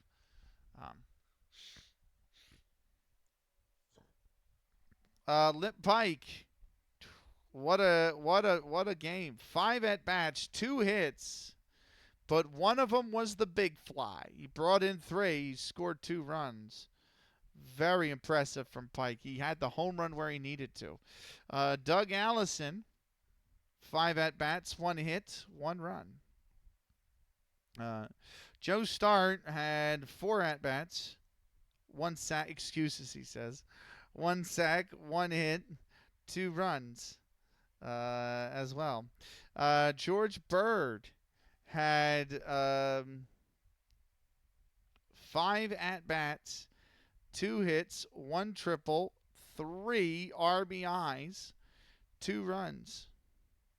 Just want to correct this little base path here. I didn't connect the third base and fourth base, or third base and home.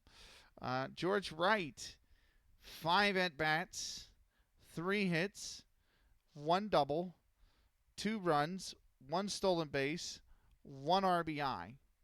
And Dick McBride, 5 at bats, 3 hits, 1 double, 1 run, 1 RBI. Final batting statistics for the Rockford Forest Citys. We played with cardboard gloves. Each base was uphill and in the snow. Nice. 6 and 5 is 11, and 5 is 6, and 5 is 21, and 5 is 26, right? And 4 is 30, and 5 is 35, and 5 is 40, and 5. I have 45 at bats. That's correct. Runs 1, 3, 5, 7, 8, 10, 12, 14, 15. Hits 2, 4, 6, 7, 8, 10, 13, 16 hits is what I have. That's correct. Doubles 2, triples 2, home runs 1, no base on balls, no strikeouts, 1 stolen base, 1 sacrifice, 2 sacrifices, 1 sacrifice, 1 sacrifice. RBIs 1, 4, 6, 1, 4, 7, 8, 9, and fielding errors 3. Your pitching statistics. Let's go over to your pitching statistics, and very quickly.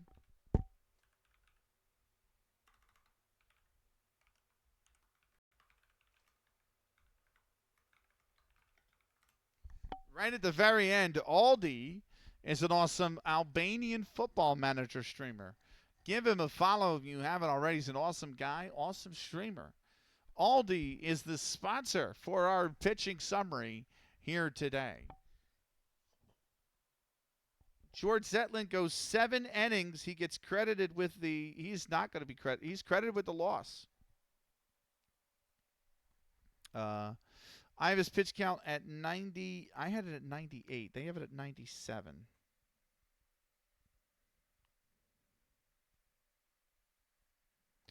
His pitch count is 97. No base on balls, no strikeouts. Hits, he gave up 13 hits, 10 runs. 8 of them were earned.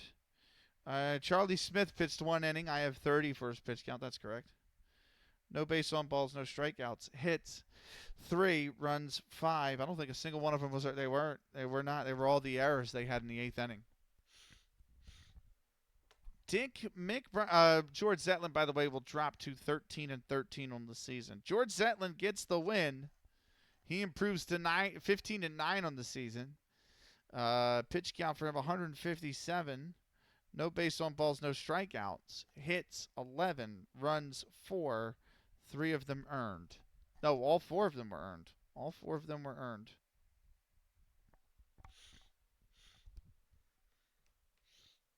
And that is the summary. So official match attendance was 1,445. Official game time was 2 hours and 42 minutes. We are going to immediately save the game. In the other game, the New York Mutuals managed to get by the Philadelphia Athletics. New York winning that one by a score of 10-3. Volters gets the win. Matthews gets the loss. Matthews going to 10 and 9 on the season now. Volters up to 11 and 11.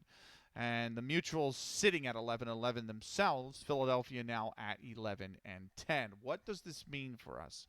We're going to finish the day. No games on the second. We're going to finish that. The next game, Sunday's game, will be a massive one. The 13 and 13 Fort Wayne Kekiongas in their 27th game of the season against, out of 32, remember, will take on the Chicago White Stockings, who are 11 and 7 in their 19th game of the season. What does that do for the standings? Well, it means that Rockford are now in sole possession of the National League lead again by a half a game. They sit atop the National League at 16 and 11. Chicago White Stockings are a half game back at 11 and 7. The New York Mutuals are sitting now at 11 and 11. They are 2 games back of Rockford. Fort Wayne slips to 2 games back as well. At 13 and 13. The Troy Haymakers are now 10 games back. They have 8 games to play Troy. So pretty much are eliminated almost. If Troy wins every game remaining, they will be on 12 wins. So if New York and Chicago collectively, or I should say, if New York and Chicago both get 2 more wins, then Troy is going to be eliminated from playoff contention. I thought they were previously, but technically you could lose, and that would move them to within a half game more. But they've lost 11 straight, and they're 4-20. So the most wins they can get in a season now is 12. And once New York and Chicago eclipse the 12-win mark, then yes, Troy is out of playoff contention. But they are 10 games back. The other story, the hottest team right now in baseball is Rockford. Boston's lost 3 straight. They're over in the American League, but Philadelphia could not make up ground. So Boston's still top at 12-5. Cleveland sitting at 11-7. They are a game and a half back. Philadelphia at 11-10 now. They're sitting 3 games back. Washington, they're 4-6 in their last 10 of the Athletics. Are really falling apart here in the midseason. And the Olympics, the Washington Olympics are 9-14. They are 6 games back themselves as well. So that's where we're at in the American League. So that is what we have to look forward to. Again, Sunday's game, we are going live Saturday's game. We are going live Saturday. Saturday will be Fort Wayne at Chicago. We will open the stream with that, and then we will have Football Manager after. We are not going to open packs tonight because we are so far over time. I'm literally 20 minutes over time now. So I need to I have 107 packs sitting there for Saturday, so look forward to that. But we are done. If you're watching on the YouTube, this is the end of recording. Thank you so much for watching. We'll see you for that Fort Wayne game next. Until then, take care.